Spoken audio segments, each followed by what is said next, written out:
Hey guys, what do you think about starting the live chat sooner?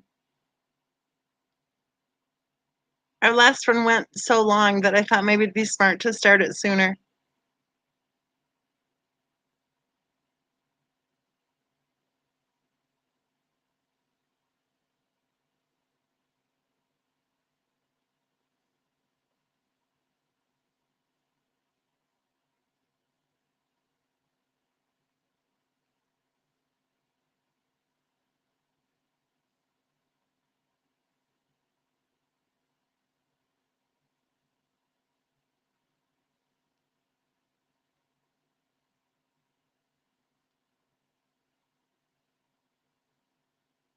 If you guys want, I think we should go ahead and start it sooner. If there's anybody who is here already who wants to get up on the panel and talk, just give a holler.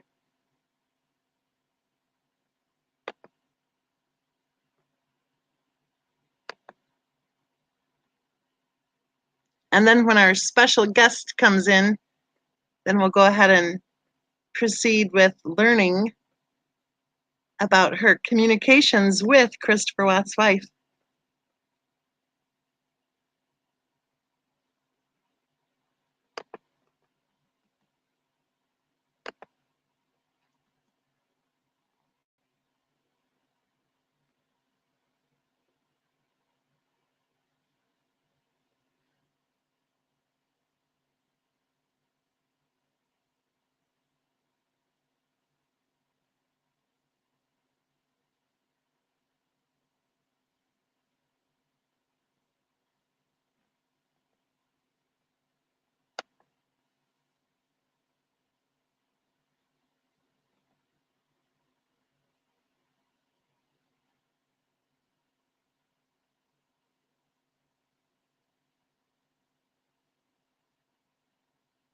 So who do we have here so far?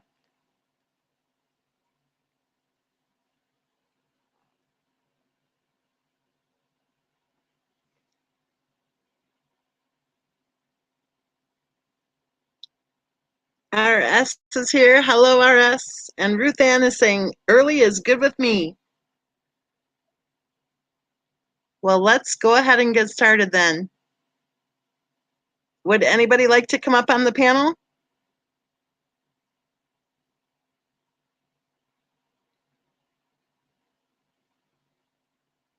Hey, doing life my way. And Donna is here. Hello, Donna.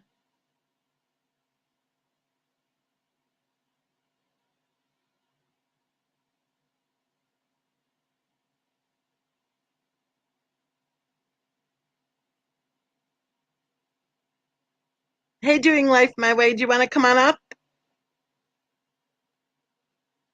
Oh, Putty's here already. I made it, Putty said. Love the name. Putty Weddy.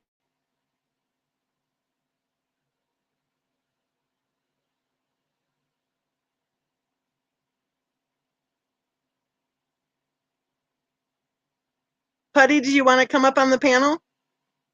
Ruth Ann, RS, Donna?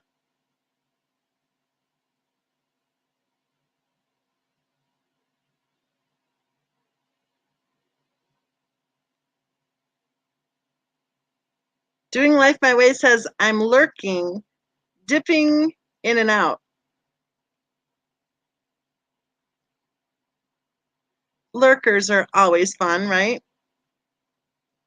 You can hop up for a little bit if you want, and then go lurk somewhere else and then lurk back. Hey, Private Pirate. Yay, notifications. Woohoo. Putty Wuddy says he's too shy. I don't think Putty Wuddy's shy at all. Angelica, woohoo. Hello. Ruth Ann says, not me. I'm rather new to the case, last couple of months. Ruth Ann, did you first hear about the case after that Netflix series, or it wasn't a series, the Netflix movie? Is that how you first heard about it?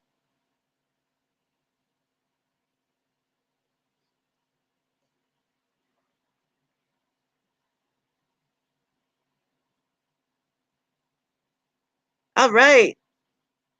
Angelica says hi from Melbourne, Australia. Angelica, would you like to come up on the panel?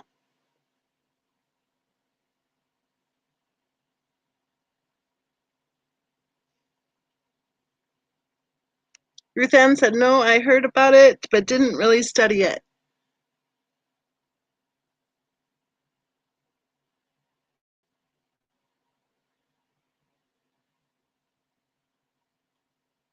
Some of us in the true crime community call it the case from hell because it just seems to have so much evil surrounding it.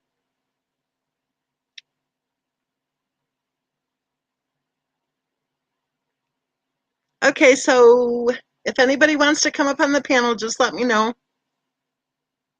And I'll put the link in again. And in the meantime, go ahead and ask questions or talk about what you want to talk about. Angelica's too shy. Come on, you guys. I'm shy too, you know. I'm kind of kidding. Way too many rabbit holes. Exactly, Ruth Ann. Way too many rabbit holes. There are so many. There's so many issues with this case. No wonder there are so many people talking about it.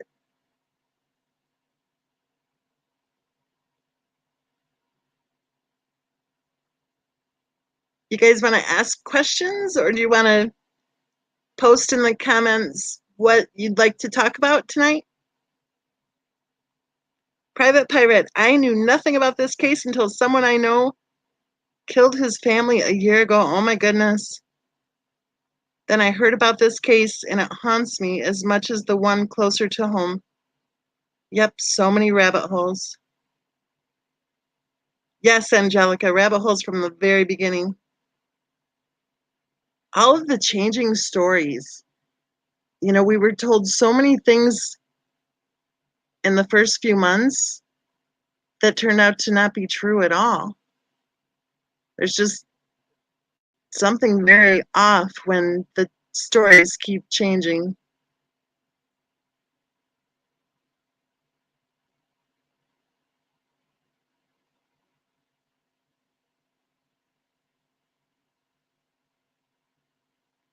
I uploaded a bunch of videos today. Well, not a bunch. I think 4 of them total to Patreon. That was kind of fun because I did one video on the case of Betty Broderick. That was interesting. And then I did one on Darlie Routier, of course.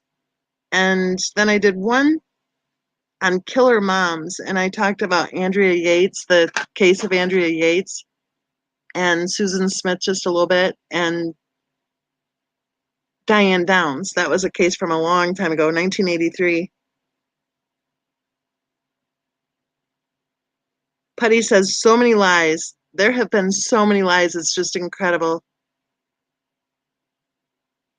Ruth Ann says, I will hear something and think, that makes sense. Then I hear something completely opposite and I think, that makes sense. I know it. I know, and it kind of has followed pretty much for the last couple of years that whenever somebody says something that makes sense, then right away there's an excuse or a reason or the story changes.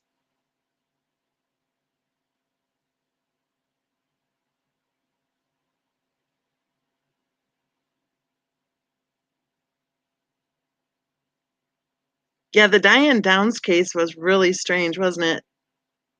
That one, I don't know. When I first looked at that case, I thought maybe she didn't do it because I always do that. I always look at the opposite. And then I actually was writing about the possibility that maybe she didn't do it.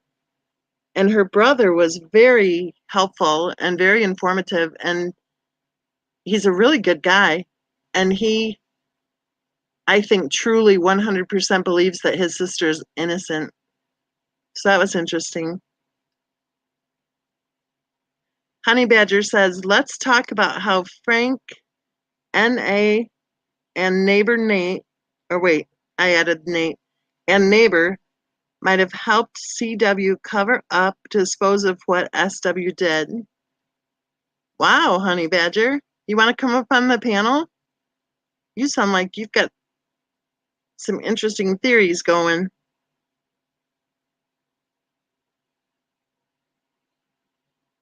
What is it with the gun? What are you talking about, Putty? Private Pirate says, I always remember the Duran Duran. Oh, yes, with Diane Downs. Yes. That's what she was blaring on the radio. That's a really freaky part of the movie. Remember the movie with Farrah Fawcett? That's a really freaky part. Ruth Ann says, Darlie Routier always bothered me. Another one with twists and turns. There are a lot of people who think that Darlie is innocent. A lot of people, but I don't think she's innocent. I think she's guilty. There you go, Putty. I dropped a link. Or no, Honeybadger. There you go, Honeybadger. I dropped a link because Putty's too shy. Putty said Diane Downs shot them, but they never found the gun. Oh, that gun. Okay. Yeah, but I think she was out in the middle of nowhere, right? Yeah, that is weird. And she didn't have gunshot residue on her hands, right? So how could she have shot the gun? She didn't have it on her clothes or on her hands or anything, right? FJ Simon says, I am here. Hi, FJ. Pixie Doll. Hey, Miss. Woohoo. I'm glad you're here, Pixie. Pixie Doll says, hi, Miss Mensa. Private Pirate. I think she was singing along and bopping her head when the police EMT arrived. The police didn't arrive. She drove to the hospital.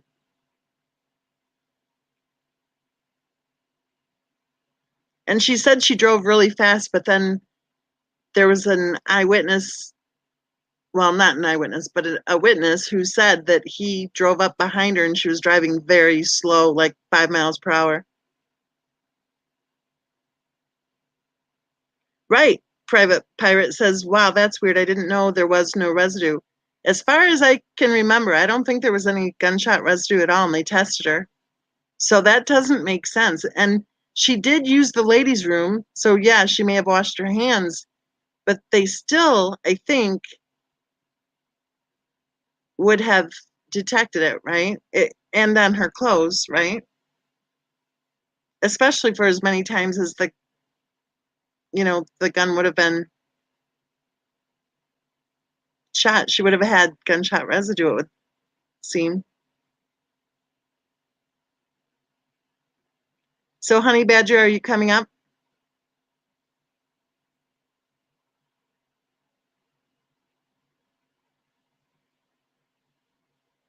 The thing I didn't care for about the Diane Downs case is that she was very odd.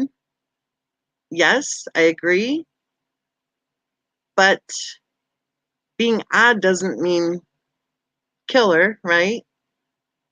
And I think things like her being a surrogate mom, she really got trashed in the media for being a surrogate mom.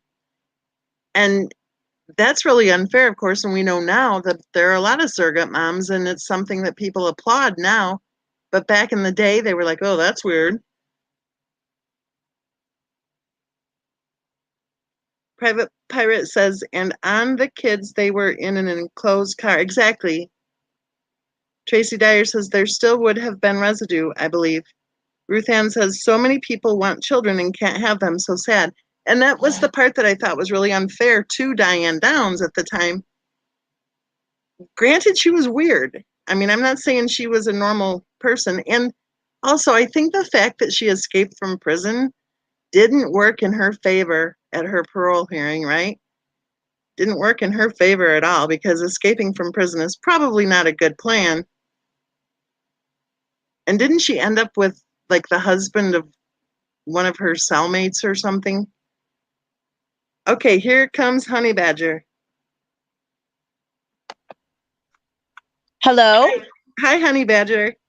Hi, Miss Mensa. I was actually wanting to discuss the whole situation with the fact that they think that there was other people there. Okay, go ahead. And then, I've heard like rumors that they say that Sandy was there. Remember, everyone was kind of talking about that. I think it was like a purple sleep mask or something. Right, right. Okay, well, we know On the bed Frank drinks. downstairs. Right. We know Frank drinks, right? I mean, no offense, but he drinks. Maybe he was wearing the purple sleep mask. Because remember, the neighbor said that they saw him staying at the house. When was he at the house? Do you know? When did the neighbor say he was there? Was She it said like that I 2 weeks? think it was like a few weeks prior. But if you look at her social media stuff from that time period, like before they scrubbed it, there were a lot of pictures of her tagging him at the house.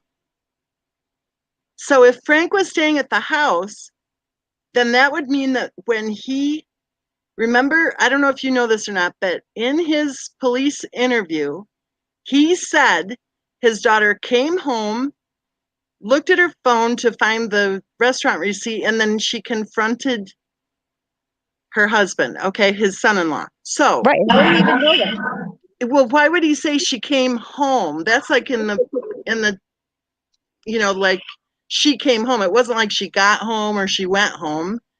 She came home. You see what I mean? Right, right. And so she came home, she checks her phone, she pulls up the receipt, and then she confronts Christopher Watts. And then the officer is like, "You mean on the phone?" And he said, "No." And then the officer said it again, "You mean on the phone," or something like that. And he said, "Yeah, yeah, on the phone." Yeah, his whole interview is sketchy as hell. It's sketchy. So if she was, we'll keep going about that, about him being at the house. She was posting, Well, remember there was a fridge full of beer down there, right? okay. Um, I've seen a lot about that red truck, and So there's no way that Chris loaded them bodies up in that truck. You could obviously see a red truck pulling off that gravel driveway moments before Chris leaves. so then you're saying And that they he were would have probably helped parking Chris, that red truck in the driveway. And they probably lied about the whole stain in the driveway thing to hide the fact that he was living there. and then Nate would have known he was living there, Nate was buddy buddy with Frank because remember when the break-in happened and he right? was on the phone with Frank the whole time and he was watching that house like a hawk. And he was right there to tell the police officer that she had diabetes too. Like, what? Why is Mm-hmm. why is the next door neighbor so, and then the whole thing of him saying that he heard them yelling, or he heard Christopher Watts yelling at his wife, and then he changed that story later too. Mm-hmm. So do you think that the neighbor may have, I mean, I've always wondered how on earth they can be claiming that Christopher Watts disposed of 3 bodies like that. There's no way. I don't even know how. There's not enough time. And there's no way that he could have done it with the placements of the cameras, with what we've actually seen on the cameras. That shadow garbage is bullshit. It's straight up bullshit. They're trying to mislead everybody. That's what they're doing. They're rewriting history on social media so that they don't get caught up in what they did. So you think that Frank was staying at the house? Yeah, I think he might have been staying there. I think he might have been actually living there. He was getting Frank mail there until February of 2019. He was in Myrtle Beach, right, with the kids? But he could have drove that red truck back. And then And maybe they didn't have the money to fly because remember little Frankie said, "Oh, I would have went out there if I had the money to fly." and he was at Myrtle Beach, but not at the same time that Sandy was. He left. He was there first in the, And he got down there real quick. Why didn't Sandy go down there? He was there. Don't you think if they were a family that they would have just traveled down there together? So Frank and Frankie went down there, but Sandy stayed home. I don't know if you saw our last live chat, but we were talking about the possibility. There was a woman named Allison up on the panel, and she's gonna be coming in here tonight too and telling us more. Yeah, I But happened to catch some of it last night after you guys had already aired it. Okay, because Allison said that she is a member of a lot of lupus groups on Facebook. Uh-huh. She said that she has spoken directly to Christopher Watt's wife multiple times because she said that she joined a lot of the lupus Facebook support, the support groups on Facebook. And she said that I'm not sure if she ended up blocking her, but a lot of people blocked her because they figured that she did not have lupus and that she was just joining those groups to try Well, to wasn't sell. a lot of her friends from California, or not California, Colorado? Remember the neighbor said that he had blocked her because it was just repetitive Right, and then posting from one of her? the coworkers I think said it too. I think one of Christopher Watt's coworkers said it too. But when we were doing the live chat, we were talking about it, so we were just kind of throwing that theory out there that if she didn't, and if she was just joining all those Facebook groups and making all those claims just to try to get people to, sign up for her MLMs, if it was like that obvious to that many people, according to Allison, right? If that's the case, then we start talking about the possibility of actually maybe being on disability and trying to like find vulnerable people who might also be on disability, Well, by wasn't going she to those. bragging about getting a handicap sticker for her car or something like that? Yes, you're right. I forgot about that because I Okay, think it so was what before handicap did she have? right. And that's what we were talking about in the live chat was that if she was diagnosed with a mental illness, okay, migraine headaches and whatever else, right? But we're not talking about migraine headaches as a handicap or as a needing a handicap sticker or parking thing. But obviously we're talking about what Ronnie said because Ronnie said it very clearly that he thinks that she had bipolar, and there were a lot of us in that live chat who think she had bipolar.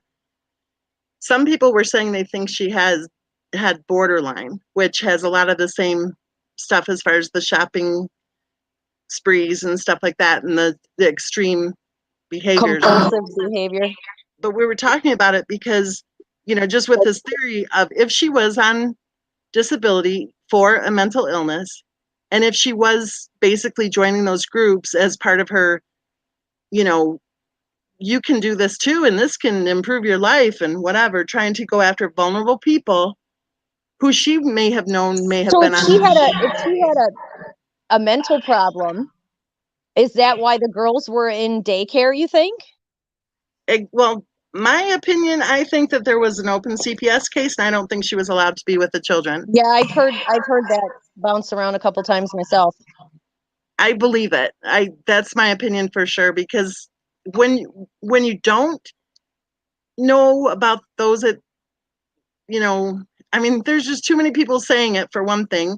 One time there was a person who claimed to be a member of the family posting that yes, that court hearing was about the open CPS case, and yes, there was an open CPS case. There are just too many people who are saying yes, that they do know that there was an open CPS case. Once you hear that there was an open CPS case, everything makes sense. All of it. Why on earth did her father fly out to Colorado and then fly back with her to North Carolina? Yeah, that's ridiculous. And you know what? And she was talking about how the kids were so that they were so bad on the flight. I seen videos and pictures of them kids on the flight. They weren't giving her a hard time. There's no reason for her father to have to fly out there and spend money they supposedly didn't have to to follow her, to take her back to North Carolina. Exactly. So that brings it to the point then of what you were saying. If he was at the house, they may have been like going back and forth, because I've often thought that the NA friend of her mother's was actually there helping to kind of watch out for it and also to take the kids to school in the morning. Or I say school, listen to me, to the daycare You center in know, the if morning. you watch some of the videos of Shanann like doing her little Facebook live stuff, you see Nicole kind of just sitting in the background, like on her phone, like doing nothing. It's kind of strange. If she was involved in the MLM stuff, like, I don't know if she had started it at that point, but she kind of was just like lingering around the house for like, no apparent reason. It didn't look like two girlfriends, having a good time, if you Well, know what I mean. And if she was actually hired or asked to join the MLM so that she could go with her on those weekend trips and everything, Right. then she would have been there just to watch out for her, right? Because Well, that yeah, whole, because there was no way Chris was going to be able to go because they were in debt. He couldn't keep continuously taking off work. well, and he probably, maybe, I mean, if this theory is correct, then he needed a break too. That was probably part of how he was able to stay, was if he had times where he wasn't dealing with it on a daily basis too. But so that Well, would do you fit remember with in what you're Frank's saying. interview where he said that Sandy had some problems similar to that and that they would have to spend like weeks away from each other because she would go into some kind of like manic states and they couldn't handle being around each other. Do you remember that in the interview? I don't remember that at all. Yeah, it was in the interview. I Because know, the conversation was triggered because he was talking about how they didn't get along and how they were a lot alike. I remember that part, and I think, was he the one who said that they were always butting heads? Yes. So yeah, I remember that part, but I don't remember anything of him saying how they had to have weeks away or whatever. Yeah. Mm-hmm. But from what I understand, they weren't even together. That was just some PR stunt that they pulled to basically win the favor of the public so that they could go fund me. And I can watch my mouth. Sorry, I've been watching this for a few years now, and I'm reading. Angelica says the babysitter is a witness of Frank not being there. yeah, So but he could have been in the basement. He could have been out with his friends. There was a guy that was lurking around in that day, and he looked like he might have been from North Carolina. Okay, and I'm not, he had. I'd have to find a timestamp, and maybe I so it can would give it make to you sense in the if the time. But babysitter was there, then he would have been gone if the babysitter was coming. right, and supposedly he worked and did deliveries out there for like a Home Depot or some hardware store. So he had a job that he was doing when he went out there. Okay, that's true, because that's what they said. That's why they had Cindy fly out there, because they said they were both working, which Right. I don't understand, because Cindy's always He could worked have full been time. next door at the neighbors getting lit. So you think Does that it's Frank smoke? possible that the neighbor and Frank and Christopher Watts, I see, I've always thought if there were other people, you remember how the friend's husband said something like, no, don't go down there, and she said, am I going to get arrested? I've always thought that if there were other people involved, that maybe someone in that camp. I think that they were involved. I think there was multiple people involved because from what I understand, I've seen on another channel that Nicole person is trained in cleaning up hazmat. What? Yes, for like elderly patients. Oh, okay, because I've read that she was a like a home care worker, or not a home care a home care worker, but a, what do you call it, like a nurse's aide kind of thing. Mm-hmm.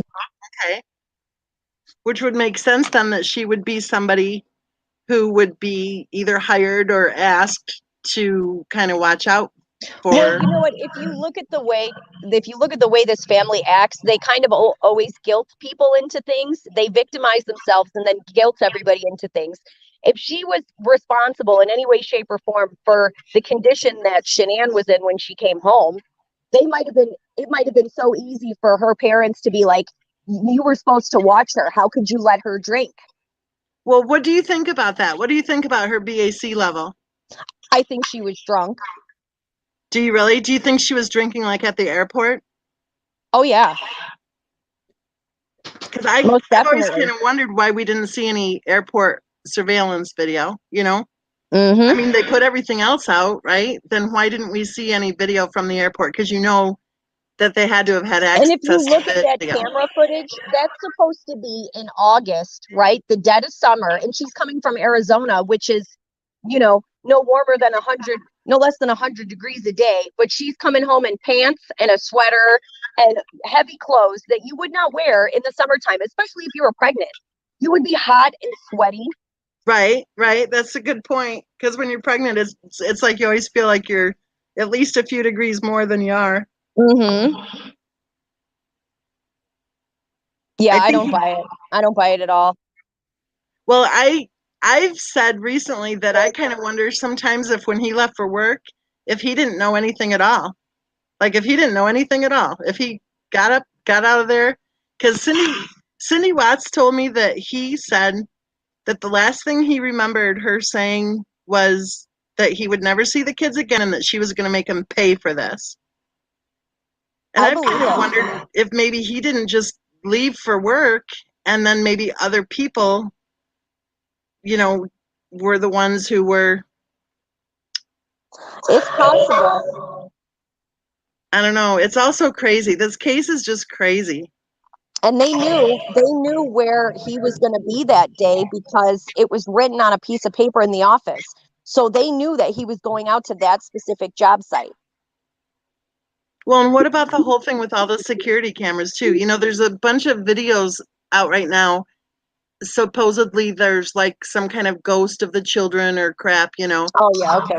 Now Well, let's talk about the bag of clothes that was found. That was a size 36 jeans in one of Chris's work shirts.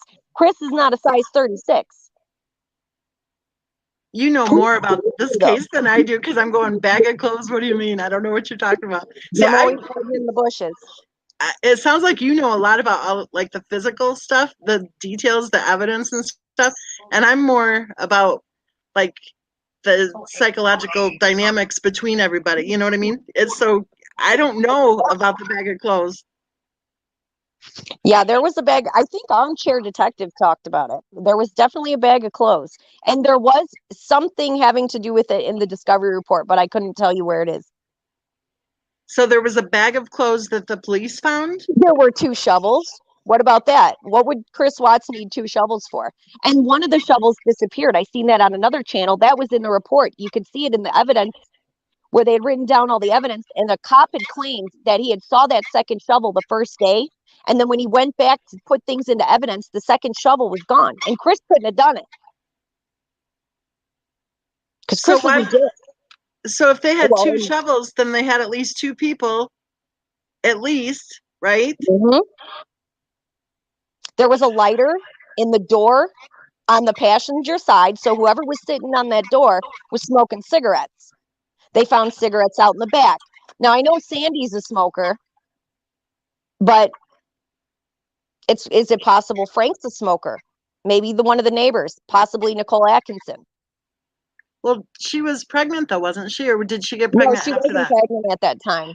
She didn't get pregnant until a couple months after. Well, It was tell me shortly after, this. but a couple months. Tell me this. You know when he said she wasn't supposed to be there? I think it's what Christopher Watts said. Yeah. Hmm. Who is she? See, I thought it was Sandy when everybody was kind of talking about. Remember that airport nonsense that they were talking about that they were supposedly spotted? I thought maybe Right. it was Sandy. I don't know. Could have been Nicole. Could have been Sandy. Maybe it was Shanann. Maybe Shanann got there before she was supposed to be there. You know, That's the what that time Kim. is kind of garbage. You know what I mean? They keep pumping that 148 time. Kind of like they kept pumping the oil tanks. It's kind of like they drill stuff in everybody's heads. So that Kim channel is saying stuff that she thinks that maybe she came home sooner. Well, remember the cab receipt? Or Yep. it was a cab or some kind of car service that was found? Somebody took a car service to that house that night. Okay. So it could have been somebody coming from the airport from either her before, earlier than she was expected, or it could have been somebody coming, when she was in Arizona, she was not feeling okay at all. And she wasn't feeling okay at all the week before, right? With all of her posts and She lost everything. 15 pounds. Remember, she said she lost 15 pounds and she was constipated. And so if they put a call out and said, I don't know what to do, then that whoever took a taxi could have been who knows who, right? To come and to try to help, right?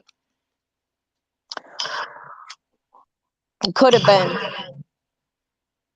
I don't know, but back to the clothes. Tell us more about the clothes. There was a bag of clothes that was found, and it had a size 36 pair of jeans in it, and one of it was a black and a dark O t-shirt. It was by the stairs. Who would be a size 36 though? Well, Frank possibly, or maybe Nicole's son.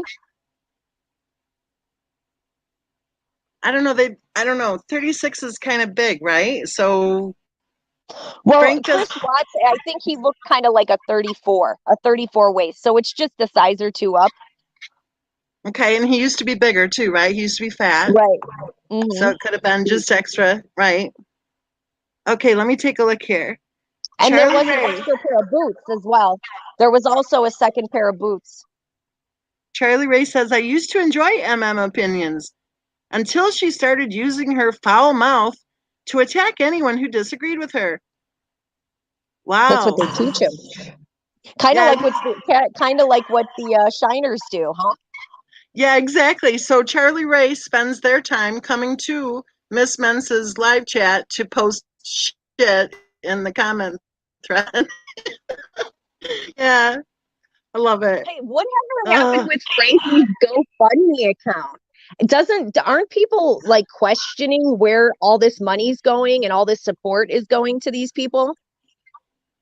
Well, I think Like, it I was thought he only was 10. supposed to have everybody arrested. Weren't you and Armchair Detective supposed to be arrested? What I think happened? I think there were 5 of us. I think it was me, Armchair. Who else? It was Daniel Bishop, I think. There were like 4 or 5 of us that he was saying we're going to prison for life. Yeah, okay. He said that okay, here's what I saw from people sending me these screenshots of this pertaining to this. People were telling him that I was telling people to mass report his GoFundMe, and then he said, "Yeah, I know, and that's why he had to take it down." And I'm thinking to myself, I don't think he took it down. I don't know, because if you look at that GoFundMe, like all the text was removed and just the picture was left up. And so that Well, doesn't. I've seen that he was redirecting people to his PayPal account again.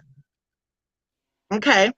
Okay, so maybe GoFundMe said, no, I don't think so. Because it seems Well, to me if he took it down, he would have removed it, not just the text, you know? yeah, I don't know how any of that works. I don't either.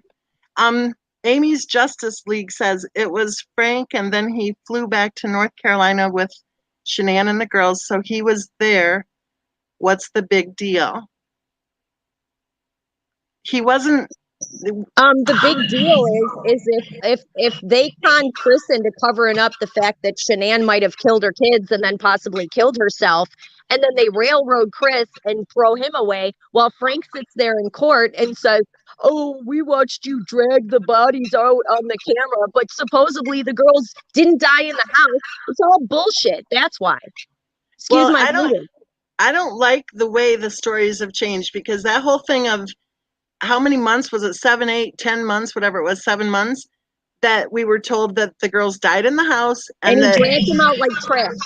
Frank said it. He said, "Cameras don't lie, Chris. You dragged my family out like trash."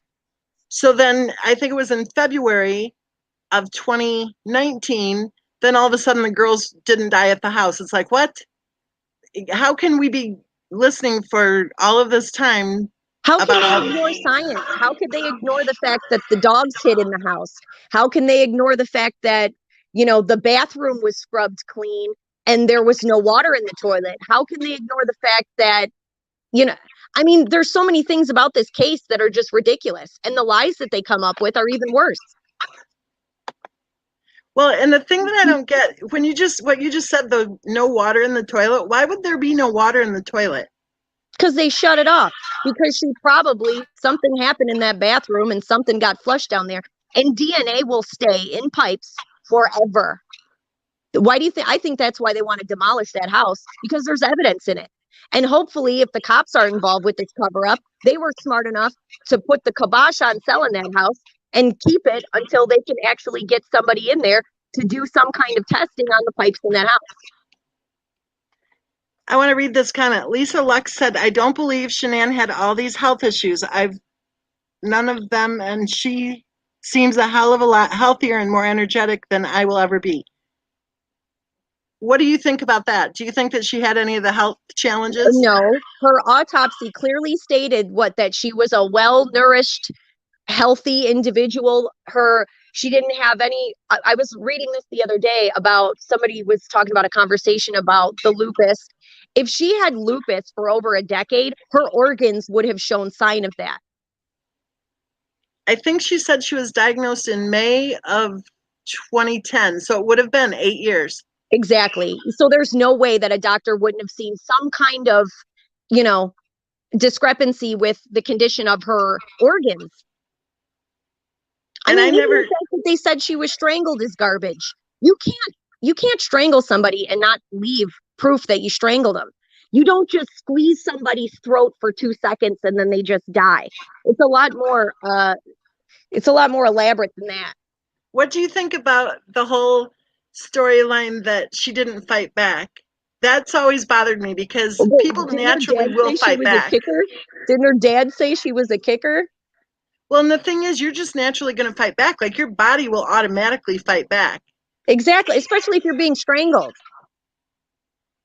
What did they say? She was praying? Yeah, okay, because that's what you're going to do when you're being strangled. You're going to pray, right? Well, and I mean, just physically.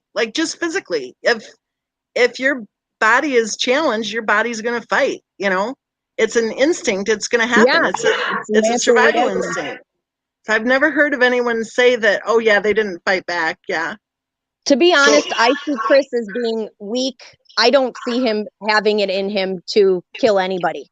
I don't see him having it in him to ever kill the children. I also don't see him being smart enough to try to, cover up some elaborate crime. And if that was the case, he did a really shitty job. And the fact that if he did kill his family, why did he go back to the house? Why didn't he was at the job site? He could have just skipped out of town. He could have took off. Why would he go back to the house with cops sitting there waiting for him?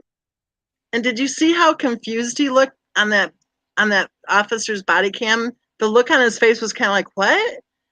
Like, huh? Especially I think the whole diabetes thing and stuff. Did you notice he didn't say she doesn't have diabetes? Like, he was so passive that he didn't even say what he probably heard it a million times before, with all her a familiar Mediterranean disease. I found out something the other day about that disease. I found out about that familial Mediterranean fever claim, that it's inherited, which I had never learned that before. It's an inherited disease, okay? It's inherited. So, you know how she was trying really hard to get the girls diagnosed with that? Mm-hmm. So what was she going to do next? Say that she had it too? Who knows? Paul T is asking, why did he plead guilty? And I would ask the question. He was forced to take a plea deal. I mean, come on. Okay, obviously he was too stupid to realize that they don't kill people in Colorado, right? But they were able to convince him that, hey, look, buddy, you're either going to get death or you're going to take this plea deal. So what would you take? Well, and the thing is, did he really believe that? And, I think the answer is yes. I think he believed he was going to be executed. Thought that they were going to actually investigate it. I think that he was probably like, I didn't do anything. They'll look at the evidence. They'll see. Because remember, he asked to have the hands bagged. He wanted DNA swabs. He knew what he was talking about. I just saw a comment. Sorry, I'm trying to figure out how to do this because I pretty much... There we go. Take a look at that comment. Can you see it from Putty Wuddy is? I can't even see Chris using fly spray on insects. Yeah, exactly. Exactly right. Because if you watch those videos, he is the one taking care of the kids. He's the one getting them drinks and hearing what they are saying when they say they're hungry and thirsty. He's the one taking care of the kids. She's the one when Bella's hungry saying, "Oh, you want a laptop?" She doesn't even hear, right? And he's the one who's in tune with the kids. I don't see him being able to kill those children. I just don't see it when you watch all those videos. I mean, he was. No, I think I hate to say it, but I think she did it and it's ugly, and I think that's what people don't want to accept. And I think that a lot of women see the same mistakes that they make in their lives and can identify with Shanann. And I think by admitting that she could have killed her kids, that's some kind of weird reflection on themselves. And I think that's why we have this problem is because So it's there's just too another difficult. Shanann. Yeah, it's the whole cognitive dissonance thing because they just cannot accept it, especially if they are identifying with her. Because these people are nuts, man. They're nuts. I mean, there's just no reason for it. Oh, you don't know how nuts. I don't know how much you know about what the shit they've been pulling, but it's been over 2 years of psycho behavior. Well, this is the first time I've ever been able to actually talk on a live stream without getting kicked off or, called names for what do they say, bashing the victim, you know what I mean? Right. Yeah, I don't know if you've seen what's been happening the last few days, but there's a channel who's all hot and bothered because I went into his live chat and I actually thought that he was a good guy, which is like part of my own problem because I trust people until I find out I can't.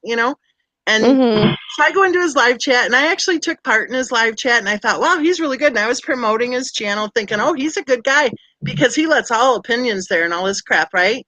Yeah, it turns out he's not a good guy at all. So he's one of the wrenches now over in Cher's live chat. I think her name is something like Voices in the Wall or something. And so guess what? My comments, get totally ignored, deleted. Yeah, I'm going to say something crazy dire. If she was drugged, it's because she drugged herself. That woman was a pillhead. I'm sorry to say it, but she was taking pills. And there is evidence in the discovery report that Chris Googled what is Oxycontin after the murders. If he drugged her, why would he need to Google Oxycontin? He found that in the house. And it makes me wonder with seeing the videos when somebody broke in the house, if that's the type of stuff that they were looking for, because it probably had somebody's name on that prescription bottle and it probably wasn't Shanann's. Sorry about that. I had to go let the dog in. That's another thing what you were saying about the toilet, because if she was taking who knows what, that would be down in the pipes. Right? It would all be there. It would all be there. You can't get rid of that stuff that easily. So that would explain the whole thing behind let's tear the house down.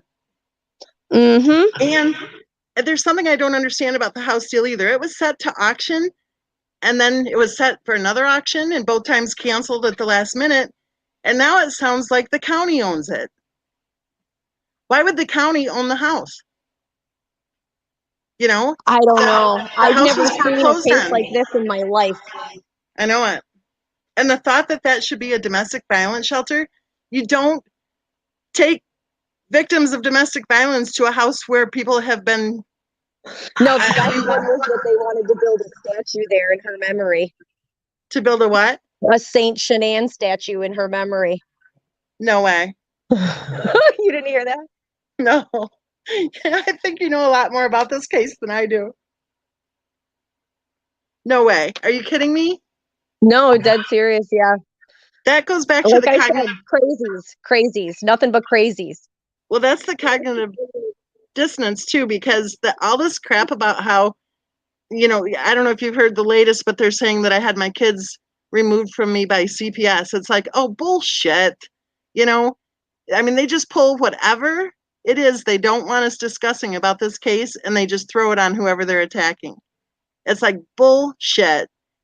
But that's the whole cognitive dissonance thing. They are like truly trying to believe that when you sit there watching a video where poor little Bella is getting sprayed right in the eyes, that that was just everybody having fun. Well, just the fact that they thought those videos made her look normal. I mean, there's so many things there that you don't need to be a rocket science to see. Right. But like you said earlier, if that's part of how you treat your husband or how you treat your children, then you're not going to. You know what? I heard delusional dispellers say one time that the reason why she didn't judge Shanann was because with the Benadryl and the Tylenol was that because she unknowingly did that to her children for years when they were younger. So that's why she didn't want to pass judgment about that. So then that's what's happening is you have people who are actually, I guess, spraying their kids in the face. Well, yeah, probably giving them NyQuil and all kinds of other stuff to make them pass out earlier because all these kids got hyperactive problems because their parents probably don't spend enough time with them. Or they're sleeping 12 hours a day. And this whole thing, too, about how it was a school and how people are saying it was a Montessori program and how, it was to help them socialize and all that stuff. Well, did you see any videos ever of the kids actually going to the park? Even just going to the park, Weren't they afraid of dirt? They were afraid. Bella was. I don't know. I don't think Cece was, but Bella was. According to Cindy Watts, Bella was afraid of the dirt, of getting dirty on her. I'm scrolling through the thingy here. The diseases are definitely made up for sympathy sales. That I think all of the, well, okay, look at the statistics. Lupus is a terrible disease, okay? I can't remember, and I don't want to try to Google it or I might do something to screw up this screen.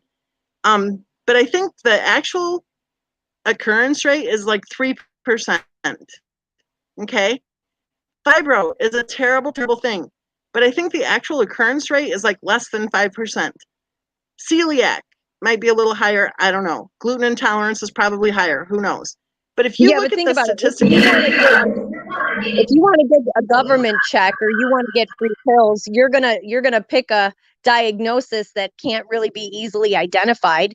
You know what I mean? And it has to be pain related so you can get your pain meds. Because that's what I think. I think it was mostly just an easy way to get money. And I think she was a pillhead. There's a huge pill epidemic in North and South Carolina. They have a huge problem there. Do you think that she was on disability or no? What do you think of that theory? Yeah, I think she was. I don't know if her husband knew about it. I don't know if he knew half of what she was about because I think he thought she was successful in what she did. I think you remember she didn't want to live the lies anymore.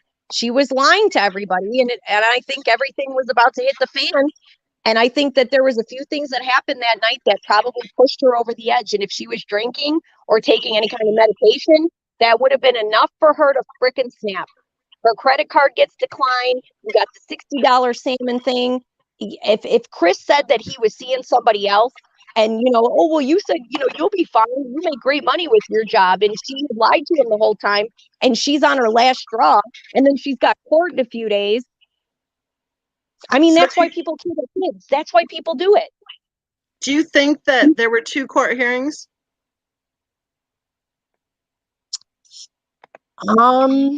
I don't know. I mean, I know it was a family matter. I know they've tried to say it was for like HOA dues or something like that, but no, it was a family matter. So it was either a divorce or a child custody type hearing or something of that. Maybe the kids were going to get taken away from her. I think that's what it was. I think that there were going to be, I think two things were going to happen. I think that when they were in North Carolina, I think a caseworker there discovered that she was pregnant and added it to, and so they had to like officially add it to the case, is my opinion. And then I think the second thing is I think that they were going to further restrict her time because remember how people are saying how at first, like the first 12 months, she wasn't supposed to be with the kids. And then after like 12 months, they said she could be with the kids for like an hour and a half every morning. So I think they were going to take that hour and a half away. I do. Probably.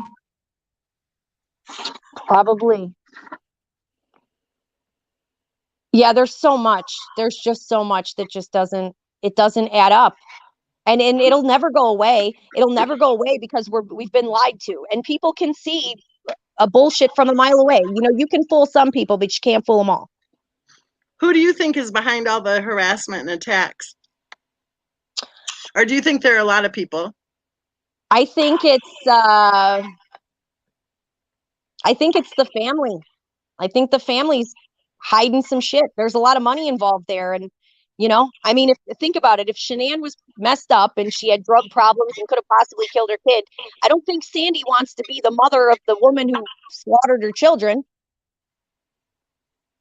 So do you think that the police and the county and everyone like basically did their job, or what do Well, you if think? they dropped the ball, think about it. If they would have found out right before this would have got out, like to the media and stuff, if the police would have found out that they had an out or a loophole and they had like some kind of responsibility with dropping the ball on something, they might have just let the Rusek say, yeah, it's Chris, point at him, point at him. They might have just all pointed at Chris to all get themselves out of whatever, whatever responsibility they had in it, Right. I have a different opinion than a lot of people, because I think they actually did what, like, even if there was, let's say there was an open CPS case, even then I think that they were basing it on what standards they had in place, what protocols they had in place to base whether or not they could keep the kids in the home or not. Right. And But you know what? I bet you any money that they probably got manipulated, and probably the situation with Shanann probably got downplayed.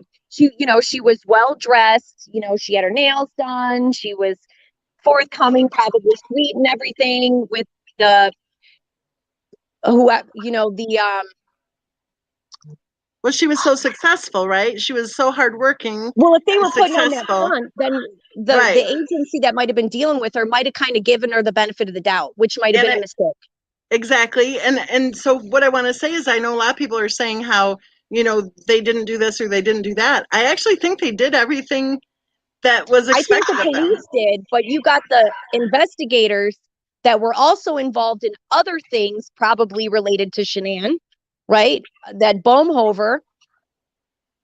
What do you mean? Um, I remember seeing somebody did a video about he ran this like the suicide prevention, like he was head of the agency that dealt with mental health in that area. So if she was suicidal and they knew that she was suicidal, right? Okay, so Or she even had kind of open cases with anything, maybe the district attorney might have been familiar with her. Somebody covered something up.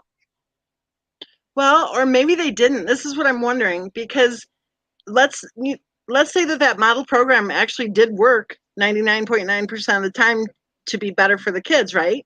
Yeah, And they but we had, know it doesn't work. We can see it across the country. I mean, come on, it doesn't work. right, but they do want to do their best to keep the kids in the home if it's safe to do so. And here's a big issue about this case that I think really needs to be discussed, because how many people does it take to see those videos to say, I think there was medical abuse going on, before people say, yeah, there was medical abuse Right. going And what on? about the cameras in the house? What about the cameras all over their bedrooms and stuff like that? Those weren't normal baby monitors. Those were cameras. Somebody was So, watching those kids. Somebody was monitoring what was going on in that house. so maybe a big issue of public concern with this case, one of the most glaring, is the fact that maybe we need to stop poo-pooing medical abuse. Maybe when there's evidence of medical abuse, we need to, I don't know, maybe doctors and nurses and whoever need to have awareness training on what to look for. It's, I'll sound kind of old here, but the OJ case, everybody was absolutely shocked that a hero, a sports hero, would have ever raised a hand to his wife. It was like totally shocking. And also, they were totally shocked that in their beautiful neighborhood that would have been going on. I'm talking before the murders, okay? That because all this stuff came out in that trial about the 911 calls where he was trying to knock the door down and everything. People were absolutely shocked that was going on in Brentwood. Like, no way, right? It was like a total culture shock of, what? That can't be happening in that zip code. And maybe the same thing with this, for raising awareness with this whole medical abuse, discussion, is maybe if they are driving a Lexus, they might still be medically abusing their kids. Maybe Right. if they do live in whatever neighborhood or whatever, I don't know. Because like you said, she got her nails done, whatever, but I mean, people who get their nails done people who dress, in a new printed T-shirt every day or whatever, the slogan of the day, and drive a Lexus. That's, a whole nother issue to discuss. That whole idea that she earned her Lexus, it's all lies. It's all lies. I think that's why she did what she did.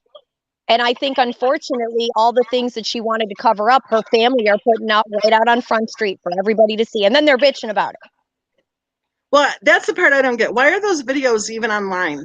Why are Because they they're even... making money off of it. So we're supposed to just every single day in my newsfeed, I see those babies, those sad videos of those little freaking babies. And it's all people, shiners, and people who are related to the family posting that stuff. But it's okay for them to do that, which is kind of like, it's traumatizing. You know what I mean? I've been looking at this for 2 years. It's traumatizing. But we're not allowed to talk about it. We're not allowed to talk about what happened. They can make money off of everybody.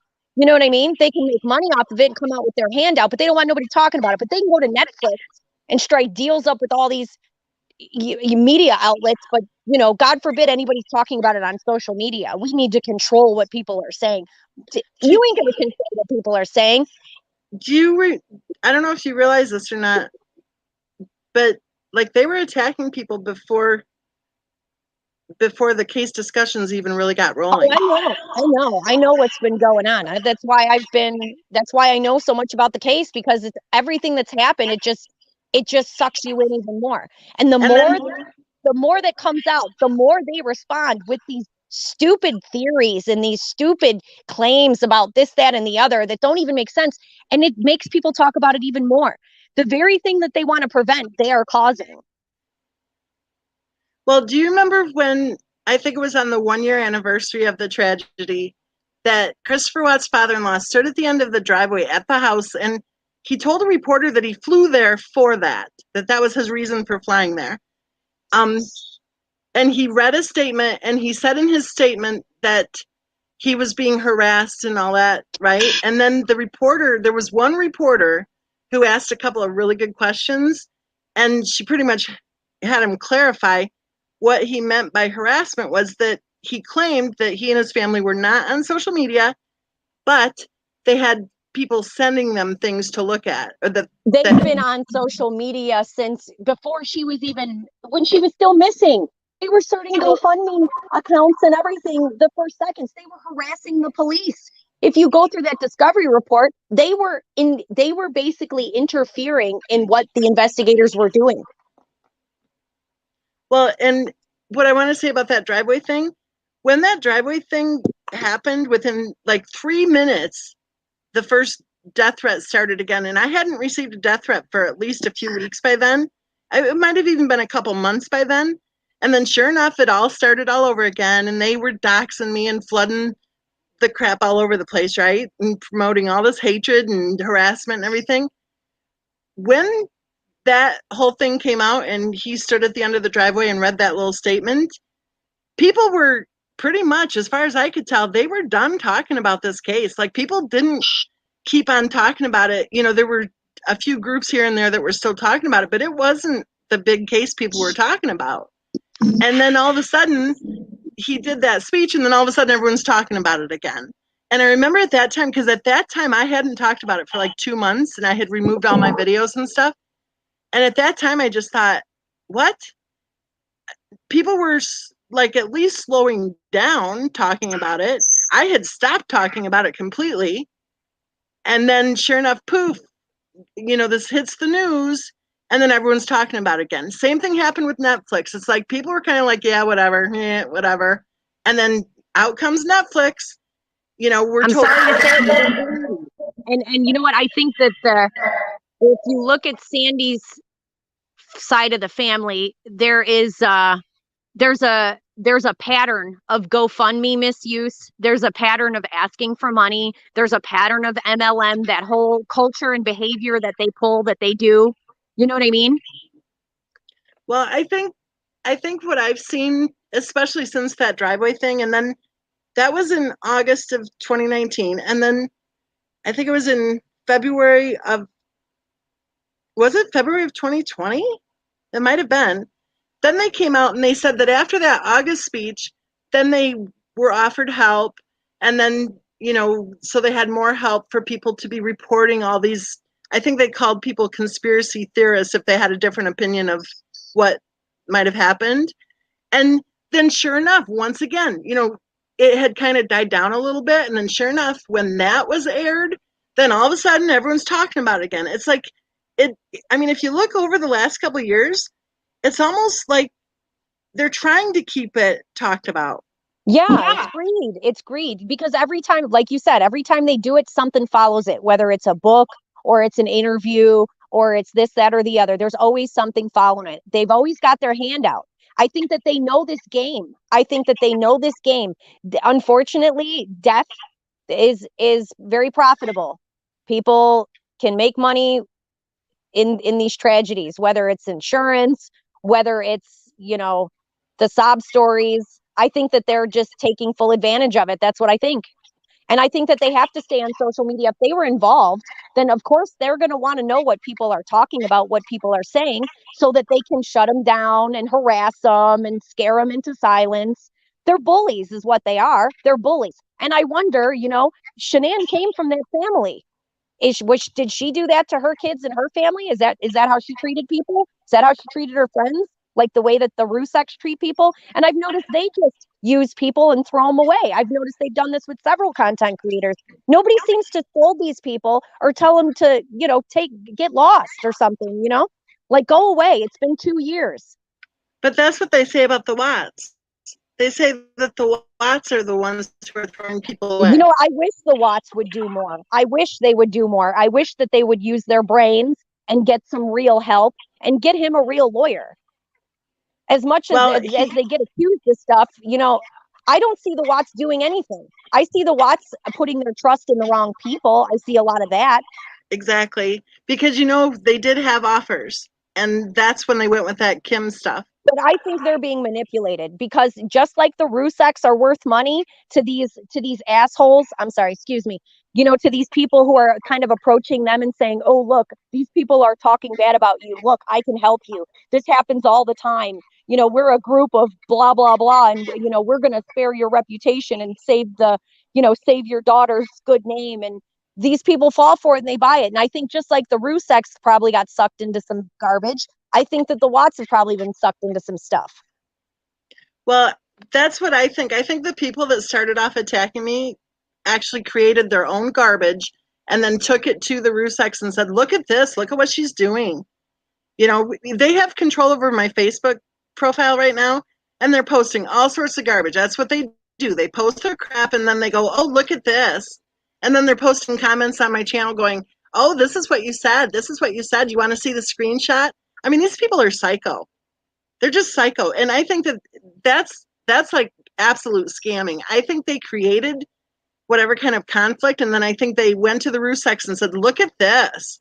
We can help you. Well, these type of people do this with these cases. I've seen them do it with other cases. You got the critical case who are infamous for this crap, That's what they do. They want to get in close to the family so that they can get a story or get an interview, or they want views, they want hits.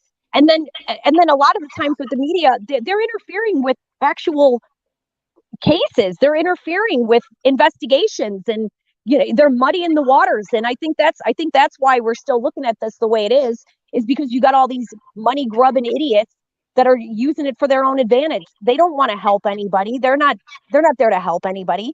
Like, look at these whack jobs, like the Kelly the Advocates and the Team Phoenixes. And I mean, they just straight up harass people. They harass people.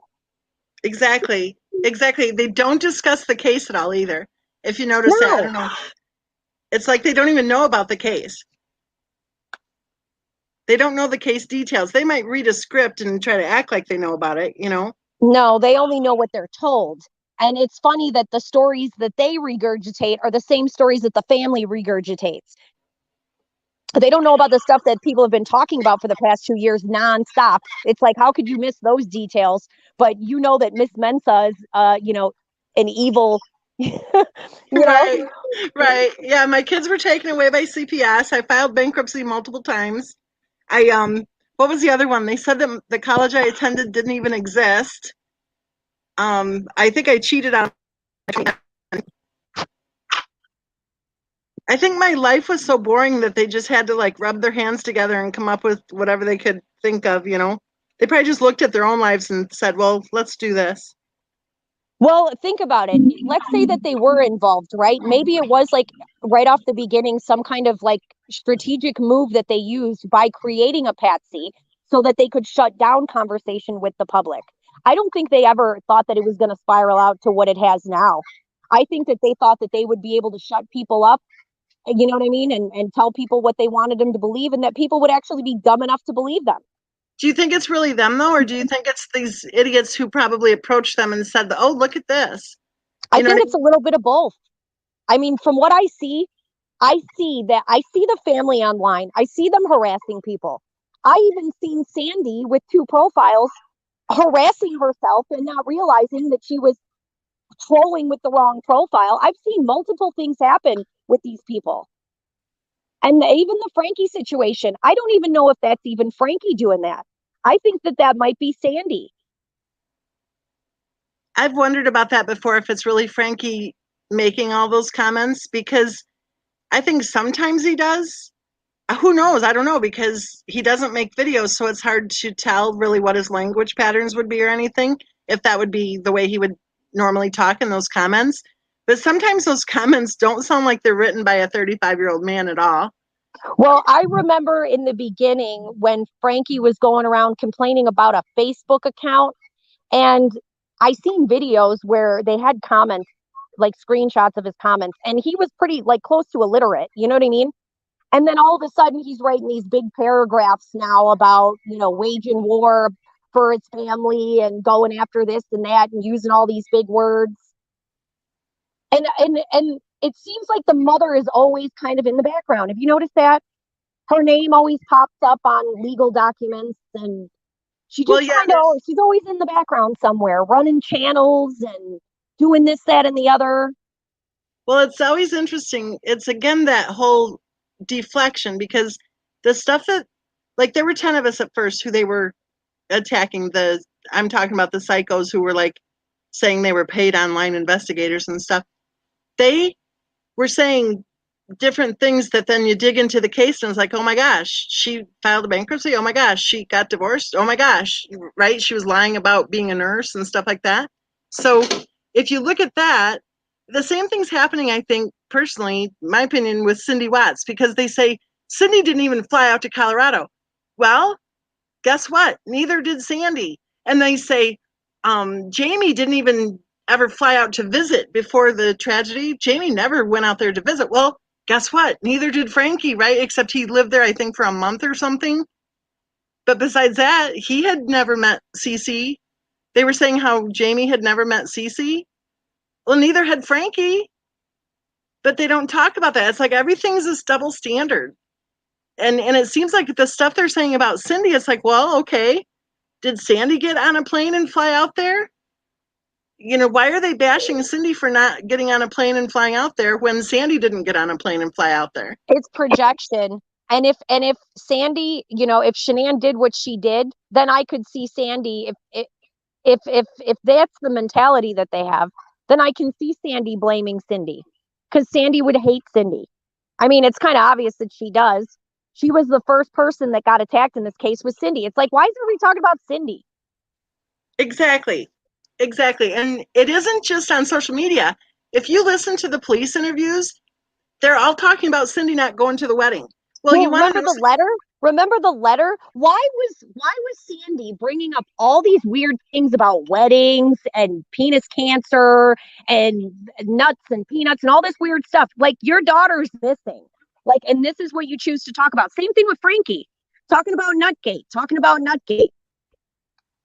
I What thought did it that was have good. to do with the past August, when it happened? Well, and it was always that Cindy didn't go to the wedding. But, Ronnie didn't go to the wedding either. And I'm not saying anyone should be harassing Ronnie, but why is it that Cindy was the only one getting harassed? Ronnie kept his Facebook group or his Facebook profile up. He never got harassed. Or if he did, it was just a handful of times. But they were, out for harassing Cindy from day one. Why? Well, obviously, whoever was behind the harassment didn't like Cindy. Just think about it. I wouldn't go to my son's wedding if his family was harassing me online and telling me that I tried to poison them or whatever the weird crap is they were saying. And the whole sabotaging the invitations. And, people Yeah. say, well, people say she should have gone anyway, but they don't think about the fact that her granddaughter and her grandson were fired. They were the ring bearer and the flower girl, right? Her own grandchildren were fired from the wedding. So what's she supposed to do? Hey, kids, Grammy's going to go to the wedding even though you were fired. I mean, the whole thing was like a cluster. And from what Cindy told me, like I think 3 of the relatives went, and they have a huge family. So it wasn't just one person deciding not to show up. It was an entire family deciding not to show up. And the 3 people that went were all but ignored. All but ignored. The only time they got attention was when Christopher Watt's wife wanted him to dance with his grandmother, and they probably let her dance for like 3 seconds and long enough to get a picture. So she got to be a part of a photo op. Yeah, I think there's more to it. I don't think that Sandy and Shanann had this wonderful relationship like Sandy tries to play off. And I think that Shanann might have even been closer to Cindy, probably, and that probably burned Sandy's ass. And Sandy said at one point, I know she had said something about not getting along with her mother-in-law. It's kind of like like the Disney, oh, the evil stepsister, the evil mother-in-laws, like I don't know. Well, It's just weird. It's just weird I all the think way she said around. it. I think she said it in the letter to the police that she knew that Cindy was going to be a problem right off the bat because she had the same problems with her own Well, you mother-in-law. know why? Because Cindy probably sized Shanann up the moment she met her, and probably, Sandy probably seen that Cindy wasn't buying the bullshit. You know what I mean? If Cindy would have been easy to manipulate, Sandy probably wouldn't have had a problem with her. Because these people are manipulative. They are. The things that they do, it's just downright manipulative. I've never seen a victim's family, pull the SHIT that they've pulled in the past 2 years, nonstop, every day.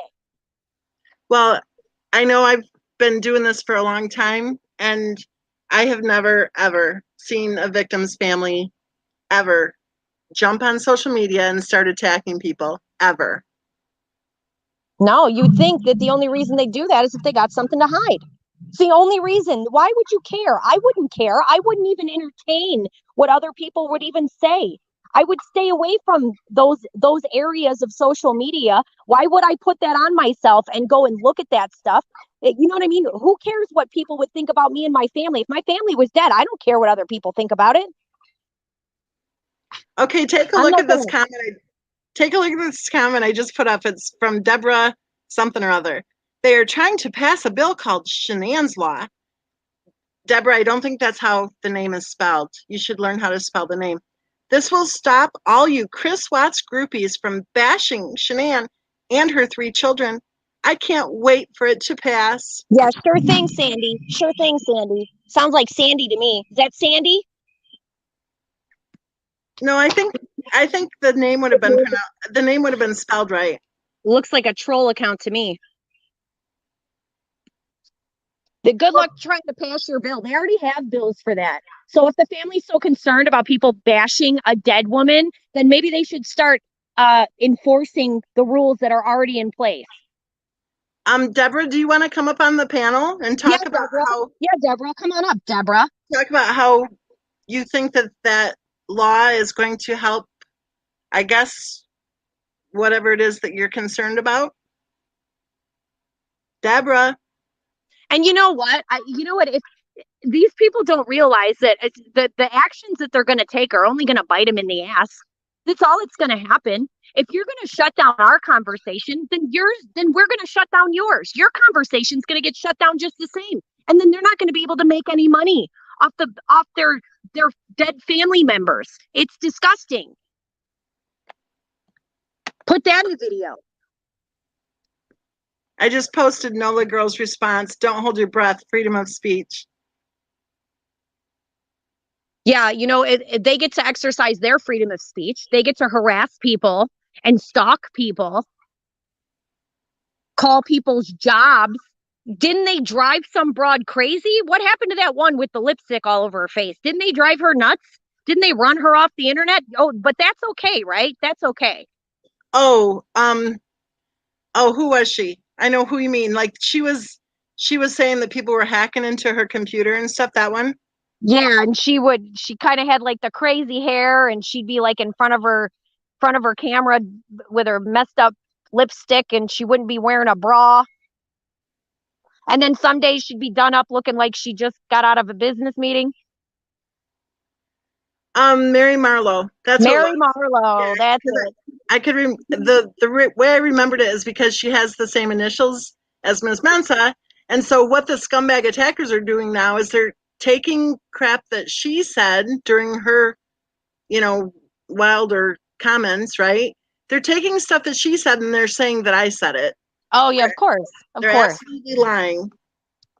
That's I what they do. They're liars. They're I don't see professional Deborah. liars. I don't see Deborah volunteering to come up on the panel. Would anybody like to come up on the panel who is in support of Shanann's law and tell us all about it? Seriously, we'd like to learn more. Exactly.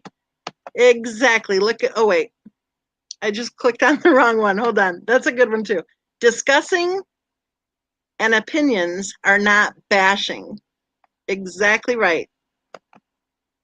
No, we've only been doing it since the beginning of time, but only the Chris Watts case is the first time in history that we have to be cautious of what we say to not hurt the victim's family.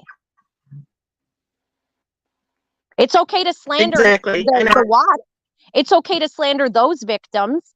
It's okay to slander Cindy and slander Jamie. Yeah, respect the family as long as you're willing to say that Cindy's a narcissist and Cindy's fat and Cindy's poor and Cindy's lazy and Cindy's a psycho and Cindy's this and that. You know, that is just so glaringly obvious that there's no such thing as respect for the family if you're going to be treating Cindy Watts that way. But you know what? I bet, Mensa, if you were for the Rusex and you were doing your best mommy rambling impression in your kitchen, I bet you any money the Rusex would just love you. They would just love you. Well, but remember, I was being attacked before I was even on YouTube. So I think whoever's in their ear has been filling them full of BS right from the start. You know what I mean? Like, I think who knows what they've seen and heard and whatever, because the psycho nutcases have been. Well, do you remember when she was still missing? In the police report, there was a woman that actually contacted the police because she was getting harassing phone calls because she basically shared the missing poster on Facebook. And all of a sudden, she was getting attacked by multiple accounts. They were accusing her of running a GoFundMe account. They were asking her how she knew Shanann. She was getting harassed. I received some nasty text messages, probably I think in October, so it would have been like a month and a half later, and they were saying that the FBI was going to be at my door the next morning, which I thought was hilarious because that's not how the FBI does it if they think that you're some sort of a murder suspect, right? And their whole accusation was that I must have been involved with the murders. They're terrorists. That's what they're doing. They're terrorists. Exactly right. Exactly. And they think they're in the right. They think they're in the right because of the situation that they're in. Maybe the circumstances, the unintended consequences of all their actions, you know what I mean? I think it's guilt. I think it's guilt and greed that is motivating these people. I think they all have a part in it. And I bet you any money that all them, if you notice, they didn't interview people that actually really knew Shanann. It was like a chosen select group of people that they interviewed. I wonder there's probably a handful of people that did not agree with what was going on and know that they were lying. But again, I keep going back to this because I think there was like a group or a gang or whatever you call it that I think created their own crap and then went to the families. You know, I said to Cindy Watts one time, don't talk to anybody who has contacted you. Only speak with people who you have contacted. Like if somebody has called you from wherever, Australia or the UK or whatever, don't talk to them, because I think there are so many people who are trying to cozy up. I kind of wonder about the timing with that whole Kim thing too, because you know how it was all over the place about the insurance settlement? Mm-hmm. And then all of a sudden, that Mark guy said he had a lawyer, and, there were other people, considering taking the case and everything. And then poof, this whole Kim thing happened. Could it be that they're like, oh, they've got money now or something? I don't know. It could be. I mean, if there wasn't a lot of insurance money involved, and then they made, what was it, like 900,000 off the first GoFundMe that they had. What? No, they And didn't. somebody had tipped off the media. I mean, like right off the bat.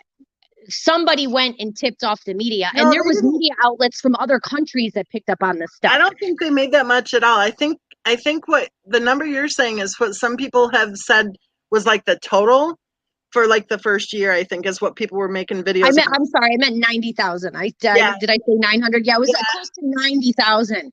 But then there was multiple other things that they were running at the same time. There was all kinds of stuff going on. That first GoFundMe, while she was still missing, I think was when it was started. That got, within 2 weeks' time, that got over $98,000 within 2 weeks. So like by the time I hadn't even heard of the case yet, and they already had $98,000 rolling in. And then wasn't there an insurance policy that the parents kept in place on Shanann? That, Yep. People are saying that was a couple $100,000. I don't know how much it was, but so there would have been an immediate payout from that insurance policy of whatever chunk of money. There was the 98,000 rolling in, which is why I think that was probably the main motivation for covering it up was the money. Because I think that Shanann probably bled her whole family dry financially. And the Ruseks weren't extremely well off. They're talking about not being able to make flights to go to Colorado when she was missing, right? So they obviously didn't have the money, but they were making payments for her for the insurance. So I guarantee that was probably a motivating factor to lose all that money, because what is it, a disappearance? How long that takes? At least almost a decade to get an insurance policy out for a disappearance. And that's what it looked like they were trying to make it look like, was a disappearance. And then remember, Chris was supposed to blow up the oil site. And remember, he couldn't do it. He said that he was afraid that he would hurt people in the area, which is another reason why I don't think he killed anybody. Because what would it matter if you blew up the job site? If you killed your family and you're going out there to dispose of the bodies and hide them, why wouldn't you blow it up? Why would you stop doing that and leave the evidence sit there and then go back to the crime scene? I think the answer from a psychological vantage point would be because it wasn't his idea. Exactly. Exactly. It wasn't his idea. If he intended on doing it, then he would have done it, or he would have at least articulated at some point about it. But he sounded just confused by it all. And then remember how he said, it's like somebody else was leading my hand. I bet that he was speaking metaphorically, and he probably can't say what really happened, because I bet you any money that he's probably scared something will happen to his family. I mean, if these people are threatening YouTubers, you don't think they would have threatened Chris Watson to shut in his mouth? They probably blamed him. They probably said, it's your fault she's dead. It's your fault she did what she did.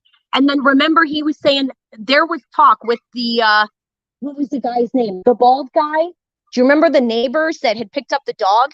And the neighbor was telling him, get a lawyer, because he said, I think they're trying to set me up. And then he told the police that he thought that the parents were listening to him, right? With the camera bullshit. And Sandy said in the police report with the cameras, don't tell Chris about the cameras. What's that shit about? Do you mean the guy that he and his wife were in the park or whatever, and he was all upset because he slept at his house the night before? Yes. Okay. And they also got harassed. They also got a phone call from the Ruseks. And they felt so horrible because they let him stay there. They got guilted into feeling horrible. Take a look at this one. What is this? It says Mensa threatens, AD threatens, Mensa threatened. Guess what, Miss H? You're a liar. Do you want to come up on the panel and talk about I love how these people just make accusations that they could never prove in a million years. These people can talk all the shit they want. The truth is the truth. And Exactly. you got more than one person keeping a lie, keeping a secret. Good luck with that. Miss H, you're a liar. You do realize that everyone can see that you're a Yeah. liar. Everybody take a note of Miss H here, accusing Mensa of threatening people. That's what they're made of. It is what they're made of. They're horrible people. And it doesn't surprise me. That's what criminals would do. Criminals would basically get on social media and stir shit like this up to control it. That's what they're doing. To me, it seems like they are covering up their crime and they are enlisting these emotionally unstable people. They're enlisting these people to join their cause, and they're actively covering up this bullshit on social media. Purple This is what I Butterfly. see. Purple Butterfly said that Miss H wants to come up. Good. Why don't you tell her to come on up? Do you have something turned on because it's echoing? Or I don't know if it's something turned up high. Okay, because maybe it's like a buffering thing. I'll drop the link here. Okay. This will be interesting. I'd like to hear what Miss H has to say. I'd like to see some let's hear some proof of Miss Mensa ever threatening anybody, for Pete's sake. look at the avatar. That's a total fake account. Well, and even the scumbag attackers themselves talk about how passive I am. Yeah, right. Like, yeah, Mensa threatens people. Oh, yeah, sure she does. That's why they pick on you, because you don't fight back. I know it. I know, but no, it's smart not to fight back. It's smart. It's smart. Let these people dig themselves a hole. That's what they're doing. They're digging themselves a hole. And the deeper they dig it, the harder it's going to be for them to crawl their way out of it later. There's only so much time and energy in a day, and I just don't choose to spend it like getting into the mud with these psychos. It's Well, they probably don't have anything better to do with their MLM jobs and their GoFundMe scams. They probably got a lot of time on their hands. Okay, now Miss H is saying I'm saying Mensa has been threatened. Mensa threatens, AD threatens, Mensa threatened. Why don't you come on up, Miss H, and tell us what you want to say, because we're confused.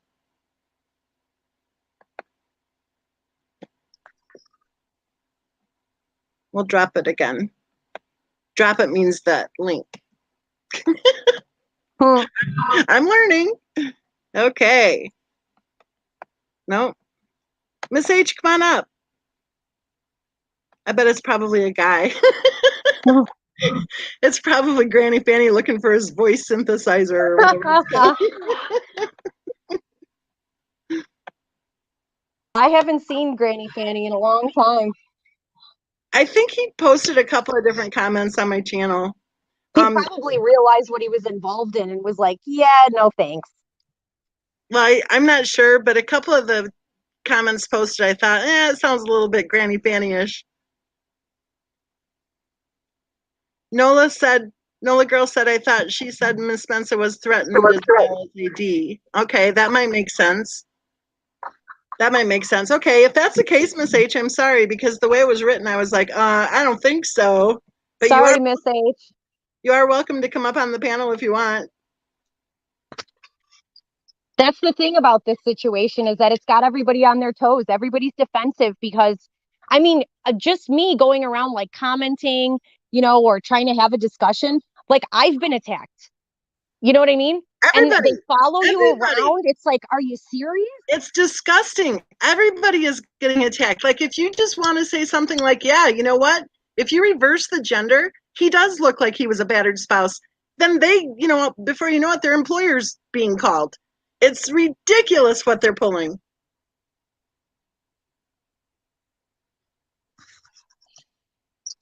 Angelica. They don't want their lies coming out. But look what happened. Look what happened with the situation, with Shanann and Chris. Look at what that culminated into. Like, do they really think that what they're doing now is really going to be beneficial for their cause? Well, I can't imagine, like, even this thing with what you're saying before, that maybe it isn't even Frankie making those comments, that maybe other people are using his profile. If it is, if they have this little team of writers, because remember, we've seen different screenshots, different videos are put out there where I don't think that's a team. I think that if they were working with teams, that was in the beginning. And I think that people probably didn't want to take part in the stuff that they were asking people to do, because I've seen what those people ask people to do. Like, they want people harassed. They want them, you phone call their house, stalk this person, take down this person. There's been content creators that have been attacked and shut down, channels taken down. I mean, it's insane. Well, and they take it even further. They file police reports. They file police reports and claim they're being harassed while they're harassing people. Yeah, that's an old trick in the book. That's an old trick in the book, you know? Yeah, well, one of them said not that long ago. But you got to be a certain kind of person to think and act that way. We're not dealing with, I don't know. I don't even want to say it. Well, it is kind of surprising, I think, if you look at a few of them. It's interesting how many of them have criminal records, and they have records of, drug addiction, drug abuse, whatever. And I mean, they talk about it openly. It's not like anyone has to, wonder. They talk about it like they're proud of it. It's really weird, but you know why they do it, though? I think they do that so that you can't throw it in their face. Like, if they put it out on the table, then you can't really throw it in their face. Oh, okay. But the funny thing is that what they do to people is they'll accuse you of the same thing that they're guilty of. You know what I mean? Miss H is saying, Mensa, I'm the one that helped you to do certain things when you contacted AD. Oh, come on, Miss H. You know what? For all of you in the chat who are saying be nice to Miss H needs to either get up on the panel and speak clearly, or she needs to stop posting smack in the comment threads. We do know how to read, okay? Help you do certain things when you contacted AD. This is what these people do. Oh, do you know what I'm saying or not? Does that make sense to you? Just don't even pay attention. If you can't interpret what they're saying, don't even waste your time. Well, she's trying to insinuate bullshit. And because the more you talk about that, the less you're talking about what we're talking about. You know what I mean? That's all it is. It's like a distraction. And then she plays the femme fatale because everyone misunderstood her comment. You know what? We didn't misunderstand her comment. It was clear what she was trying to post. And it's clear what she just posted. And I'm just so tired of these psychos. Oh my gosh. It'll never stop. You know what I mean? I mean, obviously Shanann had problems. There's a lot of things there that they have covered up, and we've seen it. Like, there's some of us who have seen this stuff. There's no denying it. And I think that, I can see Sandy wanting to protect the lies or whatever the involvement was. If you're talking about her daughter, of course she's gonna, she went after Cindy, so it's not a surprise she went after you. Well, it's all just so disgusting, all of it. But I mean, something wasn't right there. Something was not right. And even the way that Shanann was, everybody, that misinterprets her, sees her as like some successful boss type person. Nobody told her no. I mean, there was so many things going against her at the end there. And I'm going to say it, she brought a lot of that on herself. And it's probably a product of her environment when she was growing up, the things that she learned, how she was taught. Like, you learn how to operate that way. You just don't, you know what I mean? Like, some people can sell MLM. Some people can't. I don't think some people can. It's a scam. I don't think anybody makes money out of it. You know when you join an MLM that you're just siphoning money out of people. You know that. It's your job. And if you're comfortable with that, then hello. Well, that's the thing about what the Allison, who's going to be coming up here shortly, that's the thing that she was talking about, is that it was obvious she was just in those groups in order to try to really take advantage of vulnerable people. Well, and all the other stories too, the whole idea. Have you been watching this case right from the start? Pretty much, yeah. Do you remember how they were saying that she was a nurse? Yes, I do remember that. And there was a book. There was a book published, I don't know when, it was like in September, I think, of 2018, saying she was a retired nurse. 34 years old, and she was a retired nurse, right? None of it makes sense. The money that she made, how she accumulated money with the menial jobs that she had, nothing adds up. You can say it all day long, but the truth is still the truth. Like you can put things together logically and none of it makes any damn sense. None of it. There's no way that she was babysitting and selling MLM and managing a car shop or doing whatever the hell she was doing. There's no way that she could have accumulated the money that she did just by being successful. There's no way. And then to end up the way that she did in such dire straits, basically losing everything. If you're so successful, how do you get to that point? How are you successful for 10 years of your life? You'd think that you're going up, you're not going down. You don't go back unless there's drug problems or the other unintended consequences of whatever, but none of it makes any sense. Even that house, that neighborhood, if you look at that neighborhood, there's a lot of duplexes over there.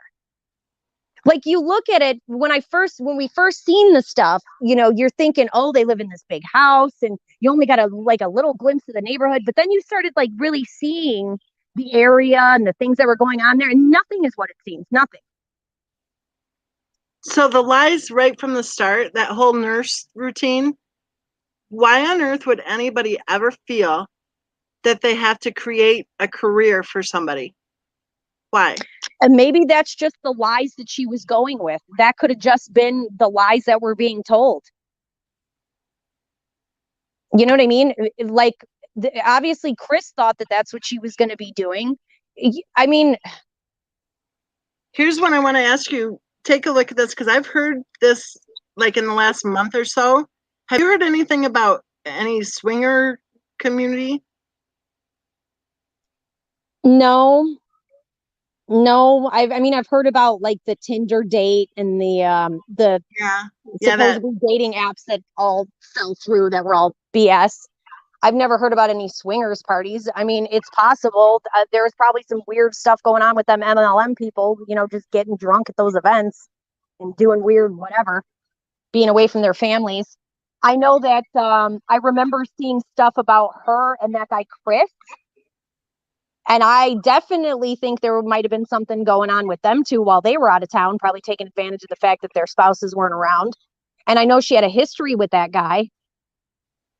I don't know how I feel about that because I think that, and I'm not sure, but I think Cindy Watts either knows his wife or knows of his wife, and it sounds like they have a really good marriage. So I don't know. I I don't see him. Yeah, but if they supposedly dated at some point, you know what I mean? So who knows that they didn't get drunk and maybe Shanann was just like, hey, it's only sex. That's all it is, just a little fun, blah, blah, blah, blah, blah. You can see they were making googly eyes at each other. And there's even video that kind of is pretty suggestive. Are you talking about the leopard dress thing? Yeah, that weekend. When I think about the timing of all of that, and there was a video of her after she got back from that trip, and her hair was literally a mess. And she was, I mean, she was looking like she was almost groggy or something in the video. She was acting, it was really, and I'm surprised that video was left up, seriously. Because she was acting like she just had kind of a too much fun, But I don't know. I guess I still like to think that that's not the case with him. That maybe she was even trying to kind of make it look that way or something to She maybe could have make been. She could have maybe been trying to make Chris jealous or something. right. Because the way Cindy talks, they're like a really nice family, a really nice couple and stuff. I just don't see. Or maybe I just like to think that's not the case. You know what I mean? I, I don't know. I listened to that interview though of the lawyer who was in the restaurant with his wife, who they were seated near Shanann and I think one of her cousins or something. And it was pretty obvious from that interview with that lawyer that she was saying that, yes, she was headed for divorce. And that was before she got pregnant. So, I mean, that whole thing is just too weird. I totally think they were separated. I think they were headed for a divorce. And I think that Shanann might have had a plan B. And I think that it fell through at some point. And I don't think she wanted to move back to North Carolina. I think that she had probably some, I think with the GoFundMe scams, I think the bad blood with her mother, she was running away from Colorado. She ran away. And I don't see her wanting to go back there. They were trying to figure everything out that they could with that house. Remember, they were talking about having friends stay there and moving in together and all paying the rent. And I'm not sure, but I think that Christopher Watts said that he thought that the house was actually listed. That's he what could have. I mean, he could have. There was a lot of stuff he didn't know, and it's shocking. It's really kind of mind-boggling, But then again, if you really think about it, with the way that she was, and the fact that he was kind of like, the children's caregiver, and he had to basically cater to her and his hours and everything that was going on. The guy was probably so exhausted. Every time he came home from work, he probably didn't have time to think for himself. No doubt. He was probably exhausted. I mean, he gets out of work after working all day, and then he's got to go home, get the car, change his clothes, get the car, drive back to the daycare center, pick up 2 girls. You know damn well he was the one taking care of them, right? With the whole showers and baths and getting ready for bed. You could tell he had the hip dip. He had that hip dip, like women get from carrying kids on their hip. He had it. And he was the one when he was holding the girls, they were leaning toward him. They were like leaning toward him, and I didn't get that impression I mean, we're talking about someone who was happy that she never rocked her babies. I mean, that just doesn't make sense to me. That's foreign to me. But yeah, he was definitely, I think he was the primary parent. And I personally think, this is just my opinion, and I know it's far out there, and I know most people don't agree with this, but I think there were two court hearings going on. One was for the unpaid bills, the HOA. The other one was for an ongoing family matter. I think she was going to have her parental rights absolutely restricted, and I think that he had a choice to make to retain custody of the girls. I think that he had to basically follow through with, with either taking the girls and leaving or with the text messages when she said, "If we didn't have kids, would you still be with me?" And he had kept saying, he'd say every time she would ask about the relationship, he'd say, "Well, I don't want to lose the kids." That there indicated to me that it was like, it was either her or the kids. You know what I mean? Exactly, because that's what she said. I think it was something like, every time I try to talk to him about our relationship, he says to me, "I don't want to lose the girls." So if that court hearing was coming up and there was a good chance she might have been losing the girls or losing access to the girls without like a supervised setting or something, then I don't mean losing the girls, you know what I'm saying? Then he might have said to her, "Well, yeah, I love you. I want us to be able to stay together, but I'm not going to lose the girls." Yeah, and she was probably telling him the whole time that she'll be fine if they separate. She's got her money. She probably didn't let him know that, that they were as bad off as they were. And well, I lost my and he sat there in the police interview saying she made $65,000 a year. Oh, well, yeah, okay. Kind of like Frankie saying she made $500,000 a year. It's amazing. It's amazing. This is where, like, when people say that this case is just But think about it. If the kids, remember, if he would have got custody of the kids, right? If he would have got like primary custody, and they would have lost that house and everything, she wouldn't have been able to take care of herself. She wouldn't have been able to get a place. She would have had to go back to North Carolina, which means that he would have had the kids in Colorado. You know what I mean? Like to me, it seemed like she was losing everything. Like she was losing everything. And she was not going to let him, proceed without unscathed, pretty much. Well, that's how I see it. If she was lying to him about her income, then in a divorce, all of that would have become known. Well, she was probably lying to her parents. She was probably, she's probably lying to everybody. And if she was lying to the people in the MLMs, because she said, remember, she lost all of her friends, but she made new friends online. So your friends don't just up and leave you because you have an illness. That's not how that is. You know what I mean? Maybe her friends up and left her because of the MLM stuff. Maybe they didn't want to deal with that. Or maybe she had scammed money out of them and never, never cleaned it up. Maybe she just didn't develop friendships too, For maybe when she met Christopher Watts, he had a whole bunch of friends, and some of them ever since he was a kindergartner.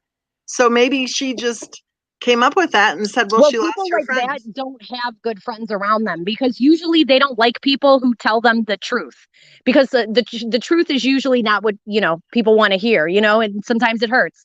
And she had yes people around her, which is why I think everything spun out of control because nobody ever put her in her place. Nobody told her no. Oh, Well, you want Alexis? Okay, well, we'll figure it out. You know what I mean? We'll work something out. Oh, you want this? Okay, we'll do this. well, if you think about the thing of not being truthful with this person and that person and this person, then at the point that Christopher Watts would have said that he was not going to lose the girls, every single secret would have come out. Exactly, everything. And then if she did have an open CPS case, then her whole business model would have been shattered. And then even just her family breaking up, she couldn't sell that anymore with Thrive. What was she going to sell? Because she was selling out her family. You know what I mean? She was selling out the family image. So her career would have went down the tubes. Well, and if that theory from the other live chat, if she was on disability, then the only thing she could have done, I mean, she didn't have an education, she didn't have any career path going. The only thing she could have done was maybe get a part-time job in some sort of, whatever job, right? That would have been not Yeah, a and she high. learned this stuff from somewhere. I wonder if maybe, like with the Munchausen stuff, like if this wasn't something that she experienced with her mother, and her mother could have probably put her in a situation that hindered her when she became an adult. Well, I'm trying to think because in one of the interviews, I think they said that they took her to the doctor a lot because she was sick a lot. And then they finally came up with the diagnosis that she had migraines. So maybe that was how she got attention. Maybe that's what she learned was, she got good attention. Because remember that one teacher who was like a father figure to her, she said? Like a father figure, I think. The theater teacher, Maybe. yeah, that was weird. That was Yeah. really weird the way he talked about her. And then even they got reprimanded for like spending too much time behind closed doors. There was something weird going on with that situation. So if she had a situation when she was younger where she got a lot of attention, or maybe she kind of gained like a sense of, I don't know, maybe it's just like the attention from her parents taking her to the doctor, and that might be kind of like the seeds that grew into her treating the girls the same way.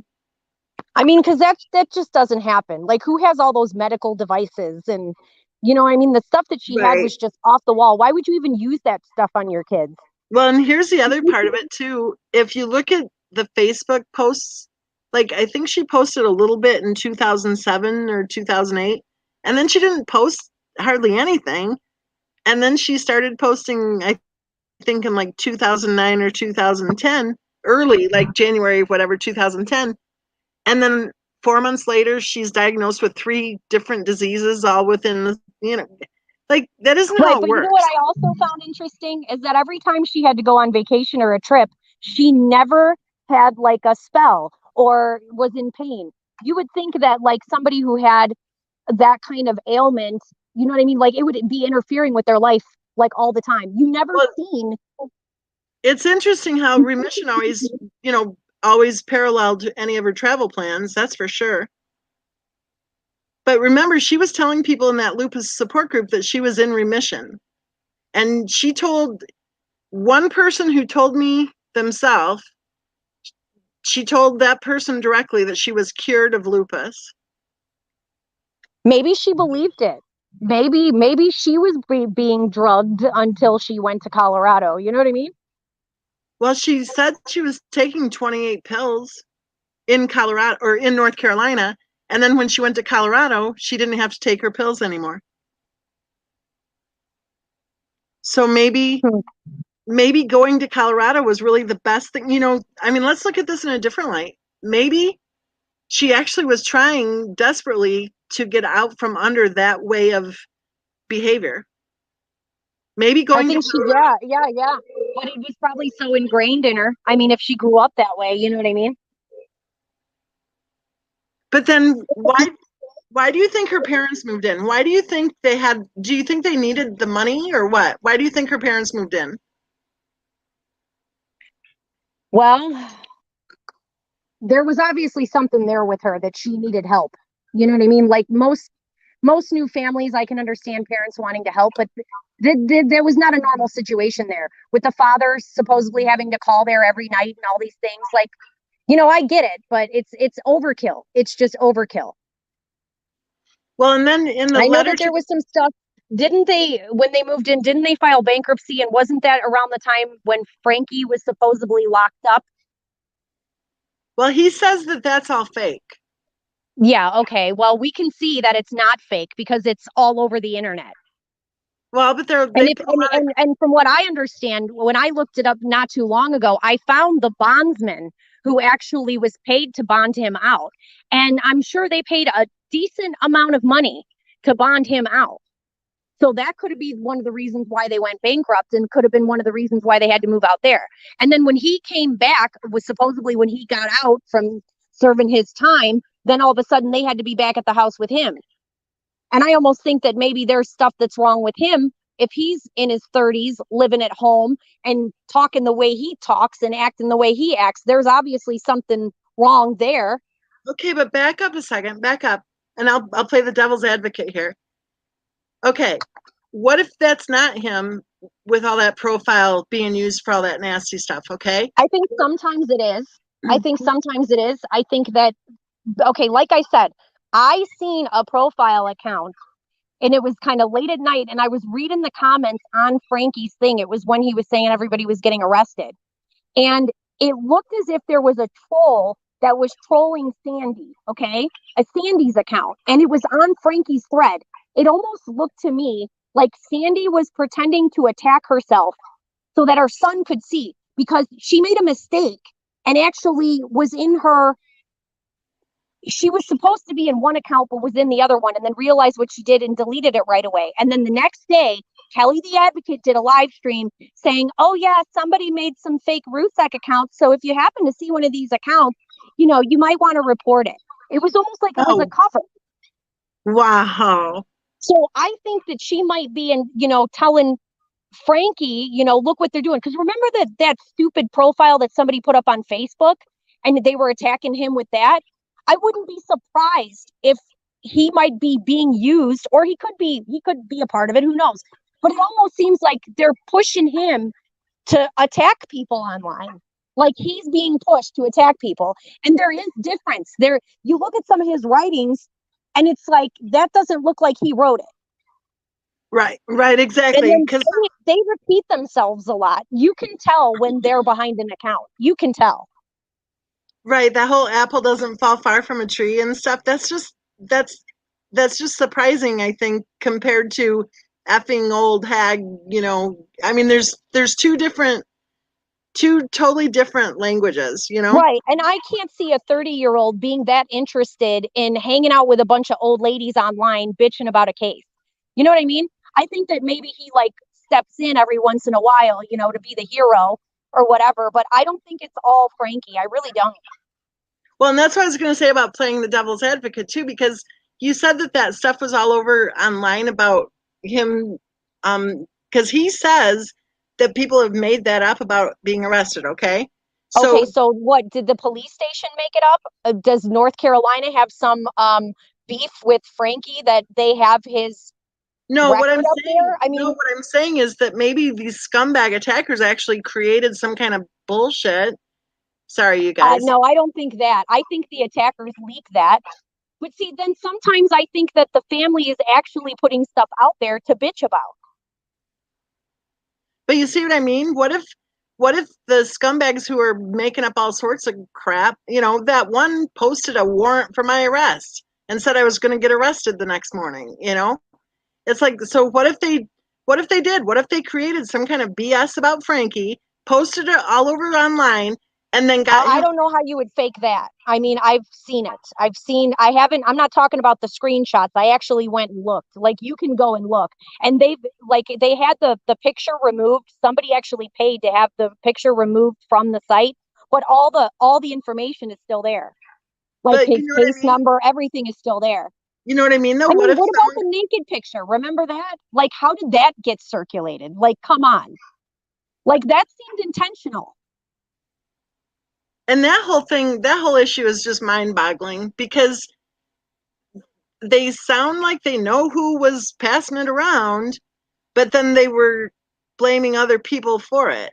It didn't make Right, sense. exactly. It didn't make sense at all. It's all weird. It's all weird. I think there's some very strange dynamics with that family. And I think that that's why this case is like this, is because it's, you know, it's the type of people that are involved in it. Well, I do wish that everyone would just stop with all of the like I mean, I don't know how to say this, but I just wish all the crap would stop because this is a true crime case. People are going to discuss it.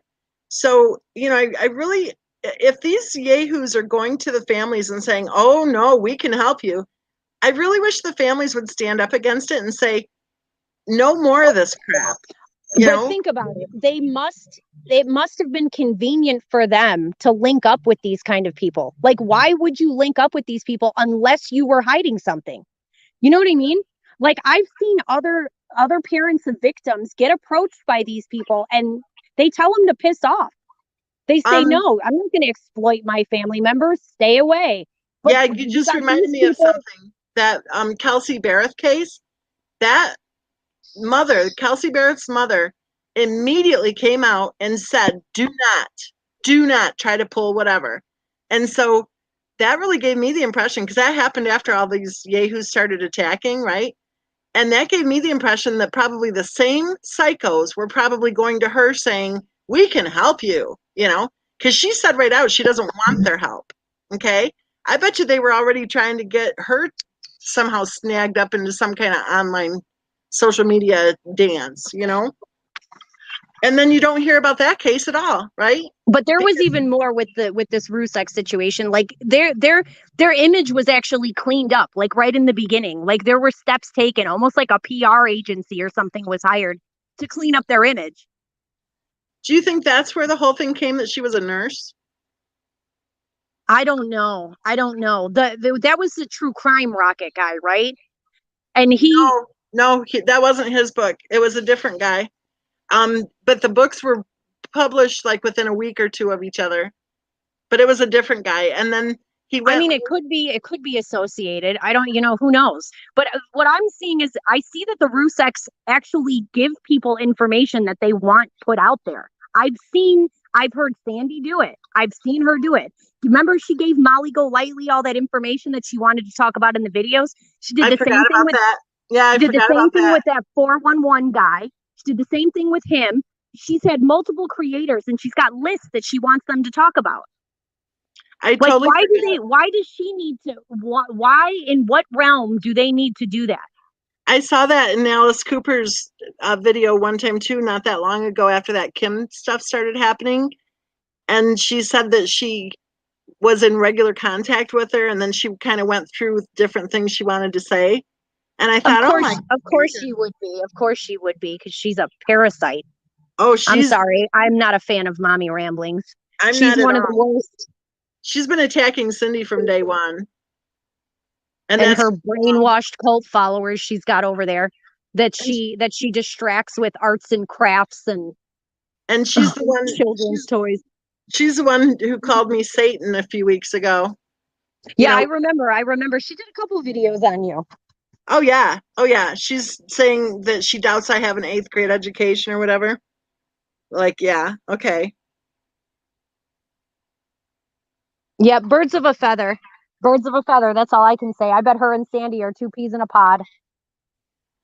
Well, I do wish that Cindy Watts would stand up more for herself. I do, because it's just wrong. Although I do respect the fact that she isn't engaging, at the same time, I don't know, but I don't know what I think about that whole mess anyway, because I really don't trust her daughter right now.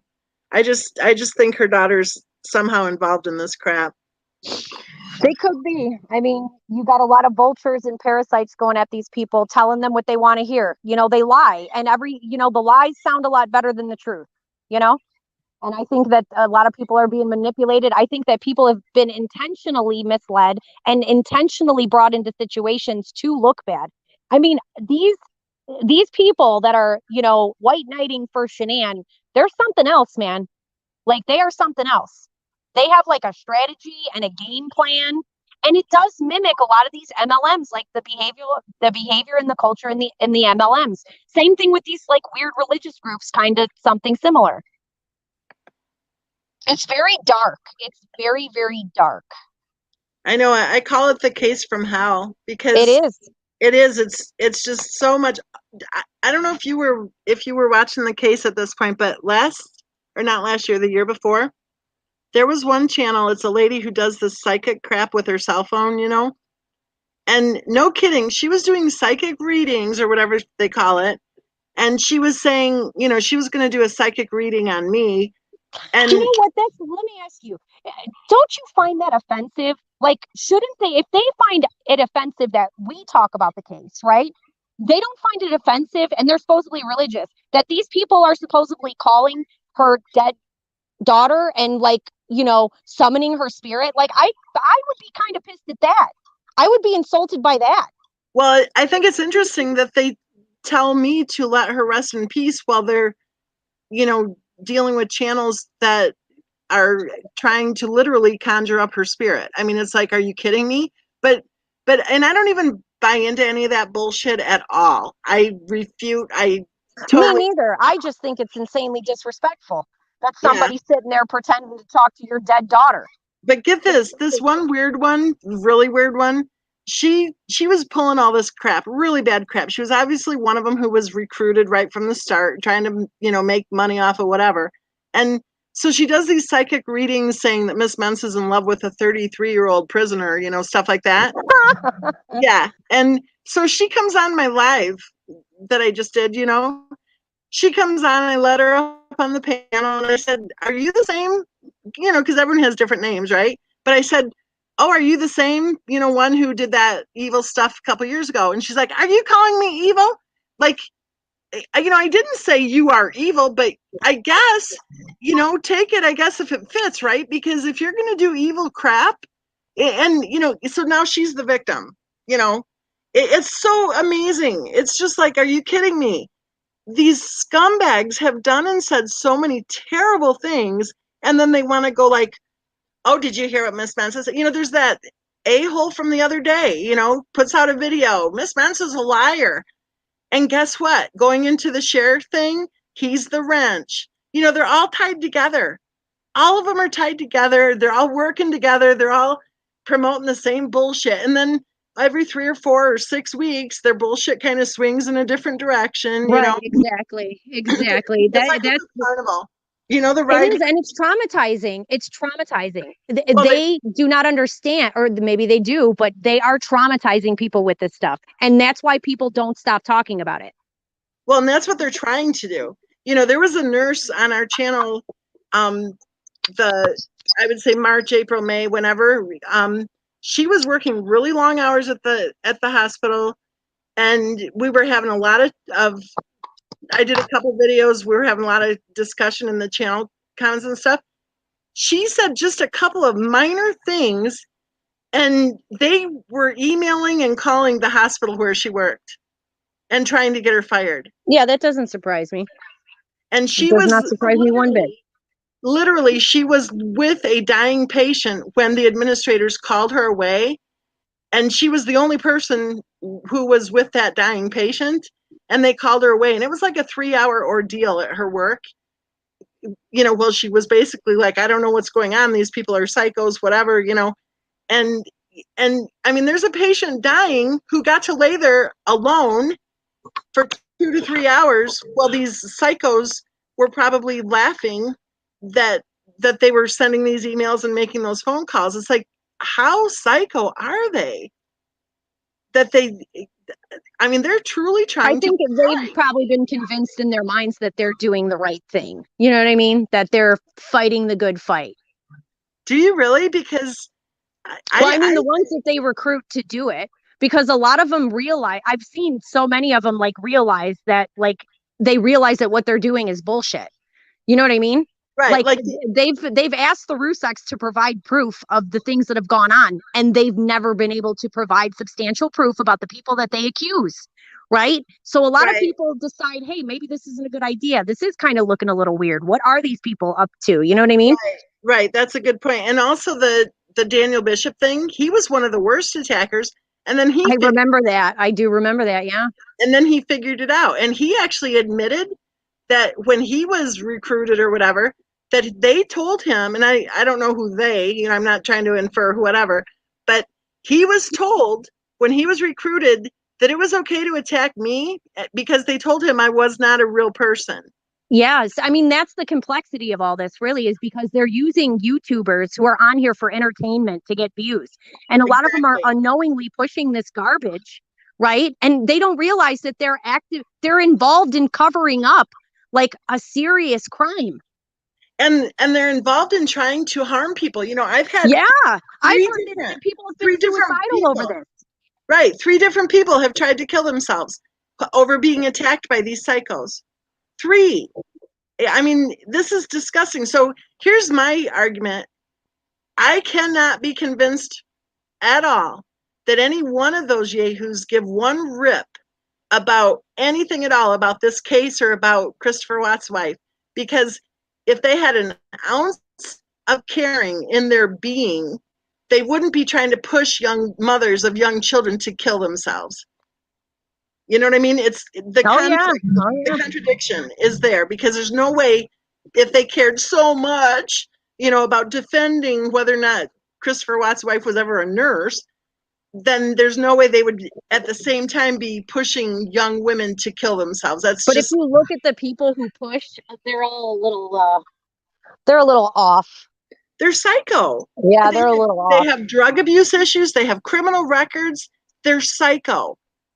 You know, I mean, they are. It's just disgusting. And like, okay, I don't care if you have whatever that you've done or if you've had trouble with whatever. That's not the point. But the point is that it's pretty uniform across the board that the people who are acting out in a psycho manner happen to also have this consistent, you know, the common denominator is that they have had a lot of issues going on. So it's like, where do they get these people, you know? But then again, who else would do it? Because anybody who had a sense of self-respect wouldn't go attacking innocent people. But you also have a lot of these people on this platform that they're pay pigs. You can basically pay them to make a video about whatever you want and they'll do it. They're like freelance content creators and they believe that they're acting because it's an entertainment platform. That's how weird this stuff is.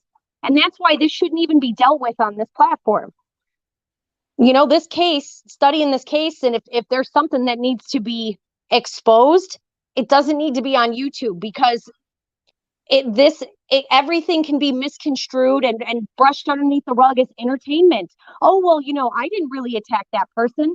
You know, I'm just playing a character. You know what I mean? Can you hear me right now?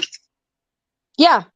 Okay, because I just flipped to the other thingy and I want to read something. Okay. Somebody said, I saw a video NA made. She said that the people that were really involved have a reason to keep everything quiet and that maybe someday they will talk. Have you seen any video like that? No. I haven't either. I don't know if they can put a link, maybe if, because I think I know I can put a link because I can put a link for this thing. So if that person wants to send me a link to that video, although I have no idea how to play it, so I don't know. Never mind. That'd be too much. I'm sure I would somehow screw up this thing. I mean, like, look at Armchair Detective is a good example. Like, he's just making money. You know what I mean? So he's gonna swing it whichever way the door goes. And it was favorable for him to side with the Ruseks because, of course, he wants the favoritism of what the public is into. And most of the public, you know, was so defensive about Shanann. That's how he got all of his subs. And now he's pigeonholed it into that situation. He can't really change his narrative. But you bet your ass when people started coming out saying, oh, Chris Watts is doing this and Chris Watts is doing that, he's trying to tell his subs, oh, well, if something comes out, we're just going to have to go with the truth and blah, blah, blah, blah, blah. But he's pulling out of his ass every time he gets up there. Well, I think, just my opinion, I think AD is not one of them who's actively attacking anybody, but I think that he is very much involved with the attackers. And he's a hindrance. Like, if we really want to discuss what happened, people like him are a hindrance because he's coming out and talking about information that's already been, you know what I mean? It's already been disproven. The things that he says, it's like, that's been disproven months ago. I don't think he's actually being attacked. He probably isn't. He's probably got his own attackers that work for him to draw traffic to his channel. Exactly. The other thing is, while they're attacking people, they want to make it look like other people are getting attacked too. Oh, yeah, right. Yeah, exactly. And otherwise, if it was just the one saying XYZ, then it would be too obvious, right? So they want to make it look like all of these people are being attacked. I don't believe it. And on the other hand, if there are anywhere from 10 to 61,000, depending how many of those subs he buys, if they want to be his subs and listen to his crap and give him money, who cares? Yeah, right. Exactly. Whatever. I'm looking at the chat. Me too. I just saw this one. If they shut up YouTube, then take off 48 hours, 2020, anything that talks about crime. Exactly, Nola girl. Exactly. Yeah. Everyone shut up about this case. Nobody talk about this case. Everybody stop talking about this case. I kept getting phone calls from people in North Carolina telling me that there was something going on with Netflix because Netflix kept coming to town. And I'm like, no way. There's no way. And sure enough, guess what? Netflix did a, docudrama. Yeah, but they were able to control the narrative, right? And they want money. They want money.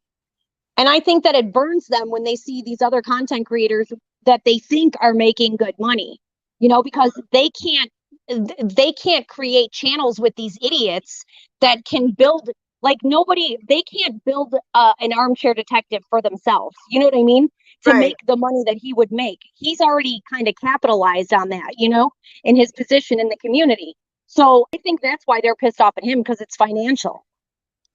Well, and there for a while when they were attacking me, they were saying I was making $200,000 off of like a 55-page essay, right, on Kindle for 99. I think it was $1.99 or something that I was giving away to the groups, right? They're like, she made $200,000 on that. It's like, yeah, sure. And then they do a video saying I made $12,000 a year. It's like, okay, which is it? Dipshits. Right, exactly. But they never have any proof. This is another thing. They never provide any proof. If they're so concerned about the questions that people have, then come up with real answers and back it with some facts. Don't just say it and that makes it so. Like, I don't have to trust or respect or believe anything that these people tell me, especially when I can see physical evidence that tells me otherwise. Exactly right.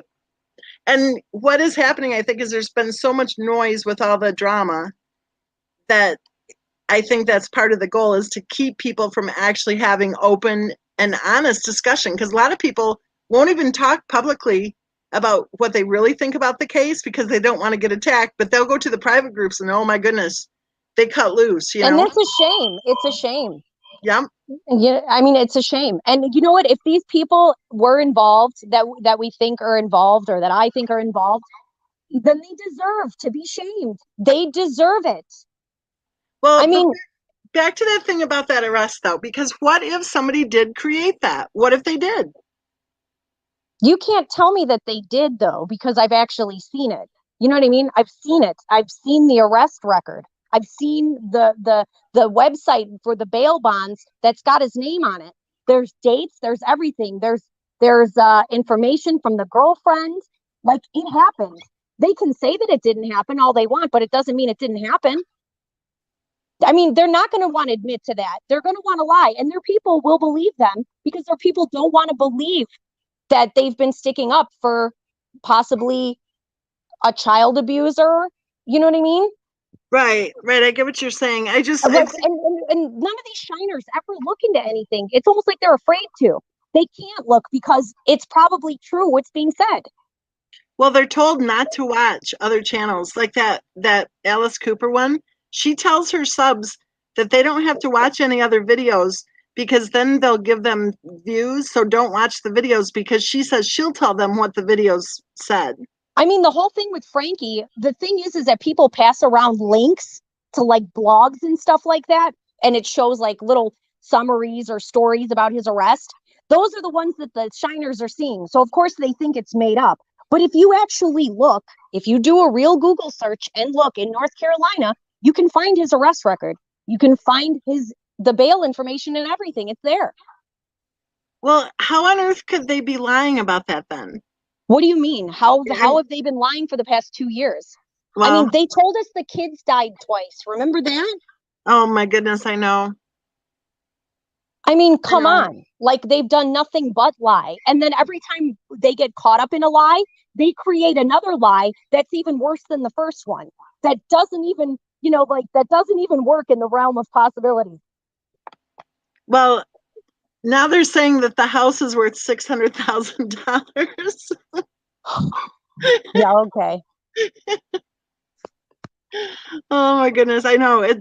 The list is so long of all the changing stories. It's just so frustrating. Whenever there's a longer comment, I'm going like, what's that say?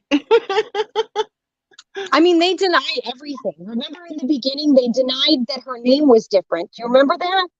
When everyone was like, why is some videos are calling her Shannon and some videos are calling her Shanann? And the shiners were all up in arms about getting her name right. Yeah. Remember yeah, that?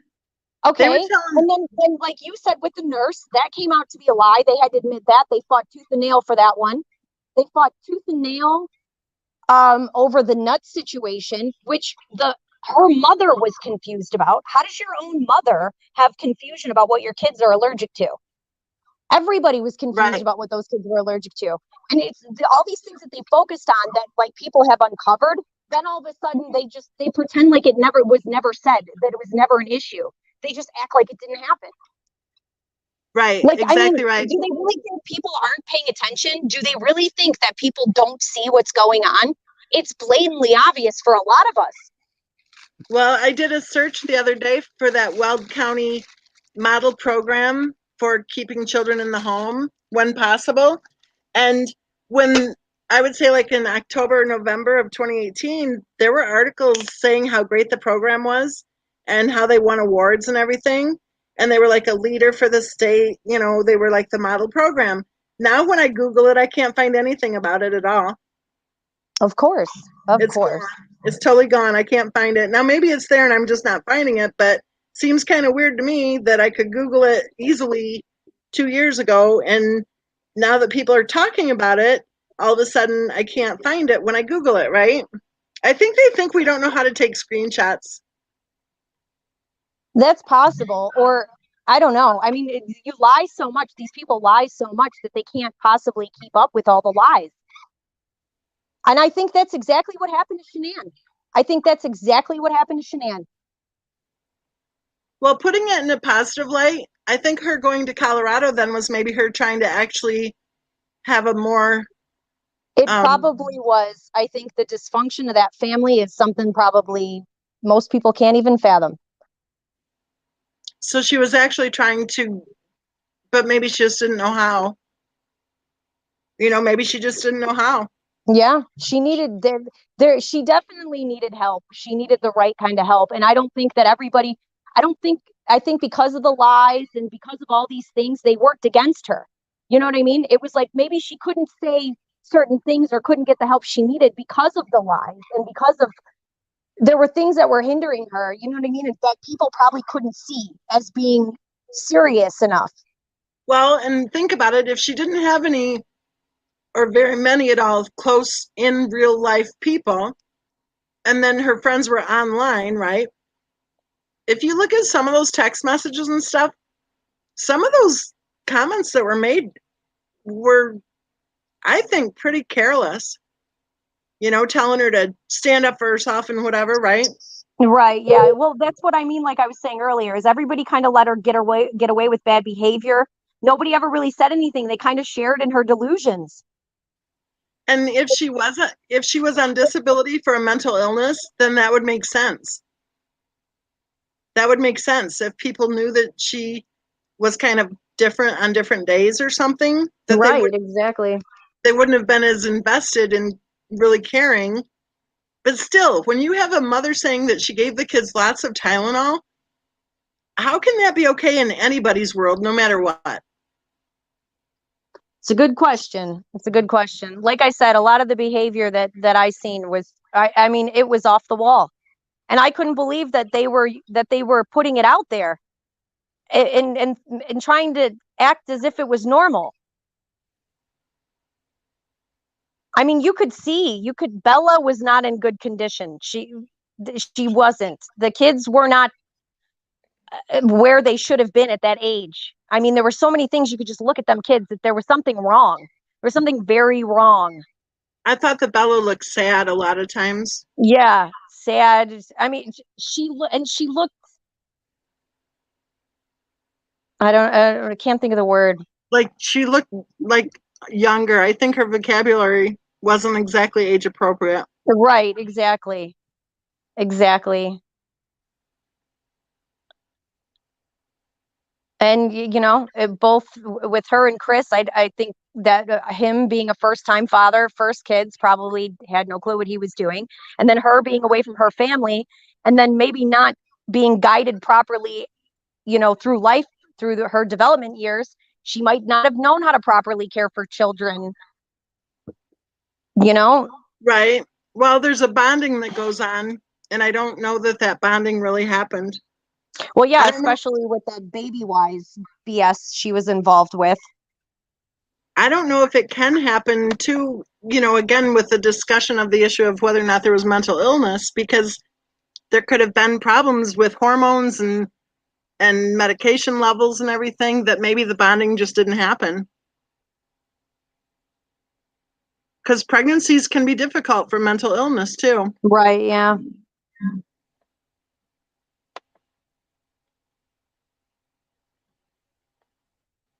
I'm I'm just looking at looking at the the comments. Sorry.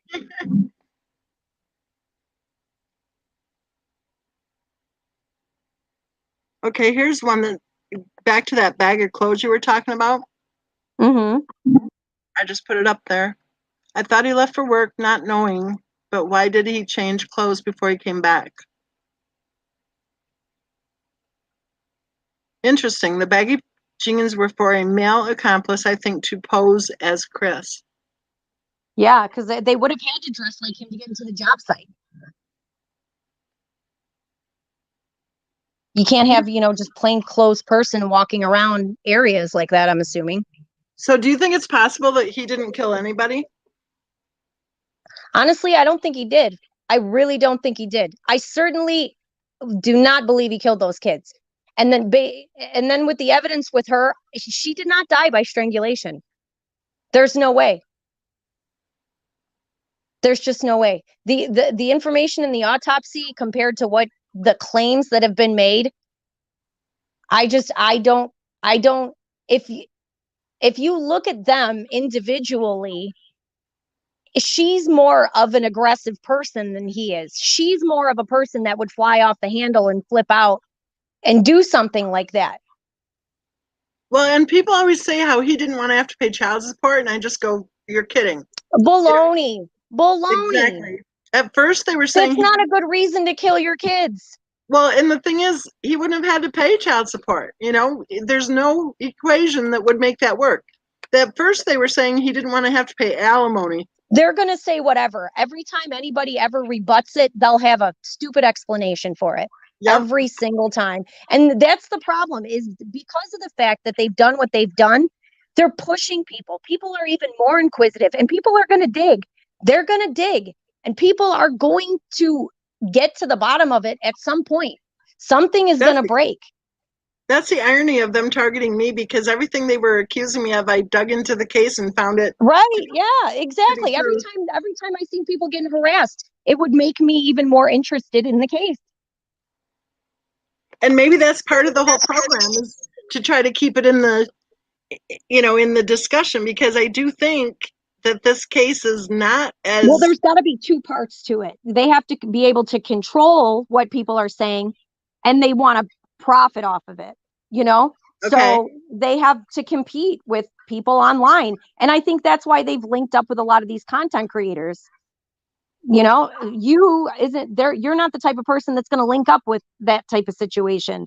So they're going to battle you, like you're an enemy, Well, like a and couple other channels.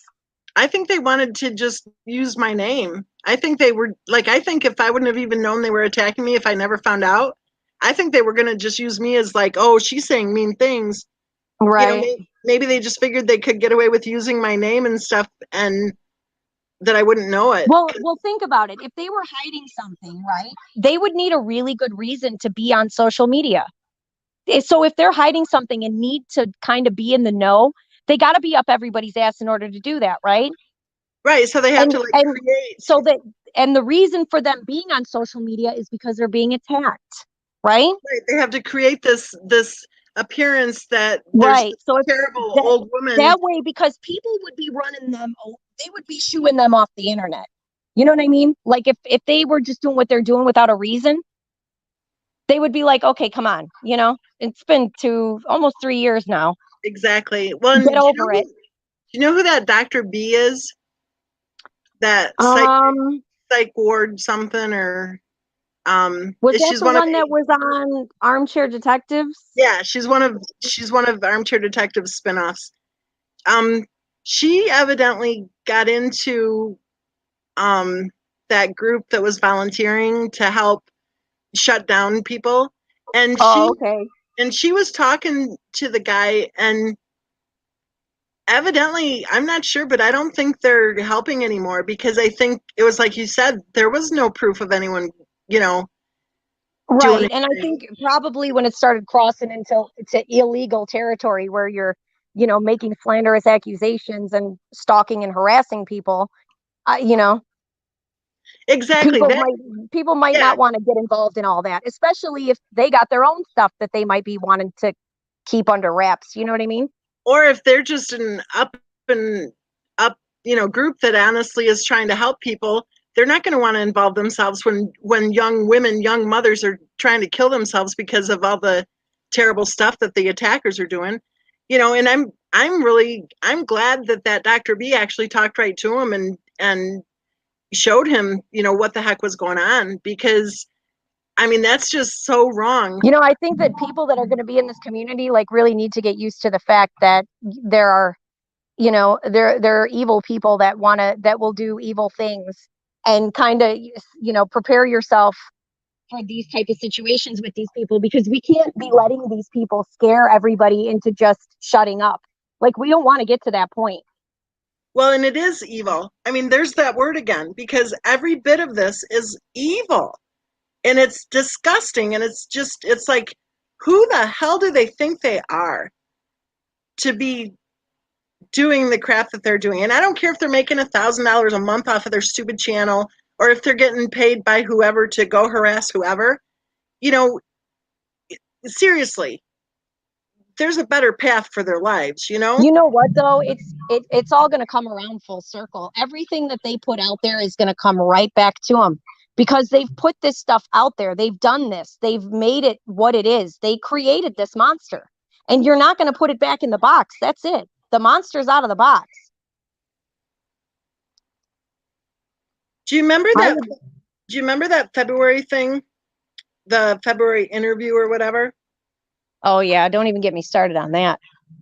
Right at that time, right before then, there were some really good videos that were explaining everything that made sense, right?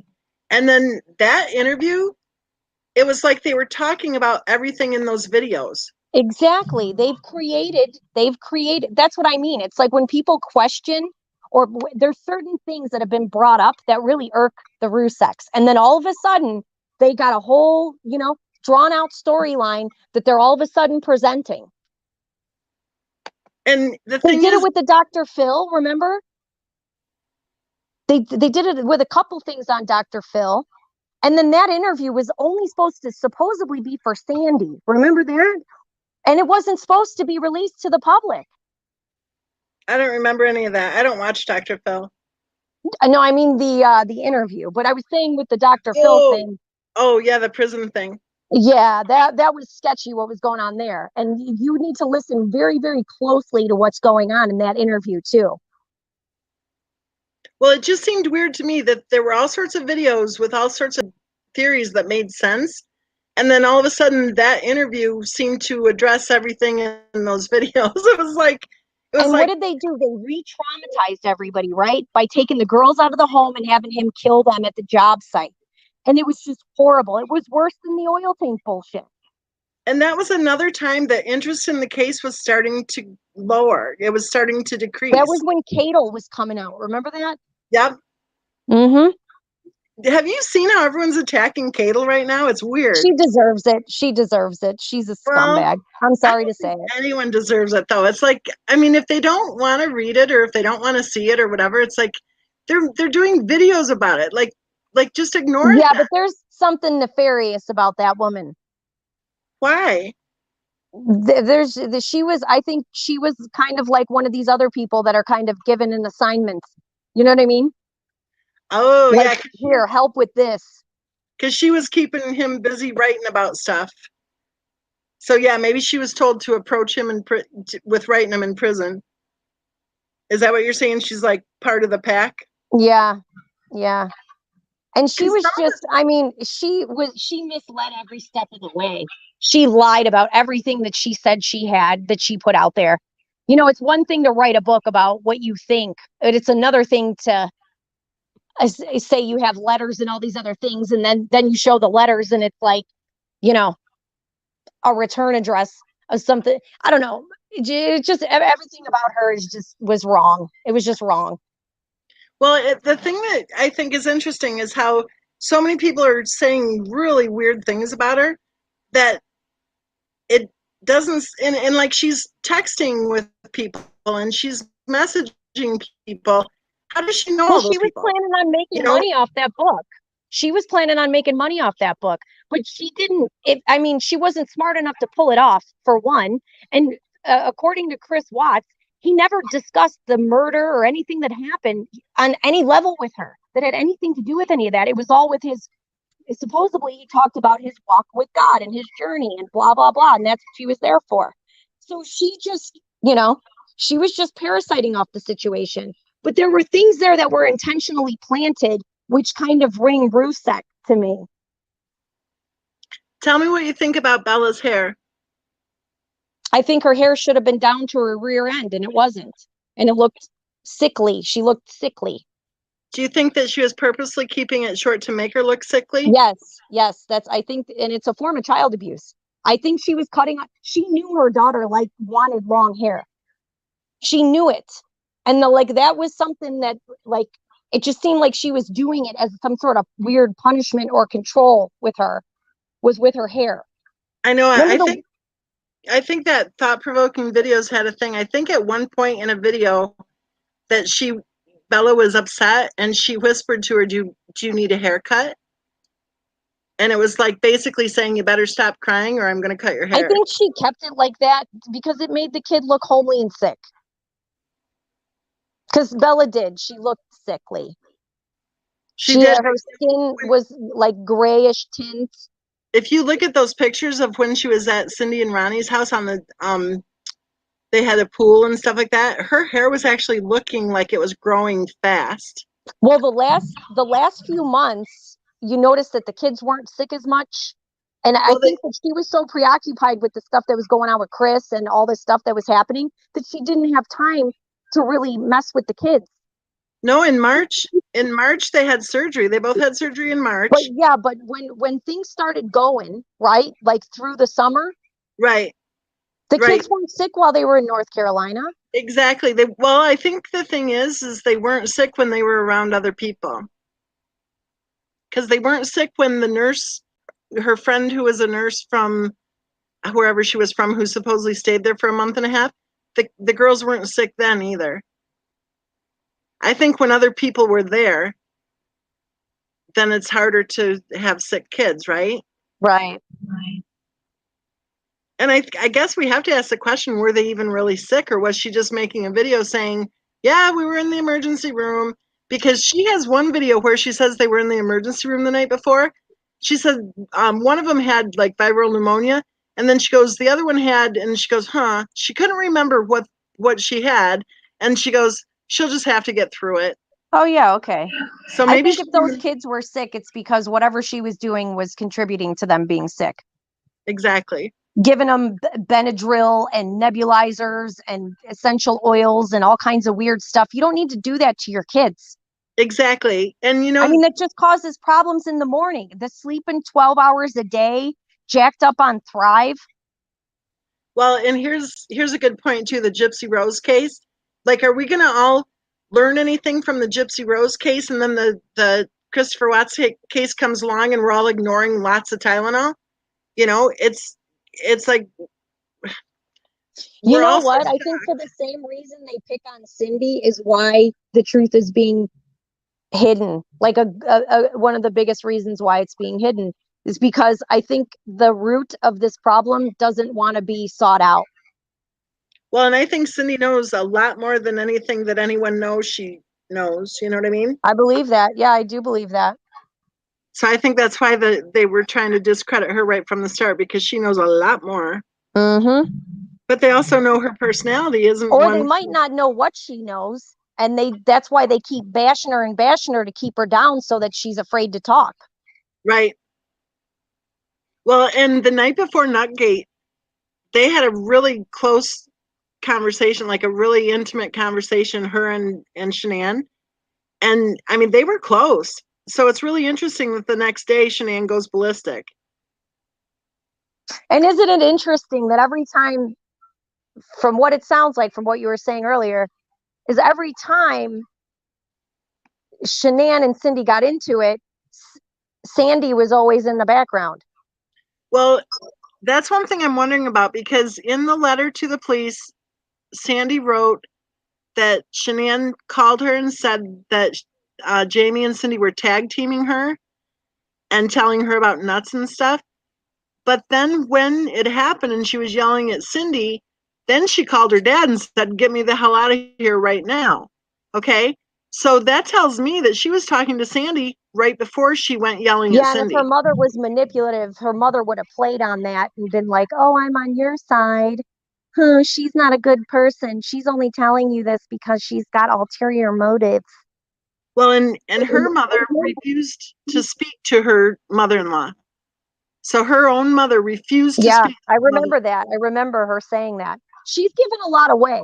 Sandy doesn't realize, or Sandy, I'm sorry, Sandy doesn't realize, but she's given a lot away trying to hide things.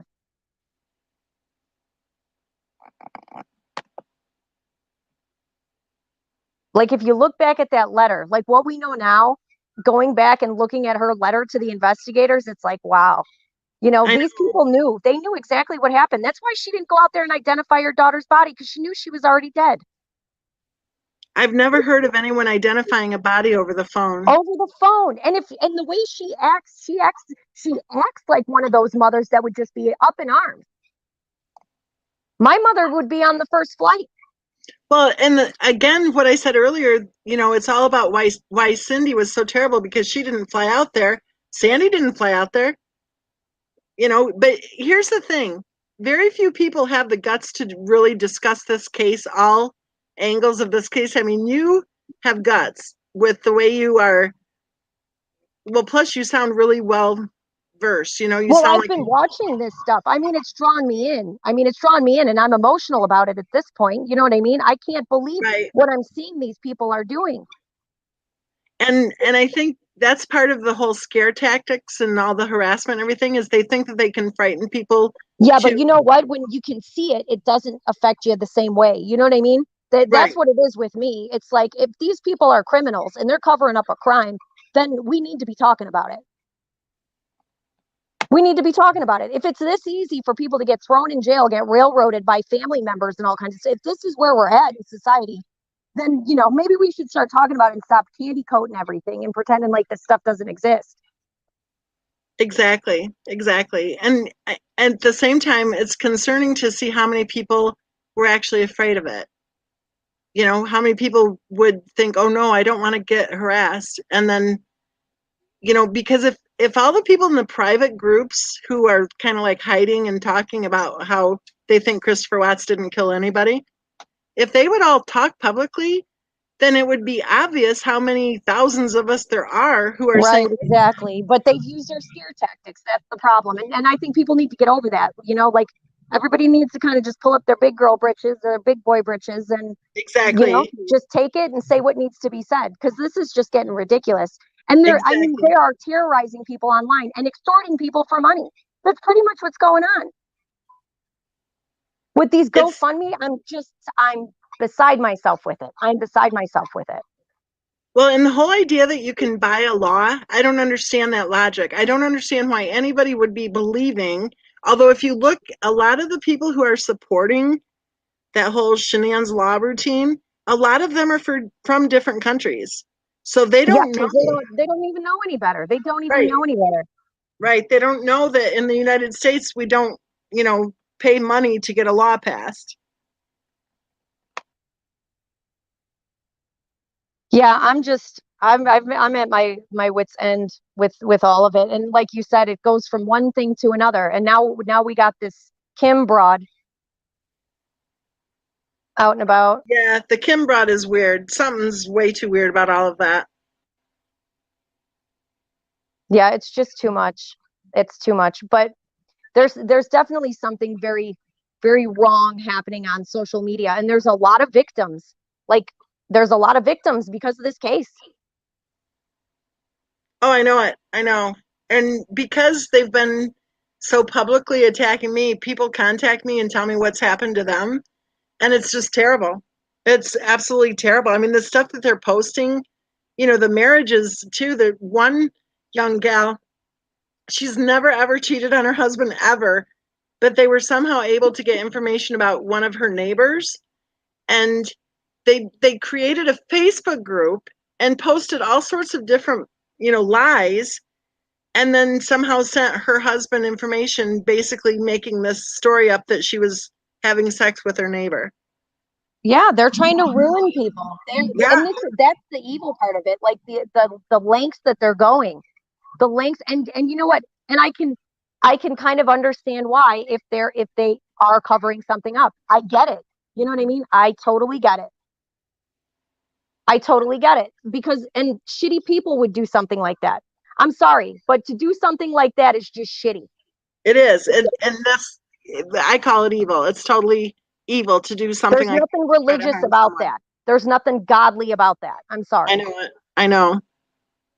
Well, yeah, it's kind of hilarious when you see these videos where they're saying things like, "Oh, I'll pray for you. I'll pray for you. I'll With pray the for you." prayer hands, I've had enough of the prayer Yeah, hands. exactly. I'll pray for you while they're saying, "Oh, she's Satan."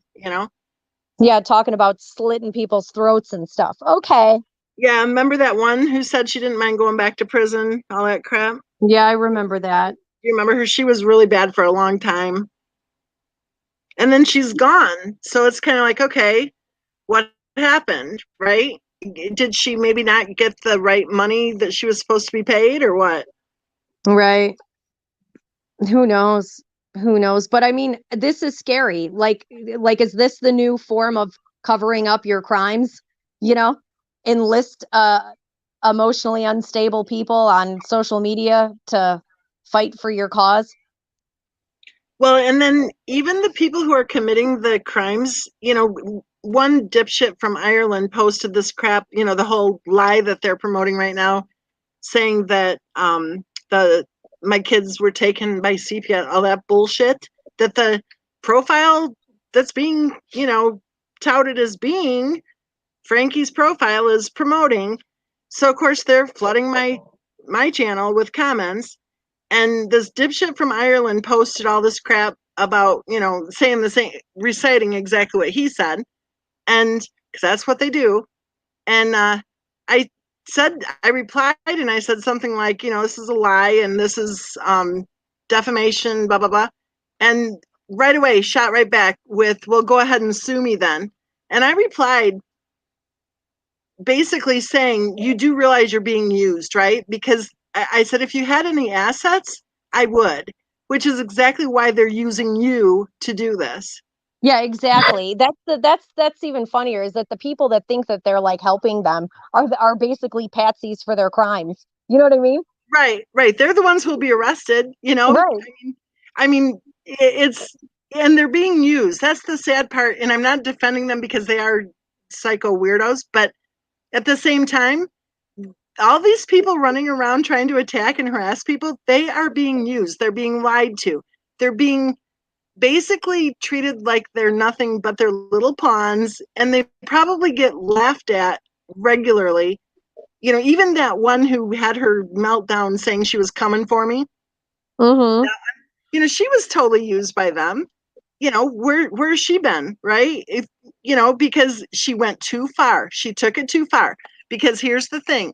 You can't get up there and say, I represent XYZ, and have XYZ sit there and go, yeah, yeah, yeah, you represent us, and then threaten people. Because then XYZ becomes vulnerable to those same accusations, right? So, you know, oh, they were done with her because she went too far. You know, they're being used. I don't feel sorry for her at Are all. you talking about the advocate woman? Yeah, the avocado. Oh yeah, yeah. You know, She she wasn't that bright to begin with. You can see why they used her exactly right. because she didn't question anything. They never showed her proof. She had no proof that anybody was harassing them, and she Exactly didn't know right. the case. She certainly didn't know nothing about the case. Exactly right. But you know, there they go. Oh yeah, you know, applauding her when she is making threats, and then pretending, you know, that we're gonna all pray for everybody. Like, that isn't how that works, you guys. You know. I think they just try whatever works. I mean, I've literally seen these people just try things just to see if it works. You know what I mean? They're just throwing spaghetti at the walls. They're just trying to shut people down and scare people and hurt people into staying quiet. I mean, it's the same thing, you know? I don't I'm know. looking at the comment section because someone said, "How is the guest making Mensa look like a joke?" So someone's posting something else. I just want to find it. I'm I'm sure a all the clever. scumbags are. Yeah, she said she's asking how. So somebody else said something before that, but I haven't found it yet. Oh, you look like a joke. Oh, Amy's Justice League. Who looks like a joke? Amy's Justice League.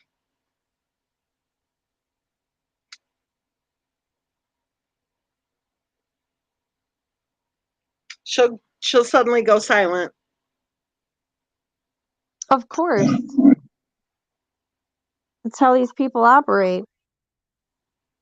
Oh, the guest is making, yeah, I it's bet Amy's I bet Justice they're League. really pissed off that they can't fucking text. Oh, excuse my language. They can't text somebody in the chat and feed them no bashing shenan.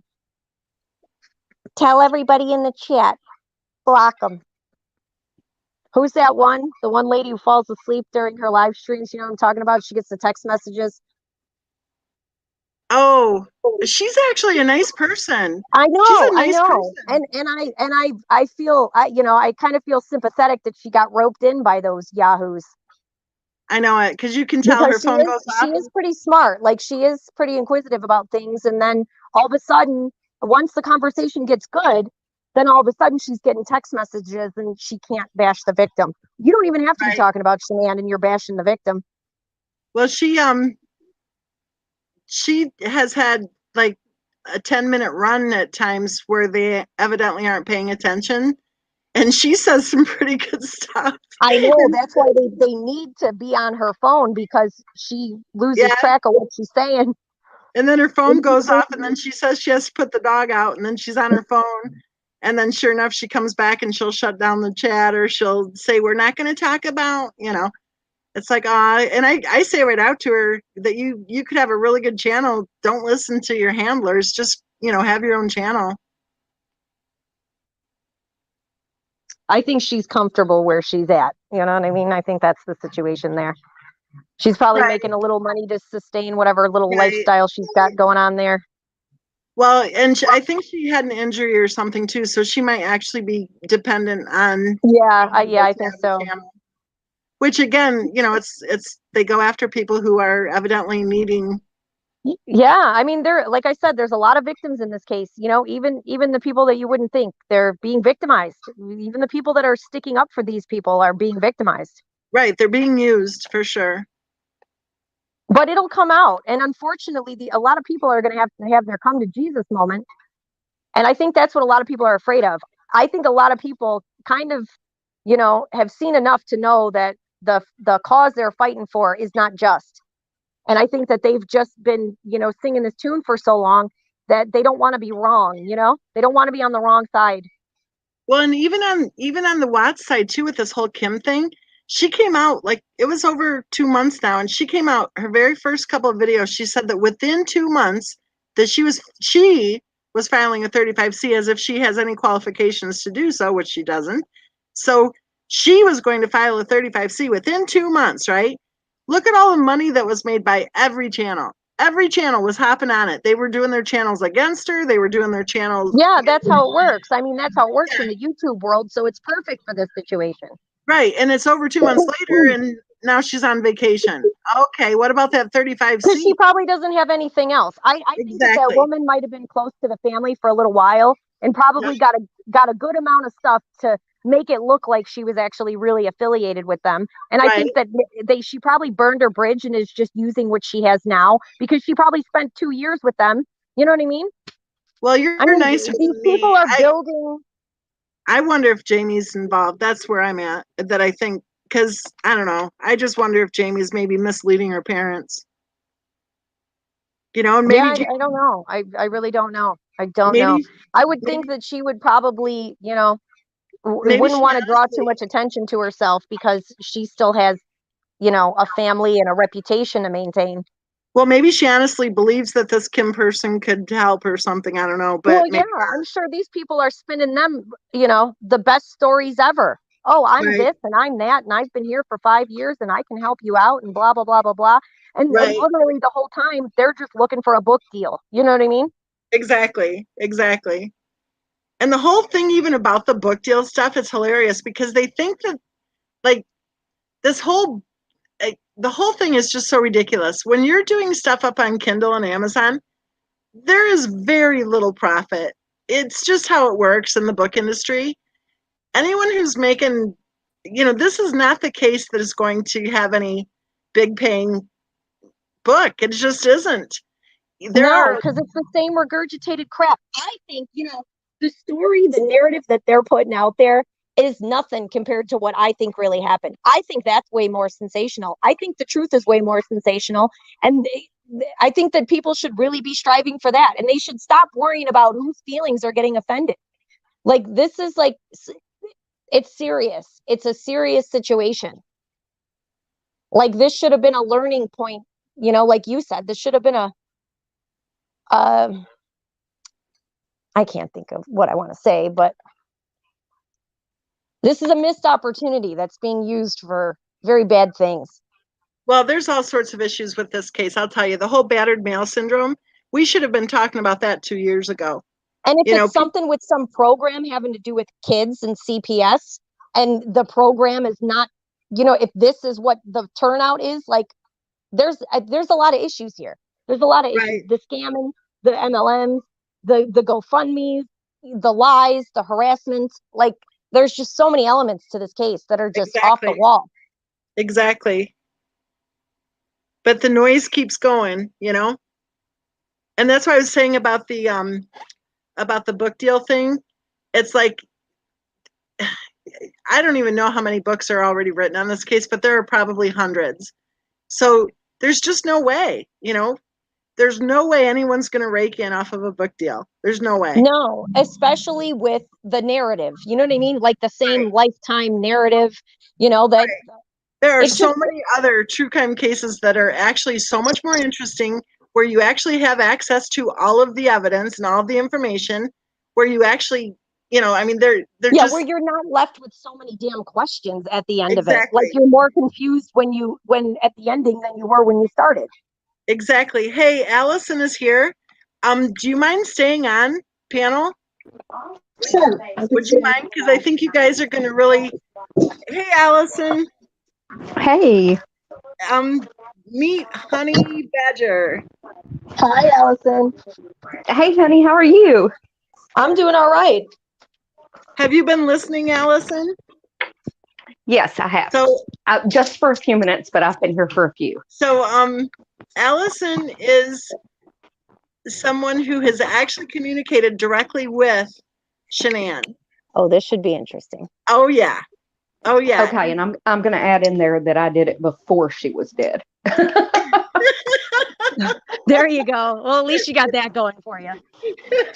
So you're letting her. Yeah. Okay. Allison, how would you like to? Do you want to just go ahead and share with us a little bit of? I mean, I'd pretty much like to just kind of turn it over to you if you don't mind, because I know you're a really good speaker. Oh, that's fine. I think the first thing I want to start with, because we was kind of connecting Lupus and MLM companies, I think that's where I want to start is with Lupus, and then I'll move into MLMs and tie it all together, if that's okay with you. Okay, yeah, it sounds good. Okay.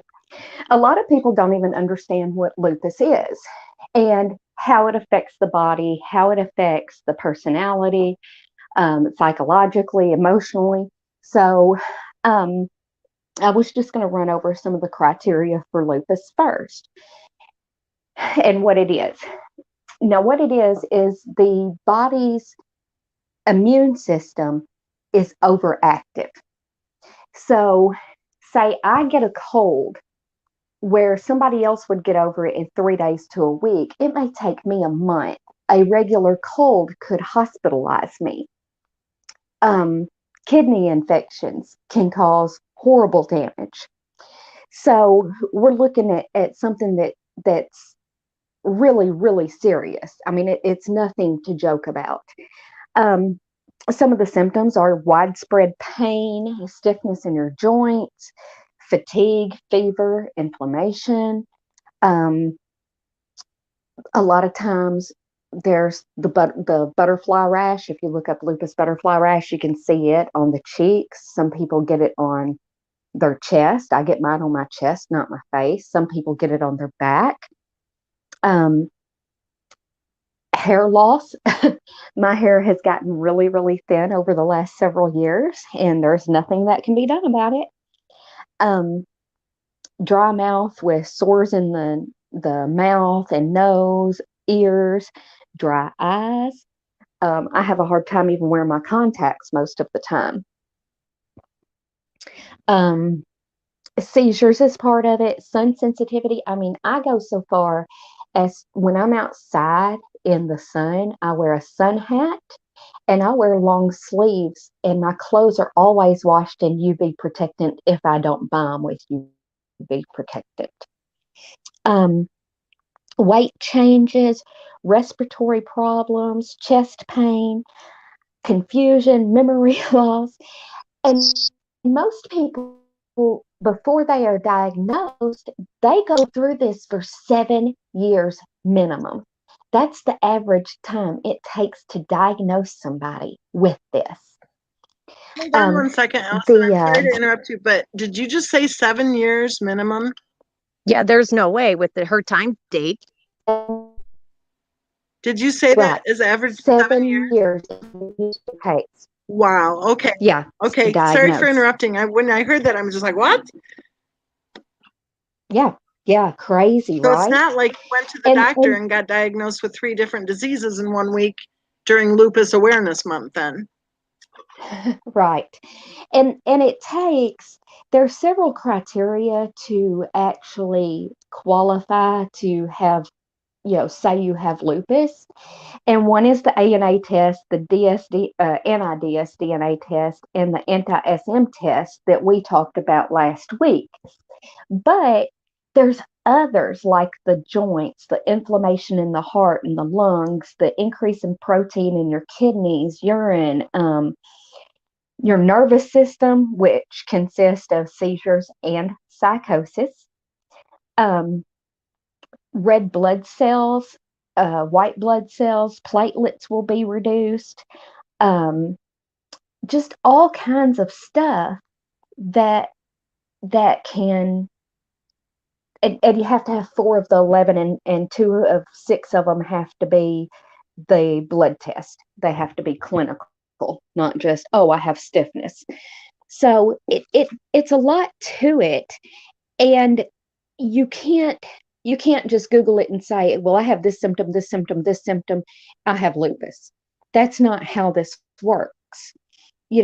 I had blood tests done for years and been complaining at different times about, oh, I have pain here, or I'm having kidney infections, I'm having yeast infections, I'm just kind of achy, feel like I have the flu, and nobody put it together until I walked into my doctor's office, and she was a friend of mine, and I said, look, Tammy, something's wrong. I'm having pain, I'm having this, and this. And she sat down and looked at my chart, and she said, I'm going to do some blood work. And when she called me, she didn't call me to tell me, oh, blood work's okay. She said, I need you to come into my office. And when I sat down and looked at the blood work myself, because I have a very close friend who has lupus that's older than me, and I grew up with her. She was my babysitter. And I knew what it was. And they sent me to a rheumatologist that week. Now, a rheumatologist in Nashville is not easy to get into. And they had me in there that week. And he told me right then what I had, because he had the blood work and he had all of my medical history right there. And he started me on Plaquenil, which is hydroxychloroquine, which we've been hearing so much about lately. And from there, my test results weren't coming back, that it was bringing my numbers down. So he put me on other medications. So over the last, 7 years, 8 years now, we've tried different meds. We've done different treatments. And I have learned that a whole lot of it is my diet, is how much I push myself, and the things that I can do to help myself. One of the things that really threw me with Shanann was we didn't see her posting that she had any of this, that she was having, all this pain in the morning to where you can't get out of bed unless you have someone there to help you. She didn't complain of light sensitivity because she was always out in the sun with, on the trips and stuff. None of that, absolutely none. And then we go to post-mortem. And I have researched this because, I kind of want to know what to look for that's going to kill me. That's just me. Post-mortem, most people who die that have lupus, they will be able to see in an autopsy that there's connective tissue problems, vascular changes. Over 50% of lupus patients, when they're autopsied, have an infarction or lesion in their heart. And a third die of congestive heart failure. Think about that. A third die of congestive heart failure. There's also thickening in the kidneys, or abnormal findings in the kidneys is in 85% of lupus patients post-mortem. And this doesn't matter what age. This is anywhere from teen years up until 70, 80 years old. And that's kind of strange that nothing showed up. Over half have an enlarged liver and spleen, and they have collagen buildup in those. And a big number, and I'm not exactly sure of the percentage, but a huge number dies of pneumonia or respiratory adhesions. So we didn't see any of that mentioned in her Her autopsy. report. Yeah, it was in her unremarkable. autopsy. That's what they said. All her organs, everything was unremarkable. Right. So how can they say she had lupus? Just don't understand. And as far as how we should be that lupus patients should be doing for themselves is vitamin C or anything that boosts the immune system is not good. We have to have things that suppress our immune system because remember, it's overactive. So we want something to bring it down, like the Plaquenil, the hydroxychloroquine, or methotrexate, or the new one, Benlysta. Cut the sugar, cut the carbs, because they cause inflammation. Red meat, sodas, saturated fat, artificial sweeteners, which Thrive's loaded with artificial sweeteners, loaded with carbs. Chemicals, any kind of chemicals are really bad. And obviously, Thrive has chemicals in it. And they say that they're naturally based, but oil, gasoline are naturally based. Right. The atom bomb is all natural. Right. So I don't see that she was taking care of herself. I don't see that she was avoiding the sun. She was eating correctly. She was doing any of the things that normal lupus warriors do. So I went on and I researched Thrive because I know what MLMs are. I've done it. I'm actually in one now, but I only buy for myself. I do not promote it in any way, shape, or form. And I got to looking at the things that's in there and how much it cost. And I I was just horrified. It's loaded with caffeine, which is a no-no for lupus. Vitamin C in most everything was way high, like 110% of the USDA, 200% of the USDA. I mean, and she's doing this how many times a day? Three times a day or more. The black label that Chris was always wearing has no nutritional value available whatsoever.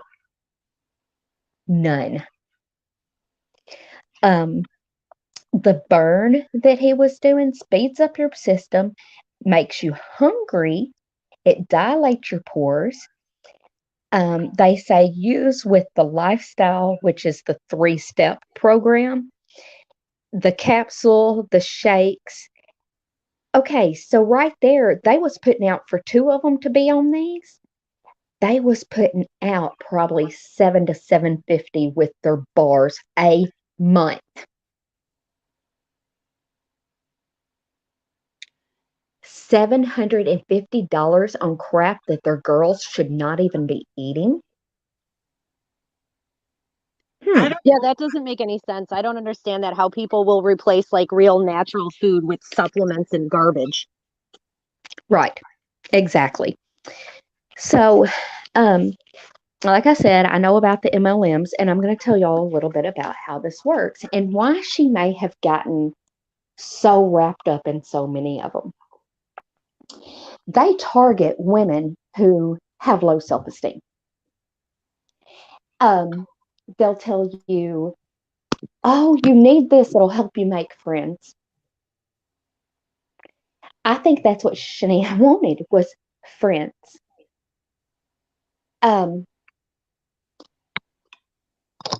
She never seemed really confident, even in her videos where everybody thinks that she was, oh, she was so confident and so peppy and all this stuff. No, she really wasn't. That's the reason why she had to have the girls there. That's why she had to have Chris there. And they was probably telling her, this is one of the big things that you'll hear in MLMs, fake it till you make it. Why would the person buy what you have if what they have is better. So you have to talk yourself and your product up. That's what she did. That's what she did all the time. That's what she did with Thrive when she would contact me. Oh, it's so good. It's just great. You're going to feel so much better and have more energy. No, I'm not, because first of all, I'm not stupid. I know that if it's an MLM product, if it's made in the United States, it's crap, because our FDA is crap. Well, they're not regulated at all. No, I don't think any vitamin supplements or anything are regulated, and so to be having a serious disease and to be introducing who knows what into your body, and then to try to be promoting it to others who have a serious disease is, I think, downright criminal. I do. If you're targeting somebody, that's the word I was thinking. Yeah, and you have to be Exactly. criminal or naive, either one of the two, to do it. You know what I mean? Yeah. well, yeah, if you're going to be saying, hey, this person's vulnerable, I'm going to try to put her in financial, Right. Let's make her life even worse. yeah, and she might be desperate enough or hopeless enough or unwell enough that she might make 20 cents at the end of the month to, put toward her other order, The Didn't they average find a bunch of unused product in her basement? Didn't she have like a stockpile of it? Yes, and that's part of it. Is she probably got that one little reward at the beginning, something tiny, something like a keychain or something. She's like, oh, that's cool, I want the next one. And so she was buying more and more product to get that instant gratification. Right, yeah. And that's how it works. They get you hooked on these little bitty prizes so that you want more and more and more, and you're willing to spend more and more and more. And it doesn't matter how much you sell. Yeah, it is. It is. And the fake it till you make it, and you have to show up to go up. That's probably why she was spending so much money on these trips that I promise you were not free trips. There's no way. No, they weren't. There's no MLM in the world that actually Isn't it? gives you Don't they a have free it trip. to where it's like they I think you have to pay for your airfare and your hotel stay, but like the parties are free or something, but you pretty much have like the travel cost. Yeah. That's not a free trip. That's just not free. If you're paying for your travel and your airfare, it's not free. That's just like the Lexus, the whole concept with the Lexus. That's a whole nother animal right there. Mm-hmm. They could have spent the $750 that she was putting out on Thrive just for them to have a placebo took the kids effect. On a vacation. Took the kids somewhere. Right. I mean, come on. But they do. They prey on women who have low self-esteem, who are stay-at-home moms, who are needing something. And when they first talk to you about the company, they usually ask you, so tell me about you. Are you a stay-at-home mom? Have you been to school? What did you go to school for? Yeah, they're data mining you. They're just reading you. Yeah, exactly. And they're going to play on that. And they're going to say, oh, well,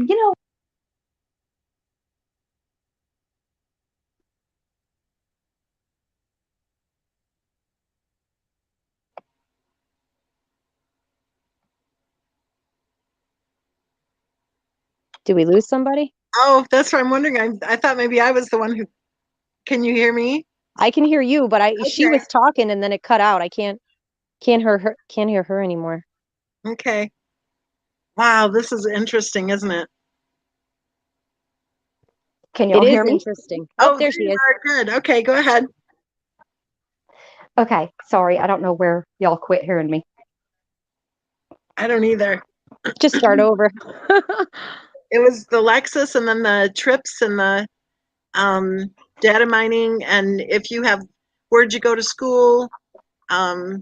Yeah, that's exactly what they do. And they play on that and they say, oh, well, I have a friend in Thrive who was in the same situation as you, and y'all might really hit it off. Why don't you come to an event with me?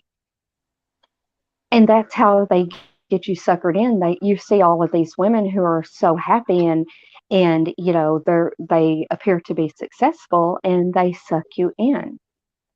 And it happens so much with people who have chronic illnesses because so many people are looking for the next thing that's going to make them feel better. They don't like taking all the medications, so they're willing to try anything. Right. And they're like, well, I feel like such a failure because I can't work. Oh, I can work from home with this and make really good money like Susie over there and have a car of my own that's nice and all this stuff. And that's how they get them in. And then once they're in and they see that they're not making money, one of their friends has already left Thrive and is going to something else and says, hey, you know what? Guess what? I have started a new company. Like they're really starting their own company. And I want you to try it out. Why don't I send you a fun pack or whatever they call it?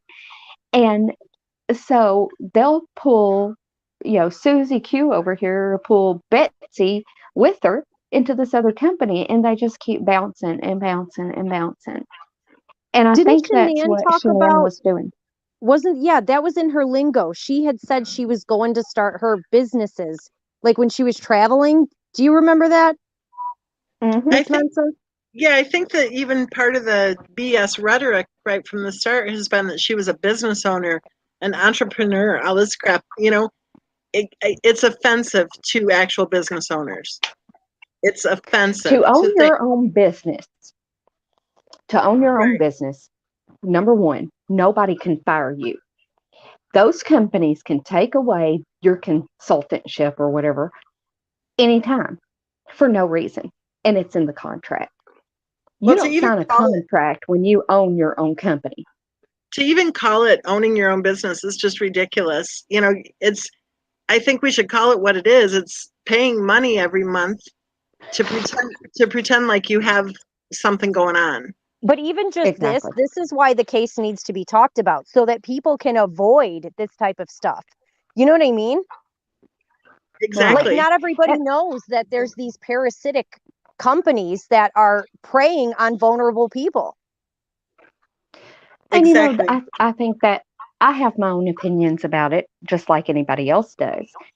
But I think that's the thing that bothers me the most is people see, oh, Shanann was so successful. She was a business owner. No, she wasn't. Right. It's like selling the lie. It's reselling the lie. It's repackaging Mm-hmm. and reselling a lie.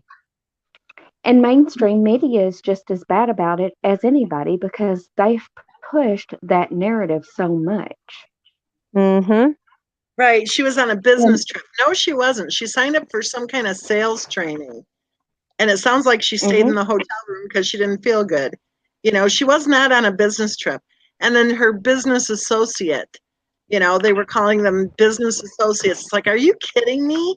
We all shop at the same store, right? I'm sure all three of us spent a lot of time in the purse section at Macy's, right? So does that make us Mm-hmm. business associates because we all happen to know where to buy a good purse? No, it makes you a nurse. Right. You're retired. She's a retired nurse. A retired nurse. And Did she you hear employed the the other night 95. when I was on there and I said if she was a nurse, she would have known that? Yeah, exactly. She did more than 95% of the other women out there. And I keep asking the question, 95 more what? Like more what? Yeah, this Right. whole case is just offensive to the sensibilities. It really is. It is. But that's something else that you have to look at. Had she wanted to have a real career and she was physically and mentally able to have a real career and she was interested in health and nutrition, she could have went to school to be a nutritionist, to be a nurse, instead of lying about it and making people Right, believe right. But I that think she she had the had wrong been. people around her too, though. You have a husband that's submissive, that's not kind of like adding and putting his part into it. And then you have the parents that kind of like let her get away with things and always cleaned up messes for them and all these other things. Like the situation around her was bad. You know what I mean? Well, I'll take it a different direction. I don't think she had the ability to actually, like, I don't think she had math skills. She said so. She couldn't stand math. But that would have been, whose fault is that? That probably would have had something to do with her childhood and the way that she was raised. You know what I mean? Like the cards were kind of against her. Well, I mean, the vocabulary, the limited vocabulary, the limited math skills, the claims that she made, you know, I don't think she could have become a nutritionist. I don't think she could have become, you know, they go on and on lately saying how she was such a great salesperson. I've yet to see one video where I would have been impressed by her as a salesperson. I don't see it. I see somebody who wanted to have her own Rachel Ray kitchen show, and she couldn't even call the recipes. She called them the directions or the instructions. They're called recipes. I mean, well, she must be likable to some degree because she's got a million people, you know, no, thinking she doesn't. Well, you know what I mean. She's right. got enough people there that think the world of her. So whatever she was projecting, people liked. She just, I think her circumstances no, they were hired friends, basically. They all worked for Thrive. Have you seen very many people outside of Thrive that really got along with her, that have spoken out and said, oh, she was great, you know, she was an awesome mom? Have you seen anybody outside of Thrive? No, we're not allowed to. They don't ask those people the questions. They stay far away from people who actually try to talk about what was really going on. Right. And those people get attacked. Right. I think they've been made to feel afraid to speak. Mm-hmm. Right. And so they're controlling that narrative and making her look like she was a saint when, you know, she was really a con artist. Right. And those kind of roads don't lead you anywhere good. And people need to kind of understand that and see that. You know, everybody wants to be the exception to the rule, but sometimes the truth is ugly and sometimes things aren't what they seem. And this case really does seem like a missed opportunity as for a learning experience for a lot of people. You know, women who might be a little bit too bossy or aggressive with their families, you know, or putting their own needs before their children, or just a lot of missed opportunities for people to learn from this case. Exactly right. But you know, because that's why we discussed this stuff, you know. Right. And we were talking about the stuff, you know, she had all this in the basement and everything. Don't you think he realized it when he started sleeping down there? Well, he was probably the one who kept dusting it. Probably. Well, remember he was supposed to take a friend to the airport, and she said he couldn't leave yet because he didn't finish cleaning the basement. It was his sister, wasn't it, who supposedly never went out there to visit? I thought it was a friend. I don't know, but he was supposed to leave at a certain time. Yeah, and he had to clean the garage. And he couldn't leave yet because he didn't get it clean yet. Yeah, I think he was too busy to notice everything that was going on around him. He was just bombarded with do this, do that. We have seen. Well, he was caffeined up too. He was doing like double Band-Aids and stuff too. Yeah, he even said that on one post that he had one of the patches on and was showing it, and he said, I've vacuumed everything, I've done this, mowed the yard or whatever it was, and I can't stop. Yeah, that's kind of scary. That's kind of scary. You know, if they worked that good, that's a little too much. Cindy told me that but how many did he have on? When he visited their house that in the summer, that he said to his dad, because they had Ronnie and Cindy buying it too to try to be supportive of her career, you know, and they bought it, but evidently they didn't use it. But I doubt they ever told her. They probably stuck a Band-Aid on when she came. But when he was there, he said to his dad, "Do you have any? I need something. I need something." And it's like he was like he really needed to have like a fix or something. And then yeah, and then Ronnie went and got some of his stash and he took it right away. It's like that's pretty weird to be craving some sort of a nutrient or nutritional supplement. That's kind of weird. And back to the lupus connection, if it has that effect on a healthy person, right? Obviously, if you have lupus, and obviously too, if you're pregnant and you have lupus, there's no way you're going to be sticking that stuff on you. If you have any sense. Right. Tell us, if you don't mind, Allison, tell us about your communication with her. Like, was she really friendly? Was she, how did that go? Did she kind of take no for an answer, or did she kind of like drive you nuts? No, she was driving me nuts. Like I said, I had to block her.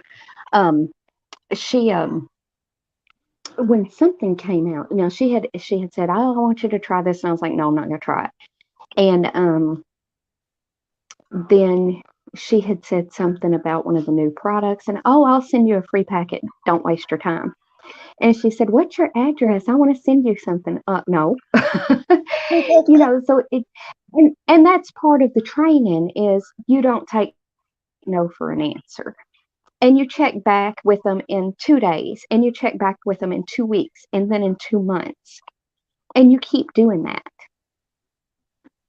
So she was very, very easy to sway or almost brainwash because she was following the plan 100%. Wow. So as a group, in your support groups, as a group, did you all talk with each other and say, "Hey, does she really have lupus?" I'm sure that we did. I don't know. It's been so long. But, once you can tell when somebody has read somebody else's post and they're just posting it again, like, "Oh, I have this," and she did that a lot. Oh, where she would take She somebody was kicked out else's of, story and make it her own? yeah. Okay. Yeah. Somebody would have a new symptom or have a question about a new med. And then all of a sudden, 2 weeks later, she would. The same symptom or the same medication? Yeah. So Yeah. she was gathering up information from belonging to those groups then. And applying it to herself. Mm-hmm. Sorry, I'm chewing. Yeah, all just like you said, it's data mining. You get in these groups, you see what's going on, you see what people really need. They need something for pain, they need something for anxiety, they need something for energy to help them sleep. And that's what she did. She would, "Oh, I have this, and I was wondering, what do y'all do for it?" And then she would say a couple of weeks later, "Oh, well, I found something that works." And that's when, if anybody says, "Oh, what is it?" she would start sending instant messages, to where she would say, "Oh, you've got to try it," and she would do the whole sales pitch, and "I'll send you samples." Now, remember, those samples aren't free. She didn't get those free. She had to pay for those. Yeah, and her friends were talking about how she was using Chris's money to do it. Remember, she was giving them away for Christmas, and her one friend was like, "Oh, yeah, that's a good idea." She was like sarcastic. I don't remember that, but I know. Well, yeah.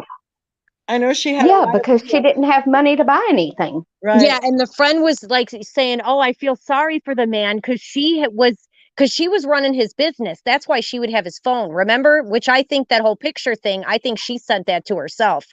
to whatever. I don't know what was going on there, but I think she sent that to herself. But anyway, she would use his phone. He would take the work phone to work, and she'd use his phone during the day to run his Thrive account.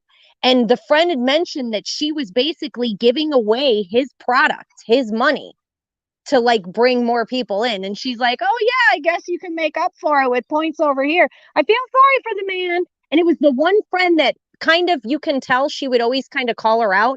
And Shanann would always kind of get like a little, she'd give like a face in the videos, you know, and her other friends would kind of just like laugh it off and be like, oh yeah, whatever, Chris, you know, like let her treat him like garbage. And this one friend was kind of like sarcastically like, yeah, that's a bad idea, you know.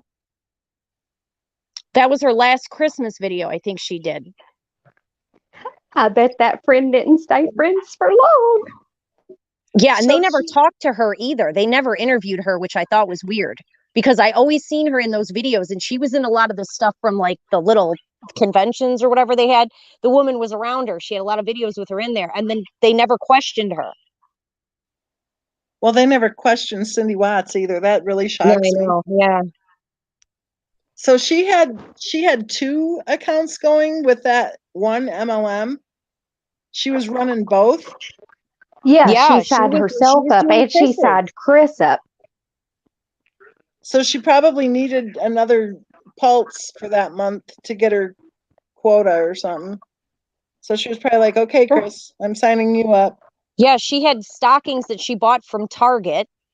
And then they were nice stockings, like little fancy, you know, like kind of like glam type stockings. And then she was she went out and bought a bunch of stuff. Like it was money that she was just giving away for Christmas, right? When they're supposedly, we know now, they were behind and they couldn't afford to do what she was doing.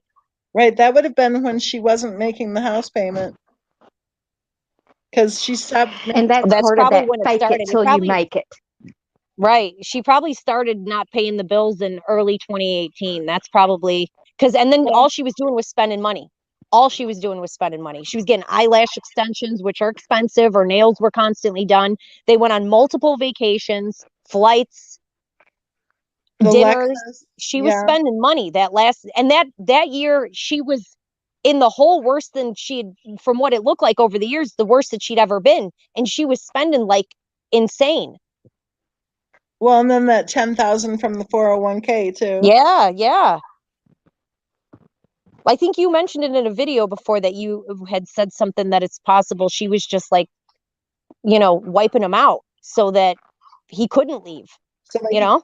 yeah, so he couldn't leave, right? Because then he wouldn't Yeah. have the housing credit history, whatever, for anyone to even rent a place to him, right?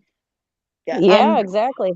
One of the panel members said that they live in that area, and that with him having missed house payments and stuff, there's no way that anyone would have rented to him because housing And is. didn't he say he was going to get an apartment? Wasn't that in the conversation? Maybe that made it real to her, you know, that night when she came home and all those things hit her at once. And then by him saying he got an apartment, like if she was trying to disable him financially and he was able to keep going and she, you know, was already pissed at him for whatever. And then finding out about the girlfriend and the hair care products that didn't go through, you know, everything all at once.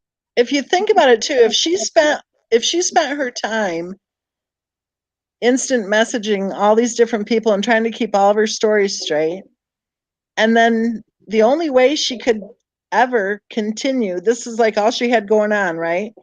The only way it could continue was with his paycheck. Yeah, that's what I think. That's what I think. I think that she, you know, she had dug herself too deep and there was no getting out and she couldn't win him back. You know, all of a sudden she was wanting to have sex with him and all of a sudden she's like, "Oh, I don't know why you won't touch me." Well, I thought you guys are separated. Now all of a sudden you're concerned about getting back into the relationship and asking him questions when you Right. had a 6-week hiatus away from each other, like to start a separation. Like, come on, lady. It seemed like it almost felt like she had a plan B and it didn't work out. And she knew that, you know, she was going to have to go back to North Carolina. And if she wouldn't have got custody of them kids, that would have been a reflection on her for whatever reason it was. But I truly don't think she wanted to go back to North Carolina because she would have had to move in with her parents or her mother, which if she didn't get along with her, you know, you're an adult woman. And if you have some history, bad blood with your mom, you certainly don't want to move back there. Well, I think every secret, everything we're talking about, it's like everything would come to the surface. Yeah, like this is why, this is why you don't live a lie, because it catches up to you, unfortunately. Like, you almost wish yourself into this weird, miserable existence. And then even like the way she talked about things, I heard you mention it, like death was in her vocabulary a lot. Strangulation, kill, die, you know, uh, talking about eliminating things and dropping them from the family. Like the way that she talked, like the lingo that she kind of ran with, it was like Right. she was like leading herself, like making herself believe. And then the friends didn't stop her. Well, but Nobody pulled her aside and said, just come over to my house and stay for a couple days, get your head straight. But the friends were not right there. The friends were probably online friends who. Right, exactly, because they weren't real friends. Right. Like she had said, they were just yes people because it was business. They get paid to be friends. Allison, do you have multiple support groups for lupus, or is there like one big one, or are there quite a few smaller ones, or? Oh, there's several. The one that's specifically for lupus that I run now, and we have 700, but there's some thousands of members, and they're very toxic because about every ache and pain, and it's like they feed off of each other. Fibromyalgia groups are even worse than lupus groups. Um, so and then everybody is looking for that cure, for that instant happy, for that instant gratification, and Right. and so they're easily swayed about what somebody else who has this or supposedly has it is telling them. Right. So yeah, there's a ton, and she was kicked out of, I want to say, 4 that What? I can remember. 4. Did you say Yeah. she was kicked out of the groups? Yeah. Yeah, For because what? she was pushing Thrive. There's rules against that in most of the groups. Yeah. Don't be pushing MLMs. Don't be doing this. Like I said the other night, I do makeup videos because I'm an esthetician and makeup artist, and I don't even use the products that I buy for myself. I use, stuff that you can get at Walmart, basically. And Right, because you know the because I don't, industry, so you know how to do it. Yeah. yeah, because I don't think it's fair for me to profit off of those groups. I just don't. Wasn't there an issue with that where she was trying to claim that Thrive, she'd stopped taking her medication, and she said that it was curing her, and that they had told her that she couldn't promote that because Yeah, it's illegal with the FDA. You right, can't yeah. make those claims. And she did, and she never said that she was cured. She would say that she had gone into remission, which a lot of people see that as cured. Right, Well, yeah. It's not, but a lot of people, that's the goal with lupus, is to get in remission. you know so they was thinking, oh, whatever she's doing, I want it if she's in remission because of it after 6 weeks. So when she got kicked out, were you part of those groups, or how did that work? Because I mean, I imagine they would have said to her, "Hey, stop it," and then she was probably like still going. Yeah, and then instead, she would say, oh, well, I have found something that makes me feel so much better, and if you're interested, send me a PM. And they didn't like that. That's the same as promoting it in a group. Right. And so she was given 3 or 4 warnings, and then they just say, okay, we're just done. And they would just block her from the group.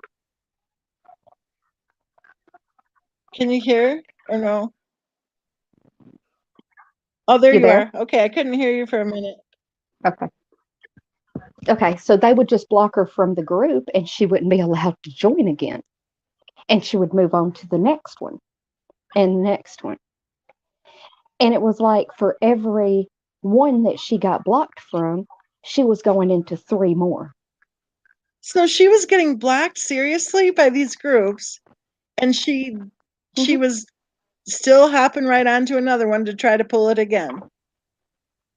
This should Yeah, make people angry. You know what I mean? This is like the it did. this is like the video of her spraying Bella in the eyes. It's that kind of a thing for Hmm. me right now to hear this, because Hmm. when you have experienced chronic pain, you do feel, everybody has their limit of how much chronic pain they can take, right? And Hmm. everything you described about lupus, that has got to be a frightening experience. Hmm. At some level, especially if you have children, and even if you don't have children, it's a frightening thing to wonder, are you in the sun too long? You know, are you eating properly? What are your numbers going to be the next time you get tested? And in the meantime, you have chronic pain to deal with. Then you get a charlatan showing up telling you they've got the miracle cure. You might be vulnerable enough to say yes where you normally wouldn't. And even before COVID, when especially during like flu season, I would wear a mask when I would go out anywhere because I was so scared that I would get the flu. Yeah. So, so you dang sure don't want to be on an airplane or you don't want to be on parties with a bunch of people, and not knowing, you know, I'm kind of like, oh crap, when it kills me. And there's pneumonia a couple years ago in the summer. I had never been so sick in my life. You know, but she never.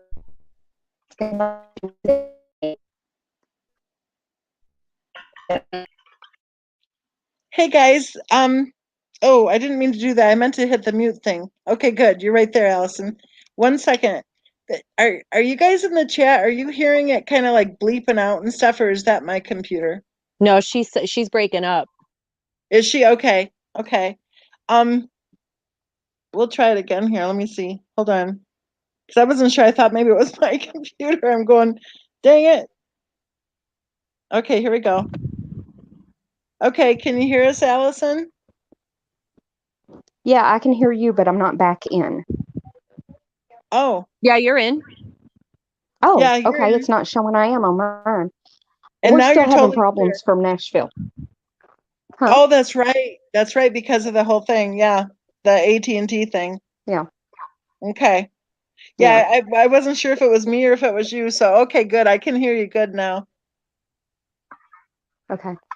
Um, but you have to look at when somebody has lupus, this is a lifelong chronic illness. And yes, you can go in remission, but it's not going to be from a patch that you put on. And quitting your medicine is the worst thing in the world you can do. A lot of these meds, you have to be tapered off. And if she quit them cold turkey Yeah, that's what they when she claim, is started that Thrive, she quit 28 pills all at once. hmm, That's what they claim. yeah. But they don't claim it was Thrive. They claim it was when she moved from North Carolina to Colorado. Okay, and here's another problem I have with this Colorado deal and having to move to Colorado.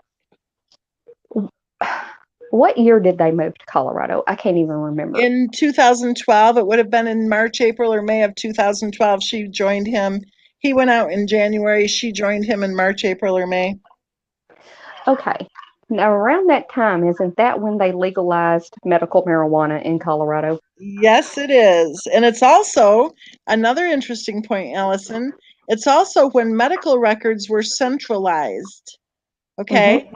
And I've been getting calls from North Carolina saying that evidently there was some sort of note on the file about pain meds. Yeah, Because wasn't she a seeker? Right, that's the word. I couldn't remember what the word was. That's what people are saying. Who knows if, who knows if it's true? But people Well, were we telling me this, and then I'm thinking, wait a minute, when was it that medical records were pretty much getting centralized? Where doctors and hospitals and stuff are all part of a system, right? So they're able to share. well we know dang good and well that she was doctor shopping with the girls. Right. Yep. Oh, exactly. Exactly. Yeah, and then when she found one who would do surgery on both girls, she posted how happy she was. Yeah. Even her mother admitted that in the letter, remember? Yeah. Yep. She Yeah. was telling And her to, mother was even pushing it. Oh, it was because of me that they went to the that they got a second opinion because I told them kids had asthma. right. And then finally they got a physician assistant to say, yeah, they had asthma because the doctors kept telling her no. And that was another thing was there was a lot of different chemicals that were in the kids' lungs that were like long term that had been in the lungs In the autopsy? in the autopsies. Yeah, Oh, more so in Bella than in Cece. And Cece was supposedly the one that was like really bad allergic, but I don't know if they supposedly both had the allergies, right? But I think that the combination of the Benadryls and all the other pills and then the inhalers certain things counteracting could have caused the symptoms. Kid, what was Cece taking? Like heartburn medication, like adult over the counter, like heartburn medication or something strange. Nexium. She was taking Yeah. Nexium. well, Like and what was that about? Cece had 3 different procedures, I think it was. And I think it was Cece. I think Bella may have had something, but it was called EOE, something with the Yeah, esophagus. that's what it was. Yeah. But the stuff that she was taking, like the pills in the bags, remember she had like ready-made pills in bags and stuff? A lot of it was over-the-counter medication that you don't need to give the kids that would cause problems the next day. Well, the whole thing with medical abuse with Munchausen by proxy, there are 3 different ways and it's usually a mother and it's usually a preschool age child, okay? With the nebulizers, remember those things? Well, And then there's, the little And the face thermometer masks, up the the little butt. breathing apparatuses. yeah, really, the rectal thermometers, oh my goodness. Even that, why would you even risk that? Wouldn't you be afraid of like tearing or doing not even those remember those whistles? The gas release Well, whistles? the Do you whole remember idea, those? Uh-huh. Yeah. no, Why would you do that? Like if you're I mean, she wasn't technically a nurse. Wouldn't you be afraid of like tearing something or just not why would you go to that evasive of a route on a child like that? you wouldn't. The answer is you don't. There's absolutely no reason to do a rectal temp on a preschool age Right. child. Like No way. if you're bringing the kid to the doctor that much, you shouldn't need to be doing at-home anal searches yourself, you know? Well, the whole thing with the daily rectal temps, she was supposed to journal Bella's temperature every day for the specialist that she was specialist shopping because she was trying to get Bella diagnosed with familial Mediterranean Yeah, fever. and when you do the rectal temp, it reads higher. Well, the rectal temp, that is just absolutely disgusting that she would even think of doing that. That is just so ridiculous. Like I can understand doing it on a baby, but the kids, if they're older, it's like, is that really necessary? It seems very And even it, on a baby, it isn't even necessary anymore with all the new gadgets they have. mm-hmm. It isn't even necessary because the whole thing is just creepy, weird, and again, how many people are looking at those same videos going, there's nothing wrong with that. It's like, yes, there is something wrong with that, and thankfully we have 3 women here brave enough to say so. Even at the doctor's offices, now my youngest one is 16. Even at the doctor's offices, when I would take him in for his checkups and stuff, they didn't do rectal. They Exactly. already had the The forehead and forehead. the ear. Yeah, they have the forehead and the Right. ear. Yeah. And if it is one up or one down or whatever, they know that. They know what if the ear is normally one below the rectal, then they would know to figure that in. You don't do rectal temps anymore. You just don't. Even when you did, my kids are a lot older than, and even even when it was like the normal whatever, if your child was, I don't know, 0 to 3 months old or something, but we still had what they called the fever tapes, where you just pressed it across the forehead. And the Uh-huh. bottom I line, remember those. that was kind of like the beginning of all these different things, right?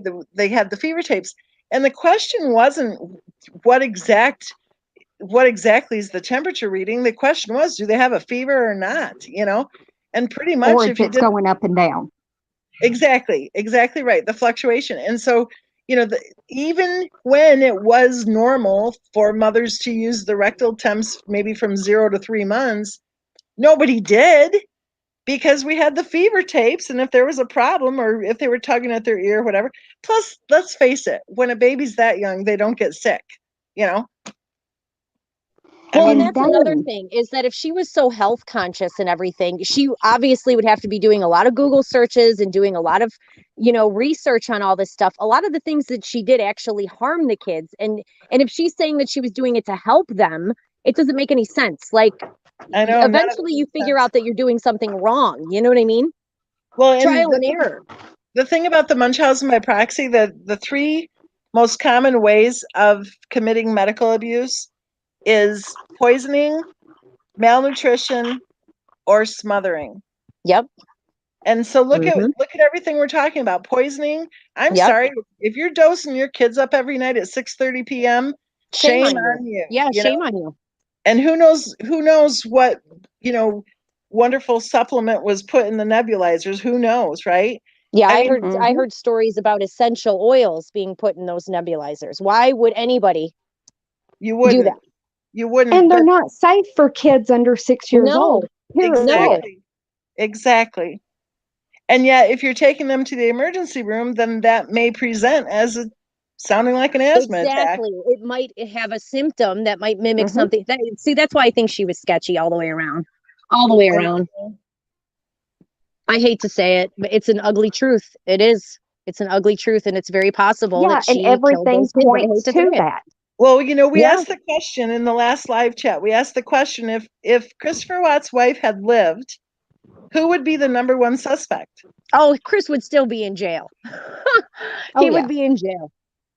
Well, I mean, if she had lived, yeah, he They would would. have they would have did the same thing that they did with this case, and they would have all pointed to Chris right away. Chris was the patsy.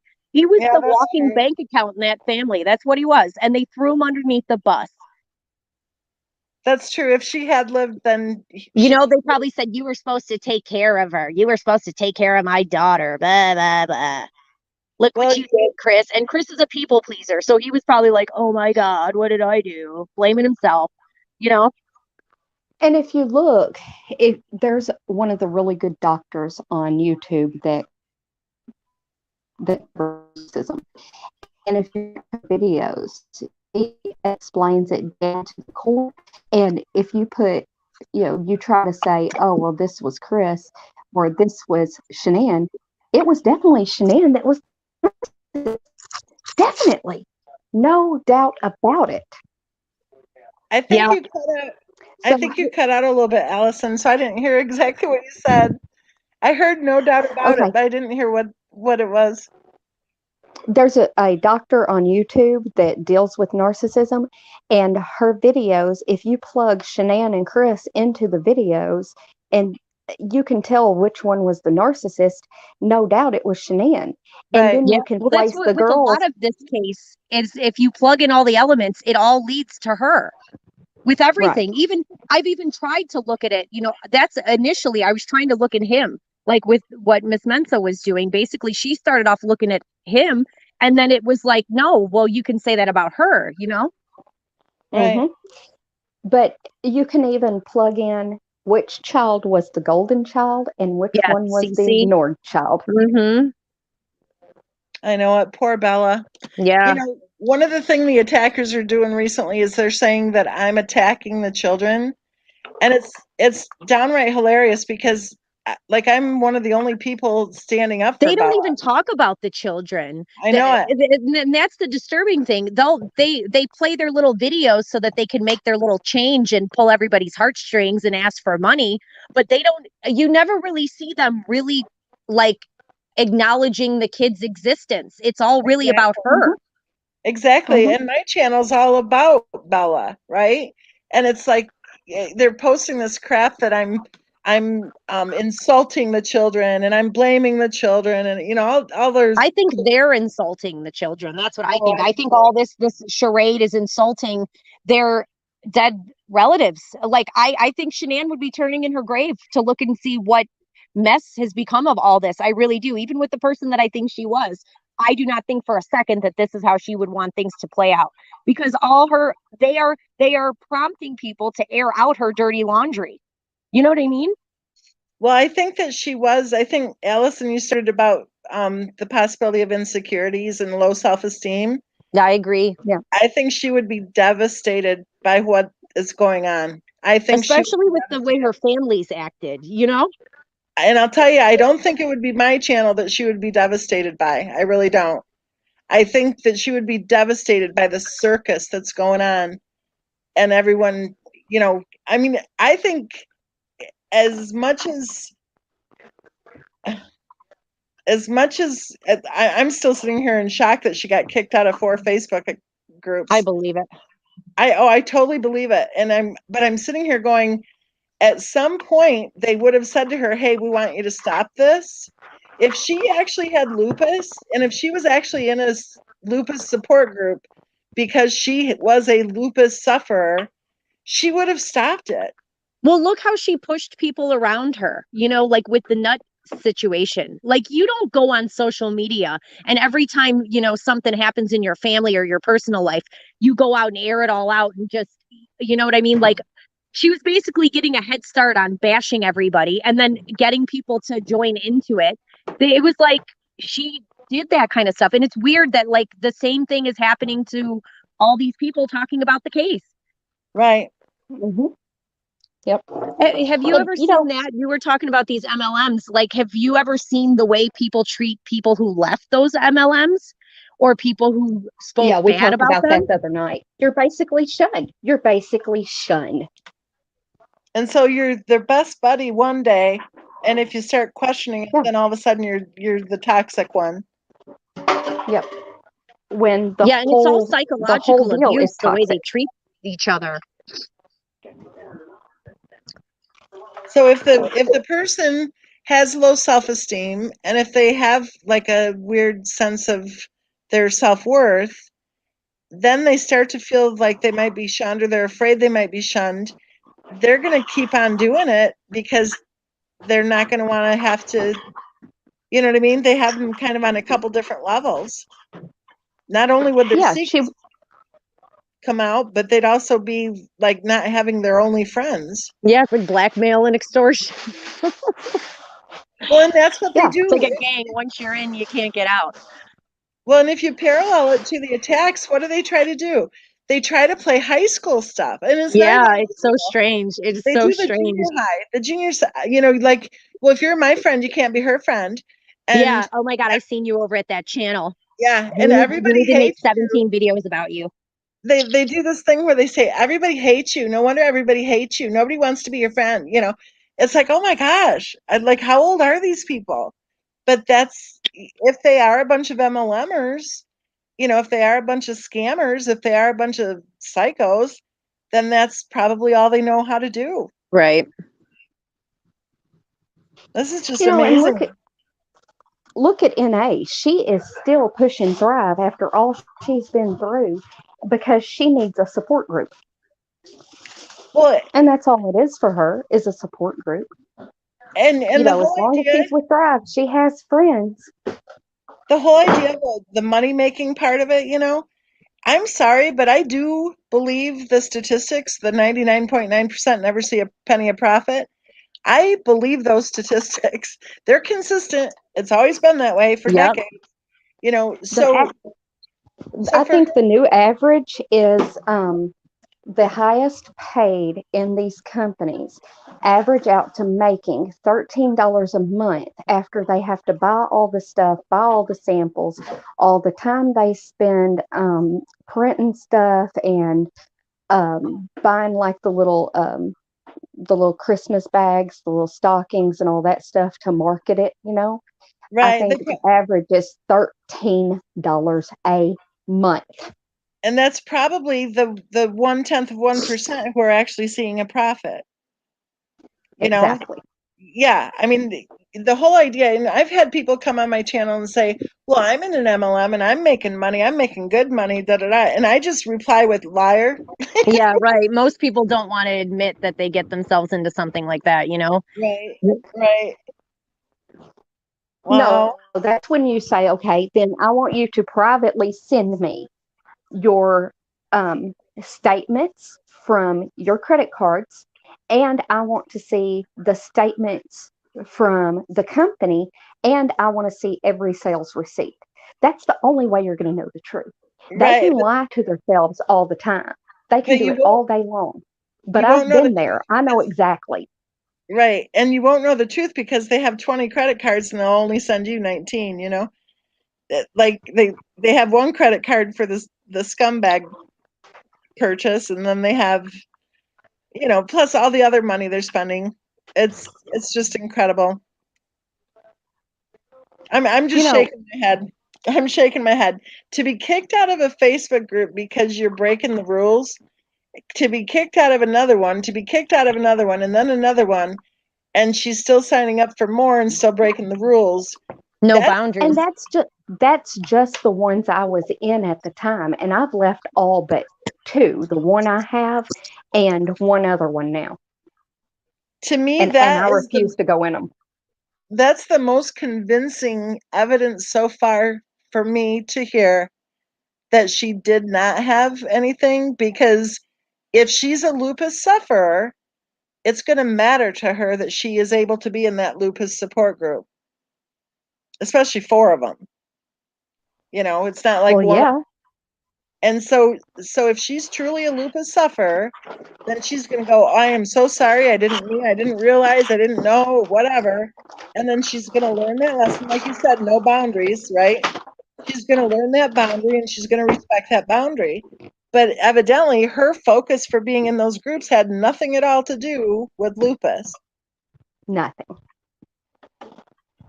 What do you think about her drinking alcohol, um, soaking up the sun, going to the Lady Gaga concerts? Tell me, Allison, would you, if you liked Lady Gaga, would you be able to buy tickets 3 months ahead of time and know for sure you'd make it there? Well, no, I don't even make plans with my own family who lives 2 hours away a week ahead of time. And Exactly. that's the And God's honest truth. My husband and my son are sitting right here and they can tell you that. And as far as a concert, if she had migraines, yeah, okay. exactly. Anything can happen. And I haven't been to a concert since, Exactly. mm, oh my gosh, my oldest one's 25, 24. She's 24.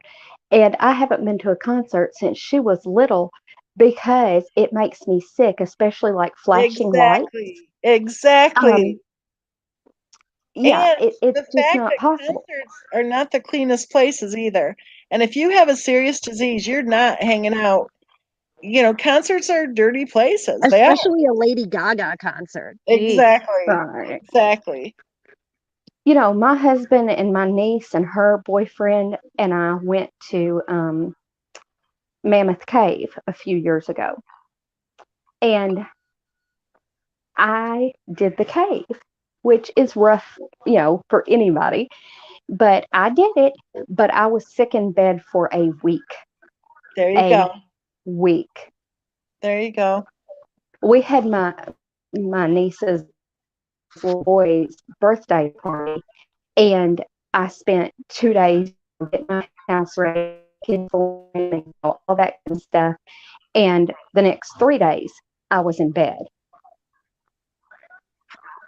Yeah, Somebody she just was said not something in doing the all of chat. this with lupus. Somebody said something in the chat about that Metallica song. Shanann was also a Metallica fan. Chris was a Metallica fan, and they went to that Metallica concert together. And you remember he had looked up that song and was listening to the lyrics. Right. And I think she I think she offed herself. Is there a possibility that maybe she was listening to that song? Because she was the one, remember there was another channel owner that she had a song on her YouTube account that was kind of like cryptic, suicide, Mhm. the chalk, suicide revenge or it was something. the chalk on the ground or something. Wasn't it the chalk? Right, yeah, the outlines of the bodies of something I couldn't remember. Right. Yeah, But there was somebody some, just sparked that. I just seen that Metallica in there, and I know everybody puts that on him, but she was also a Metallica fan, and they went to those type of concerts, outdoor loud venues in the middle of like canyons and mountains and stuff. She wouldn't have been able to survive out there comfortably. here's a good one too. Those concerts. Did you see that one Thrive thing where it was like nothing but a concert? It was, Yeah.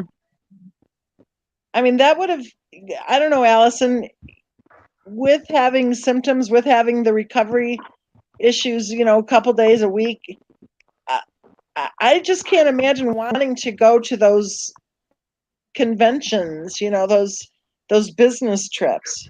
See, and that would have drove her nuts too, if you think about it, if she was lying about it and then having to be hindered by the lie, because people Mhm. probably did question her, about certain things like, well, oh, why are you doing this if this? And what about this if this? You know what I mean? Oh, It but I'm in probably, remission. I'm in remission because Thrive cured me. right. Yeah. and then the whole idea after her death that the storyline is how strong and how she persevered and how she was so inspirational and all this, right? When in fact, because of the attacks, because of the harassment, because of the crimes that have been committed against so many of us, the it is terrorizing. It is. Because of that, we're now over 2 years later having a discussion saying it's pretty obvious, isn't it, guys? It's pretty obvious. Yeah, and they're still continuing to cover up the lies. That's what they're doing. They have to keep the lies going because it's all one big nasty spider web, and it all connects. And there's probably things that led to her behavior and the way that she was. And I think it was more mental than it was physical, to be honest with you. I do too. I think she had I agree with her father-in-law. Ronnie said that he thought that she had bipolar. I think he was right. And she could have thought, like you had said once before about, how people who've had traumatic childhoods and stuff like that, they'll get migraines, they'll have like physical pains because of their Right. emotions.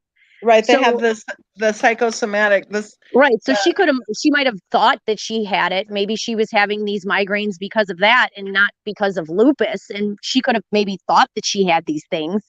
I mean, it's all about perception. She could have believed her own BS at some point. I don't think so. I think that she got a lot of attention when she was younger having illness, Mm-hmm. and I think that she liked to have that attention and control, and I don't think she was an honest person. In one post she said that Bella was diagnosed with familial Mediterranean fever. 3 months later she said they were leaning toward that diagnosis. you know in one post she said she had 2 children under 2. She didn't. She had 2 children under, I think, 3 or 4. I don't know. I think Bella was 3.5 already, and she's posting that she belonged to some group, moms of 2 children under 2, and she's like, oh yeah, it's so rough, because she had 2 children under 2. And I looked at the date, and she didn't have 2 children under 2. I think there's so many lies. If you look at that nursing program, she claimed that she wanted to be a nurse in June of 2011. And then in January of 2012, she's supposedly starting a nursing program. That isn't how it works. She had not even taken anatomy and physiology. The nursing program she said she was starting, I found their course catalog from that very same time frame. They did not offer what she said she was taking. So, okay, I'll call it what it is, a lie. She was lying to who knows how many people about what did she do? Did she sign up for some remedial intro class, at the community college and call it the nursing program? It's like, no. So Well, maybe they're trying to hide the truth from Chris. Maybe the lies about her can't get out, because if Chris really finds out about everything, then maybe he'd spill the beans on what happened. I never thought I've of wondered that. Because remember, he wasn't I've allowed to wondered see that. any news coverage or anything. I never thought of that. I've And then wondered why that. is he confused as to why he's in jail? He was like saying, "Oh, I can't believe they think I killed my kids." What do you mean, Chris? You took a plea deal, Chris. What do you mean you can't believe that the world thinks you killed your kids? It says a year later and you're in jail for it. Where are you? What's going on there? Hold on. What you just said, and then Allison, you said you were thinking the same thing? Yeah, I wondered that. Before that. So if that would explain why they're trying to stifle. Right. And that's why you got the Sherilyn Cadles and you got the Kims and all these other people, because maybe they're trying to hide the truth from Chris. The distractions, the noise. Look at anybody who really looks at it and sits down and thinks about it with some common sense can tell that those girls were at least neglected. At least. Yeah, at least. And if you're halfway intelligent, you would say abused. And how bad was it? The things that we have seen those kids do, pictures that we've seen, just like the thermometer up the butt. How much was she putting a thermometer up their butts for them to be acting it out? Do you remember the picture with the red feet? Oh, with the baby in the crib with the scorched looking feet. It looks like somebody dipped her feet in scalding hot water. And she had cried herself to sleep in her crib. Yeah. Do you remember that? And in that same picture, that was, I think, a little red and white outfit. In that same picture, her hair was worn off. It's called like crib head or whatever they call it. Yeah, from keeping the baby laid down too long. Yep. Yeah. And then remember, she used to watch the kids on the monitors, like just weird. She would record herself watching the kids on the monitors. And Cece's like frustrated, like rolling around the crib, like messing with stuff and putting stuff in her mouth. Do you remember that? I remember one time she posted that Cece was eating her own poo. Yeah, I remember that too. And then she gave her milk or something. You got to be sitting in your crib a long time to be eating. And who would admit that? Who would admit that you left your kid long enough for the kid to get bored to eat her own feces, and you're going to post it online to talk about, or Facebook, wherever it was. I wouldn't be surprised if people on Facebook didn't call CPS on her with the stuff she was posting. Do you remember my video? I don't know if either one of you guys have seen my video. It's called Photo Op. And what I do is I put in a bunch of different pictures, and these aren't even all of them. Okay, these are just a bunch of them where the girls are sleeping with their heads covered, with their faces covered, with blankets. Oh, wait, Carol is talking about how Nate heard them have screaming matches, so you can imagine what these girls went through. Nate also admitted that was a lie. He lied. He embellished. He told... Yeah. He retracted that. No, he didn't. And Miss Betty across the... No, he didn't retract that. Huh? He started off saying that he heard Christopher yelling at Shanann. 2 weeks later, he retracted that, and then he said they would scream at each other. You remember on Dr. Oz, was it? He was on Dr. Oz, and he said that it was not true what he said. He took it back, and he felt bad about what he said. Oh, okay. Mm-hmm. I didn't know that. Okay. Yeah. So he retracted it. Just like and Miss Betty across the road. I don't know if you can hear. Yeah. Oh, there you are. Okay. Can y'all hear me? Yeah. Just like Miss Betty across the road said she never heard them fight. Ever. Well, and one of the neighbors didn't even know that they had kids. Yeah, how you got kids, your kids, everybody in the neighborhood should know that there's kids there. You can see kids outside, there's a park there, the pool. What, did they not go anywhere ever? For 5 years. 5 years, and they didn't know they had kids. That's weird. because the house, especially where the house sits, it's right, you know what I mean? Like it's in the middle of everything. Like Right. every block can see that house, like Right. every street. Oh, Angelica makes a good point. You know that photo op thing I said about how the babies had their faces covered so much? Yeah, And it isn't, it's like, who takes a picture of a baby whose face is covered? No, you rush in that room and you take that blanket off their face. right. You That's what don't I mean. take the picture. I wonder if somebody on social media said something, you know, like maybe CPS got involved through that way or something, because a lot of the stuff she was posting was strange. I mean, it was weird. Like you seen right off the bat, like this does not look normal. Like what is going on here? Yeah, exactly. And I wouldn't be surprised, if somebody said, oh, well, they live in this town and, I think that you need to check on these kids. You know, the, I've had to call the cops in a completely different state on one of the girls in one of the lupus groups because she was threatening suicide. And it's not impossible to find people's addresses. And the cops got there, kept me on the phone the whole time, and they got there and dealt with it. And, so yeah, I would not doubt that somebody who had sanity called. And I would doubt that it was probably one of the Thrive girls that did it. Maybe someone who was competing with her, maybe? Not even somebody that was competing with her, but if there was somebody that was new and didn't know her, or somebody that was like, I'm not quite as crazy as these people are, and I see something wrong with this, somebody could have. Well, I was told, and I don't know, but I was told that when the girls were both in the hospital in December of 2016, that the hospital staff caught her giving them something that made them very sick.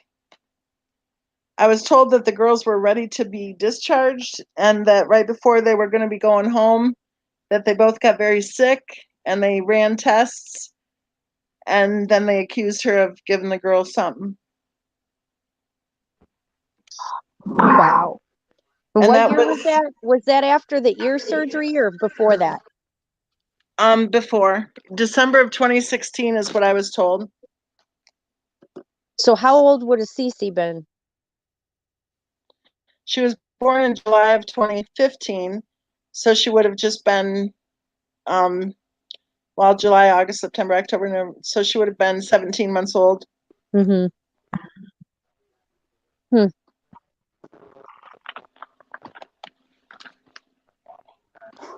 Somebody's saying slow down the chat.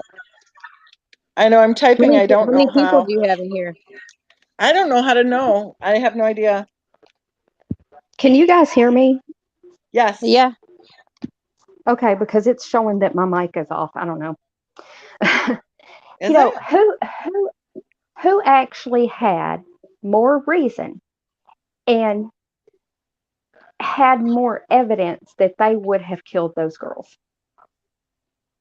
Exactly. Oh, it says 168. My eyes are tired. I'm like, what, is that an 8 or a 6? Well, yeah, I mean, back to what I was saying, how people are saying that he would have had to pay alimony and stuff, or he wanted his girlfriend or whatever. Baloney. He would have been just fine. He could have even stayed in the house because without all that spending, he could have afforded the house, He would have been just fine. The only person who would not have been fine in a divorce would have been her. I think so too. And I think he would have gotten the girls. And I think she knew that. The And question I would be, think that's the reason why he called that morning and canceled the daycare shit, because he knew at that point, because the bills had come in, he knew that they couldn't afford it. So he canceled it and thought, well, if you're going to stay home, be a stay-at-home mom, work from home, whatever, then you're going to keep the girls at home. I'm not going to pay for it anymore. I think that he had already found an apartment and had told her that night that he found an apartment. Yeah, I And agree. that's what caused her to go off. And she said, "You'll never see the girls again." Mm-hmm. And he Yep. said, That's "I think exactly you're what I wrong." hear when I think of it. Yep. So then He my said, "I idea, think you're wrong." And she said, "Well, I'll prove you wrong." And she Right. seems the type that would do it. well, Yeah, she according, was spiteful. Look how she treated her parents-in-law when she got pissed at them over ridiculous things. Like you're right, just gonna blow it out of the water, completely blow it out of the water over an ice cream bar that might have been 10 feet away from your kid. exactly. Yeah, I, I just, I just think that she was the more likely suspect to kill those girls, and I honestly would not put it past her, being a narcissist and everything, to kill herself. And I know that people are going to say, "Oh, you're freaking crazy," and all this stuff, but evidence points to, or at least seem like she tried to kill herself, I think and she make it did. I look think like she he had did. multiple attempts. I think that scar on her neck, I think there's more to that story too. She said she had some kind of surgery, and the surgery that she claimed to have, that's not where they go in for that. They don't go in the front of the neck for that specific surgery that she claimed. And then she said something about removing scar tissue. Well, removing scar tissue, you got a giant scar across your neck now. How did this happen? And then remember her mother was asking about the knives? Oh, yeah. Yeah. Why would you ask if the knives are all there Exactly. That's a the protocol. first thing? Like check the Why knife didn't they drawer. walk into the house? Why didn't they walk in the house yelling, "Hey, Shanann, Shanann, Exactly. are They didn't y'all even go here?" Why didn't they upstairs. go upstairs and check the bedrooms? I mean, come on. No, Nicole went straight to the kitchen looking for that purse. The son went and planted the phone in the couch.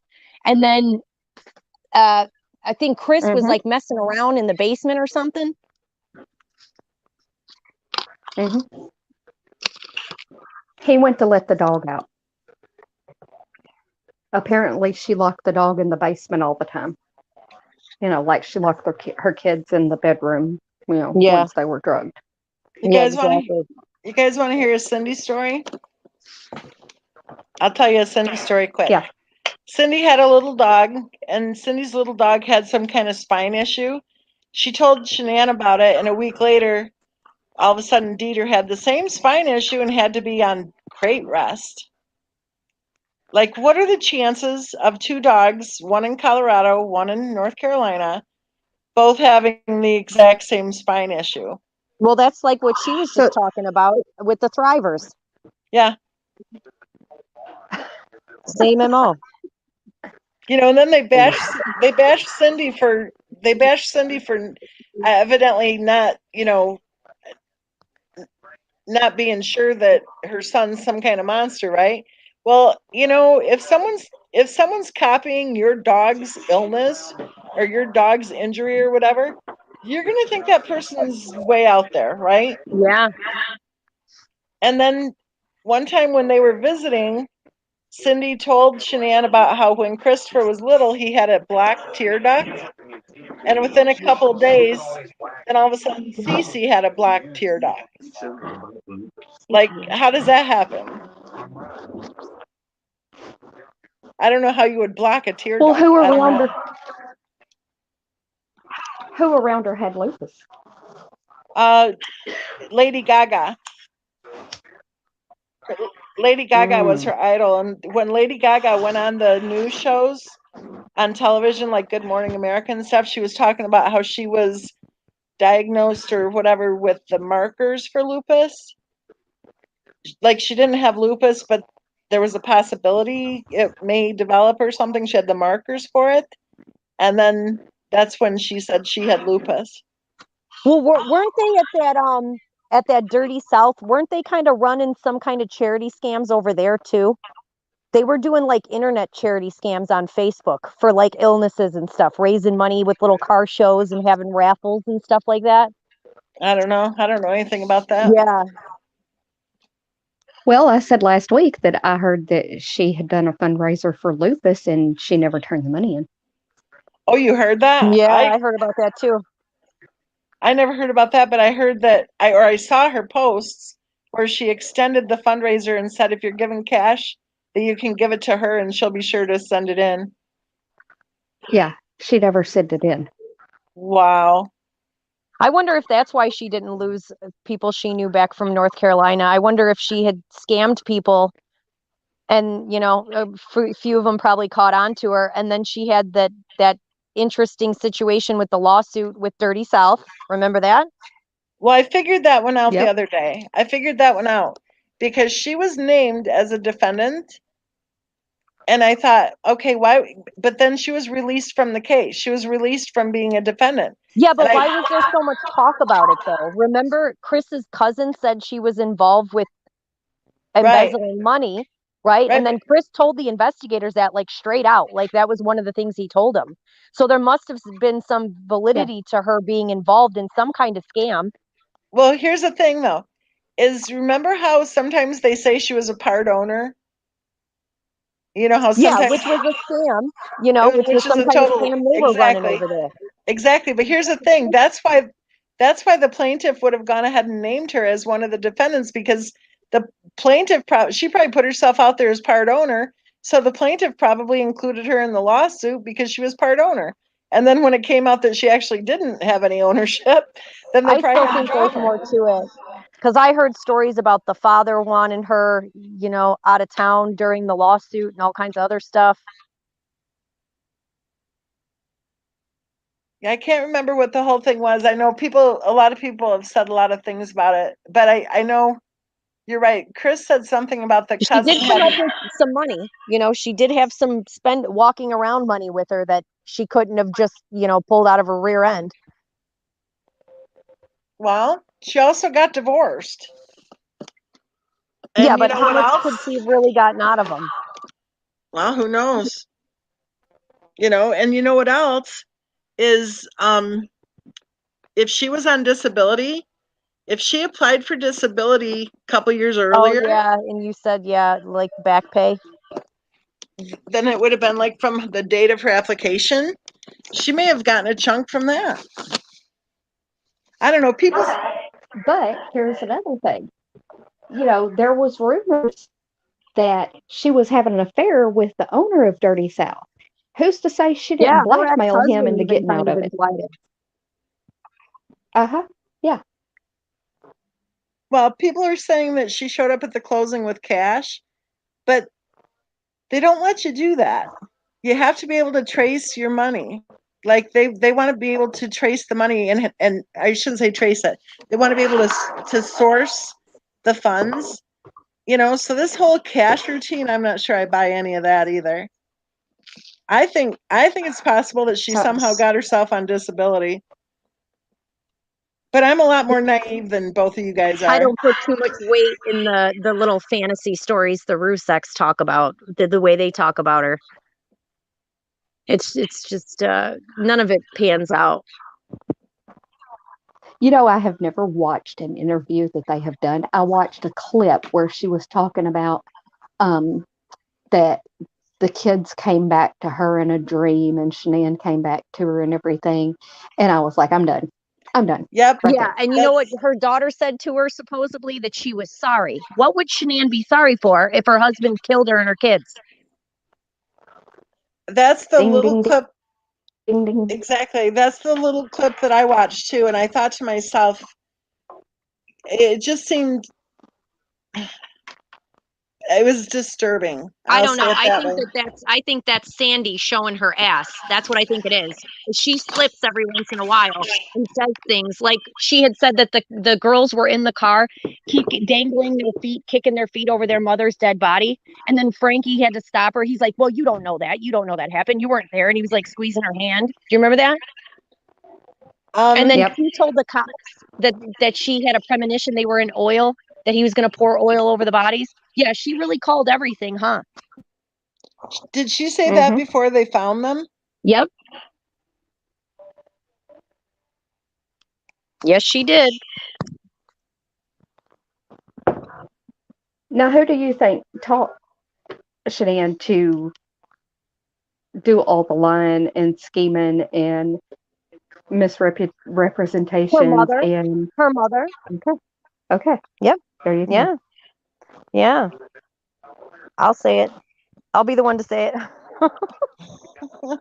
And if the theory that Miss Mensa came up with that NA was hired to kind of babysit her, then who's to say that they didn't have other people hired to watch over her? Like that Christina Meacham. Remember, that was after the neck incident. Christina Meacham came in for a short period of time and stayed there and was cooking and cleaning and doing all kinds of stuff. And that kind of makes sense with what you were saying, Miss Mensa, about how, you know, every time she would have a little outburst or have a problem, everybody would do everything for her. Right. You It's know? power and control, right? Yeah. And that whole thing with her friend coming, she was there for like a month and a half. Who leaves Yeah, their who does family? that? Who leaves their husband and their kid to go Yeah. take care of another family Yeah, you don't. if you're not getting paid as a nurse or assistant or something? Yeah, it's just weird. It's totally weird. Yeah, you start putting it all together and things start looking a little more clear, but it even Yeah. becomes even more confusing. It's I know crazy it's because there's something missing and Chris knows what it is. he knows He what it probably is, doesn't But even why know won't he he knows tell? what it is. he knows what it is, Mhm. but is he psychologically well enough to be able to articulate what it is? Or is he living in fear? Or is he living in Have they some sort of weird conditioning that he's some kind of, I don't know, because he's not making any sense with his behavior. okay? And think of it, if did they ever do a psychological evaluation on him? I can't hear. Did they ever do a drug test on him? Did they ever do a psychological evaluation on him or a drug test when all this I started? don't believe so. Not that I know of. Okay. Yeah, not that There I you know go. of. There you go. Well, and you know, compared to I like comparing it when I try to make this point with the Mary Winkler case. Mary Winkler shot and killed her husband, and she had the battered woman defense. Society cared about what must have happened to her for her to have shot and killed her husband. She got 210 days in jail, and 60 of those days were spent getting help for her psychological needs because of the trauma she suffered through. Okay? And then Christopher Watts comes along, and simply because he has a penis, he's the monster from hell who no one's going to give a rat's ass about or even consider what might have really happened or why. You know, let's just say he did kill everybody. Why isn't society asking what happened? They're not. Because everybody thinks it was over a piece of ass. Exactly. Yeah, That's what they exactly. Yep, that's exactly. what they want to believe. It's over. They want to Yep. believe that men are just shit and all they do is cheat and yada yada yada and blah blah blah blah blah. And it's as simple as that. Exactly. And there's no coworker on the planet that is going to have any man do what they're saying he did. There's no way. I mean, you can have, you know what I mean? You can have, and the whole, it's the same with the alimony argument. There's no amount of alimony that's going to cause that to happen. You know, why when it's Mary Winkler, and I'm glad, don't get me wrong, I'm glad that society cared to find out what was going on and asked that question and wanted to know. Why aren't we asking those questions about what happened? Either way, whoever you think did whatever, why aren't we asking those questions? Why on earth are we allowing the bullshit? Sorry, I tell people not to swear, and then I'm sitting here going, the bullshit. But why, why on earth, why is anybody allowing any of the crap that's been going on Facebook and YouTube? You know, there for a while, there were 3 channels. 3. There was No, 4. There were 4 of us. Thought-provoking videos, and then Gloria Swanson or something. I think. Madison. Okay, yeah, Gloria Swanson's an actress, I think. So, thought-provoking videos, Gloria Madison, Set the Record Straight, and me. 4 channels. That's it. And Out most of them are gone. Most of them are gone. Exactly. And yeah, because, well, thought-provoking videos will do like one every couple months. Gloria is gone. Straight hasn't done anything for a while, but I have a feeling he's probably, because Straight knows everything. Like, Straight knows everything. I think he's watching and pretty much probably just busy. I don't know. You know what I mean? So, okay, that leaves one woman and another woman, right? That's it. Everyone else is too afraid to discuss this case. There's something wrong with that picture. And it's not like I'm a 30-year-old dynamo or anything either. Like, I don't barely know how to work a frigging computer half the time. And that's what we've got left standing? Somebody wants Angela is asking to send a link so people can call in. Okay. You know what I'm saying, though? It's like, why are people putting up with this? Why aren't people Well, that's getting how angry? I feel about it. I think everybody needs to just stand up and say enough of this stuff. Don't even give these people the attention that they're looking for. If there's Exactly. something more to this situation, it needs to be discussed, especially after everything that's gone on. Like, what's really happening? Exactly. You know, we need to be able to have, we have the freedom, we have the right to have these discussions. We just have to exercise it. We got to Exactly. exercise it. Exactly. And instead of letting a bunch of criminals try to. Right. And sometimes it means dealing with some pretty nasty people, but you got to do it. You got to do it. Either way, by those babies' lives failed them. Exactly. Everybody. Exactly. Amen. And that's the sad part. Is those babies are gone And because it's the sad to adults see them be couldn't be exploited. adults. It's so sad to see them be exploited every day. I mean, every day I see these little videos of them in the feeds and people just pushing that. It's just like they're forcing it down your throat. But God forbid we discuss it. You're going to force it down my throat, but I'm not allowed to talk about it. And if Chris had any part in any of them's deaths, he's where he needs to be. But if she had any part in it, she doesn't need to be held up on a pedestal as a damn saint either. Exactly. Sorry. I know Bingo. language. Bingo. Say it again. I didn't. And I think my reception's weird. All I heard was bingo, bingo. Dang, I can't hear you guys. I can hear you. I can't hear her now. Oh, okay. What was said right before bingo, bingo? Oh, hold on. Hold on 1 second. I got to do something.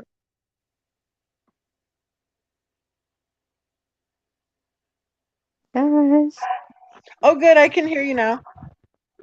Okay.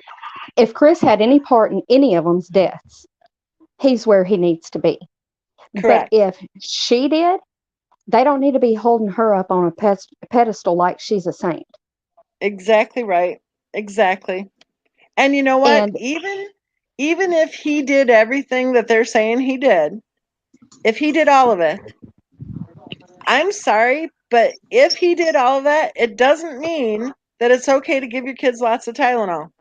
It doesn't mean it's okay to treat people like shit. It doesn't mean it's okay for her to join lupus groups to sign up people for an MLM. It's like, it doesn't. And again, why aren't we asking the question, what happened leading up to it, regardless of who did what? Why aren't we allowing that discussion? Why are they so hell-bent on trying to stifle any discussion? Because they're covering something up. They're covering up something that's more sensational than the anal, YouTube, or what were they, like, searches on her phone. Whatever they're hiding is huge. That's what it is. It's way worse than the truth, quote, truth. That's what it is. Right. So, Yeah. I don't know. When you say they, is it, I don't know. I think I'm a lot more naive than you guys. I think it's the people who were involved in that situation, who were involved in that day. Everybody's got a vested interest at this point, to stifle the discussion, because they've all lied. They've all pointed fingers.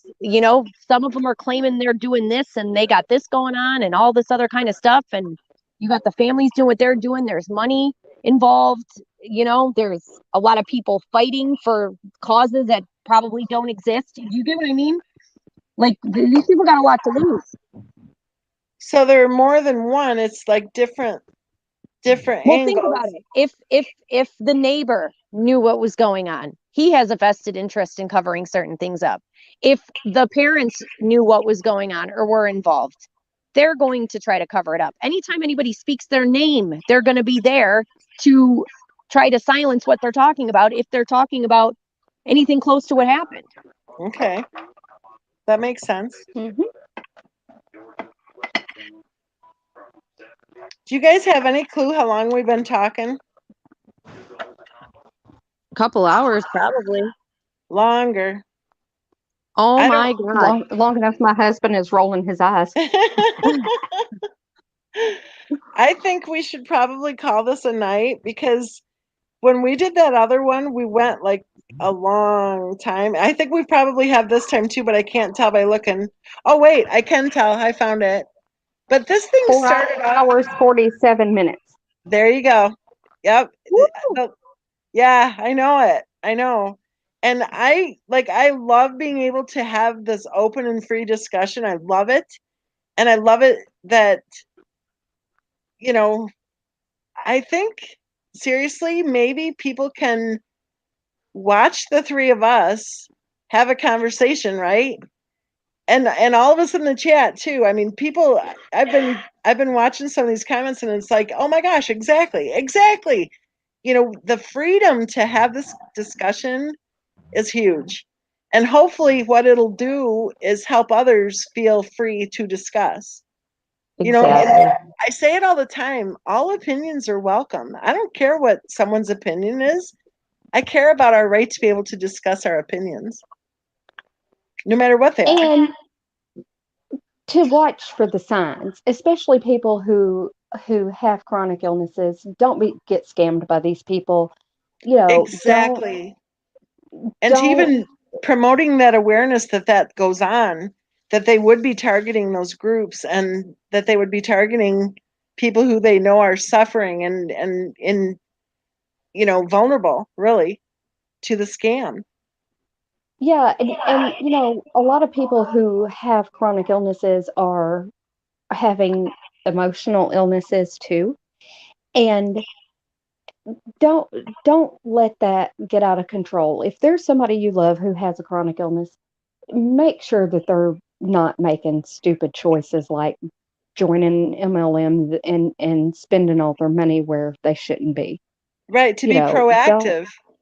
To be more just proactive in supporting and offering help, and recognizing it's just like our elderly, it's just like our youngest, the babies. I mean, we care about licensing babysitters and daycare centers. Why don't we care about, I don't know, I'm angry about the whole MLM thing. I'm angry.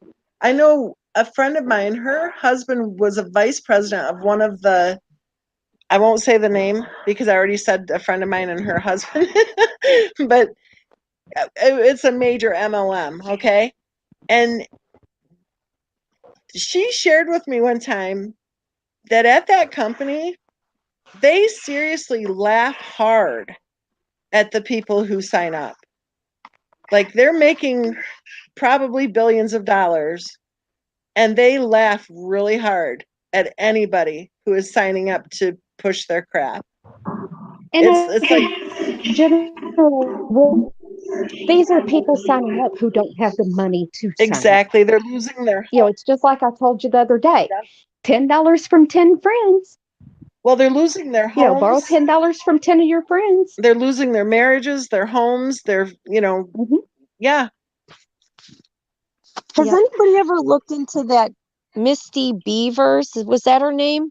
Yeah, Missy. Yeah. I wonder if somebody was to do a parallel with that case and this case, what they'd come up with. That would be interesting. Was she a thriver? Yeah. Or and was she it ended up or dead. was it a different one? It was I think it was Thrive. I've only heard very little about it. I've heard people like mentioning it, but I know at that case, I know she was like, there were some parallels how she was trying to help other people change their lives and stuff like that. You heard kind of some of the same jargon, but I didn't know it was the same company. Well, they're all the same anyway. Yeah, which was that. They're all, every one of them. Every single one of them. That's the reason why I tell everybody to get on that website and look and just replace the one name with Thrive or whatever. Oh, is it that all pink? The exact same. That pink thing? The pink. Yeah. Pinktruth.com. Yep. It's pinktruth.com. Oh yeah, I've seen that. What's good is there's people who infiltrate those groups and then they do YouTube videos about them. And it's crazy, like inside the groups that they actually have, the stuff that they talk about. And, if you have any illness or any death in the family, turn anything into a big tragedy and turn it into a moneymaker. It's really weird listening to them women. And they said, too, if you're going to travel, to take pictures and pretend like you're traveling with your work. Mm-hmm. And to stand in front of a car and have your picture taken. Yeah, we can touch on the MLM stuff more next time if you want me to. Yeah, that'd be good. I know how that works too. That'd be good because people need to know this. And I think if someone has fibro or if they have lupus or something, and they're listening to this and they're saying, oh my gosh, all of a sudden like their cousin or their neighbor or someone has been kind of harping on them to sign up and change their life, they could benefit from just hearing. Oh, wait, this is good. Look at Heidi Lou Smith says that she has evidence that NK was already stalking SW on Facebook Lives way before she even worked at the same place as CW. Does nobody pay attention to the fact that this stuff has all been disproven? Well, I think what's happening, I think there are a lot of people who are new, who haven't, they're just buying into. I mean, I had a comment was posted on my channel this afternoon wanting to know how much life insurance was on Chris because Shanann saved his life by detecting his cancer early. His penis cancer? And I'm just like, you're kidding, right? Yeah. That she sent around the internet and to his family. Take a look at this. Well, and they did she do a fundraiser for that? She might have. Oh my made goodness. T-shirts. You guys are bad. Oh my goodness. Okay, let's do this. Let's go ahead. Do you want to pick another day, you guys? I mean, and by the way, Honeybadger, yeah. I am so glad. I am just so glad that you clicked on the link because you know a heck of a lot more than I do about I was this. like, you know what? I'm going to try to get on there. Let's see what happens. Well, I got some stuff I want to say. Well, when I was clicking on the name, I was like, oh, geez, because in the last live chat, like 4 or 5 people came up just to yell at me, So I'm like, Honeybadger. I know I've seen that name, but I don't know, And I'm like, Honeybadger, is that someone who's been attacking me? Maybe that's why everybody blocks me and deletes me, because I name myself Honeybadger. It's not the most pleasant creature to be creeping around. So I kind of clicked on it, like I can't remember for sure if you hate me or not, and I'm so glad you didn't hop up there and start calling me stupid and whatever. No, of course not. No, I love Miss Mensa. I think that this would be really, if you guys like between the two of you figure out what day works. Well, just we'll play by ear. Just you want to do it that way? I'm good with any time. You usually kind of announce it, right?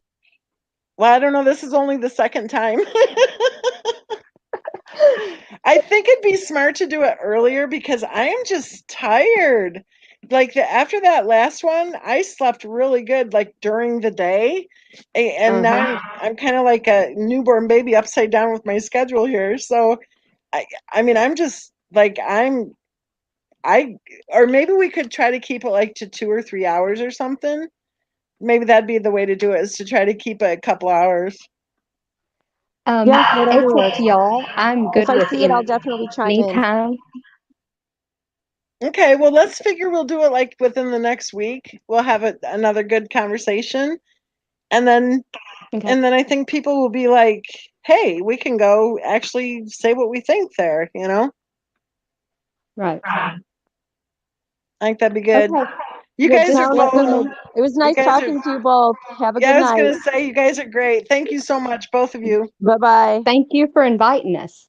Well, I'm really glad that you guys could. I mean, I'm still sitting here shaking my head about getting kicked out of 4 Facebook groups. I mean, come on.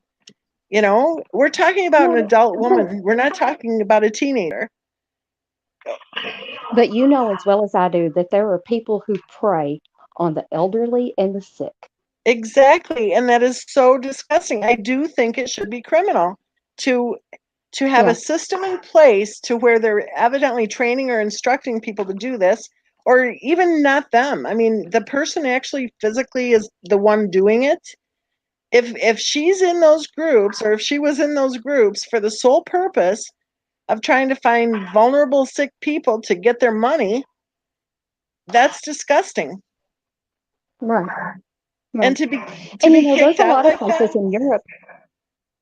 huh? Yeah, because she did it so much. But there's a lot of places in Europe that MLMs are illegal because they know that they are pyramid schemes that actually sell a product to keep from being a pyramid scheme. Right, and that's You the know, that's the problem. only difference. Yeah, because we have laws against the pyramid schemes, but they've gone to court and they've proven, you know, by whatever technicalities, that they're not a pyramid scheme. So, Right. but so, yeah, what's the alternative then if the laws that are in place are not covering what's needed, then we need to get the word out and say, hey, this is going on. This is going on. And I think, Well, it's just like the FDA. Why doesn't the FDA cover cosmetics? And because whatever you put on your skin gets into your blood system. You know, why aren't they covering supplements and cosmetics? Because I know Thrive now has skincare or something. You why know, why I don't they cover that to where, you know, you have to have a certain standard to be able to market these? well, I think it's okay that they don't cover all that stuff. I think the important thing is that it is a well-known fact that they don't. And I think Right. that's where the problem comes, because and also we have laws, it's against the law for someone to be saying this can cure you, you Yep, know. it is. So I think we probably already have the regulations, as long as it is known that these products are not being investigated, they're not being checked for quality or for, whatever claims. you know you know what I mean? It's Right.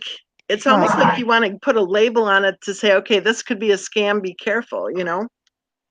But there's 1,100 chemicals or ingredients that is used in cosmetics that are banned in the UK, over 1,100, that they still use here in the United States.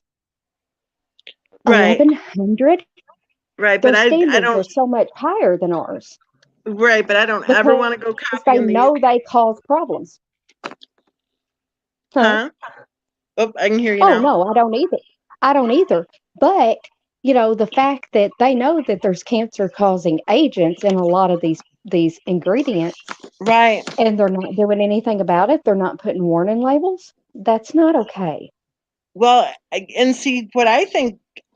I'm kind of the opposite end, where I would prefer zero restrictions, as long as we know there are zero restrictions. Because I think what the problem comes is when you have the charlatans saying this will cure you, then that person needs to be prosecuted. And when you have the cosmetic companies using this crap, then there needs to be a way for that to be communicated, you know? Look at the stuff how we're being harassed, right?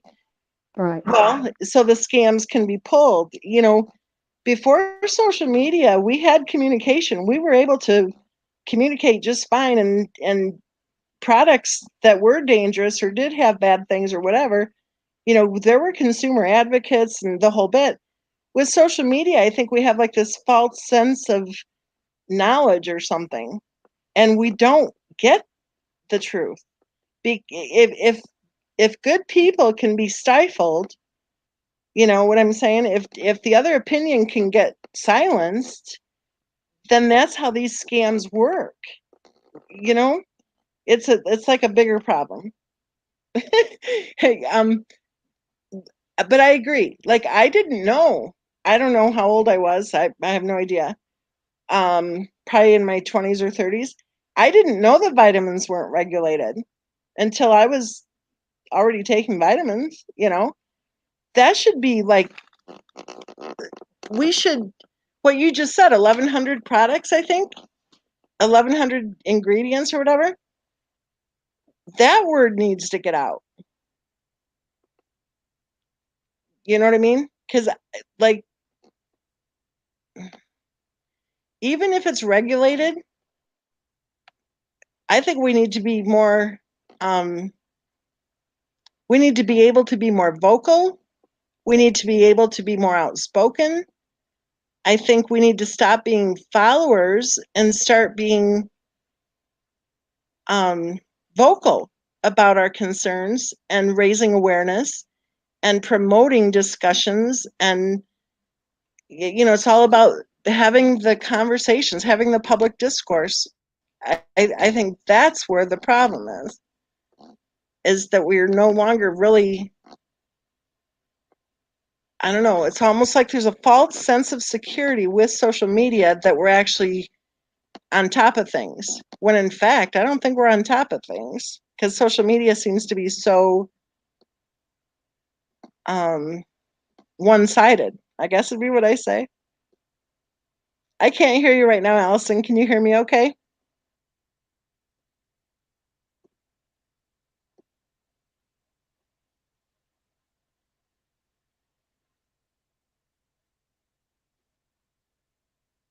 I don't want to talk in case you're talking and I just can't hear you. Oh, there you are. Okay. Can you hear me? I can hear you, yeah. So Okay. I'm all for less regulation and more taking responsibility and also having the public discourse promoting, you know, even promoting boycotting products. You know, if you find out that there's some terrible, icky, whatever, we need to have a way of communicating that. And it's weird to me, as old as I am, you know, I remember life long before the internet. Well, we sure did have a way of communicating stuff back then without the internet just fine. I think a big part of what's going on is I think social media is really turning out to be a detriment. Yeah. Yep. And if anybody has questions about MLMs between now and our next discussion, or about the products, the ingredients in products, and what's safe and what's not, my email is facials by by Allison ALISON @gmail. And I have no problem answering questions. If you have questions about lupus, if you think you have symptoms, reach out to me, talk to your doctor. A rheumatologist has to actually diagnose it. Reach out to the Lupus Foundation of America. They have great information. Be an advocate for yourself and be an advocate for those around you, because if we don't stand up for each other, nobody else is going to. And this Exactly. is how this is the reason why we're having this discussion, that she and those babies are dead because nobody stood up for those babies. Exactly. And to be brave and say no. Be brave and stand up. Be brave and speak. And be brave and reach out. If your friend is on social media, saying they gave their children lots of Tylenol. Get involved. Knock on her door. Don't just be a social media friend. Get involved somehow. Get involved. Please. Exactly. Okay. All right, girl. Well, it was a great discussion. Oh my gosh, I you're great. appreciate it You guys so are much. great. I love it. I love it. And I love it that there's 3 of us, because for so long I've felt kind of like I've just been, kind of standing alone. So I love We hear it that you guys are, and you're so well spoken too. It's like, oh, wonderful. When are you going to Well, start your thank you so channel, much. Allison? When am I what? When are you going to start your channel? Oh, never. Well, you're welcome here every time. I don't follow the true crime cases a lot. I think the only reason why, this one really caught my attention was because it was her Right. and because of the Lupus connection and MLMs. Yeah. But I don't follow a lot of, I don't even follow a lot about this case because honestly, I can't sit through, some of them. But, and there's plenty of makeup videos out there, so I'll leave that to other people. Well, you definitely have a voice here on this channel. Well, thank you so much, and we appreciate all you do. Oh, you're a sweetie. You're a sweetie. Okay, let's say goodnight, and then we'll do this again real soon. Okay, bye-bye. Okay, good night.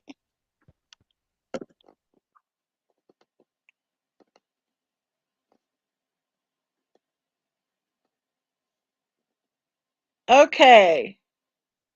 I'm just going to say goodnight here because I am just so tired. Oh, goodness. I am tired. You guys have really hung in there, man. It looks like the chat was rolling pretty fast there for a while, too. I'll try to figure out how to slow it down next time. So, you guys, everybody have a good night. We'll do this again real soon. And remember, be safe, be happy, and know that you are loved.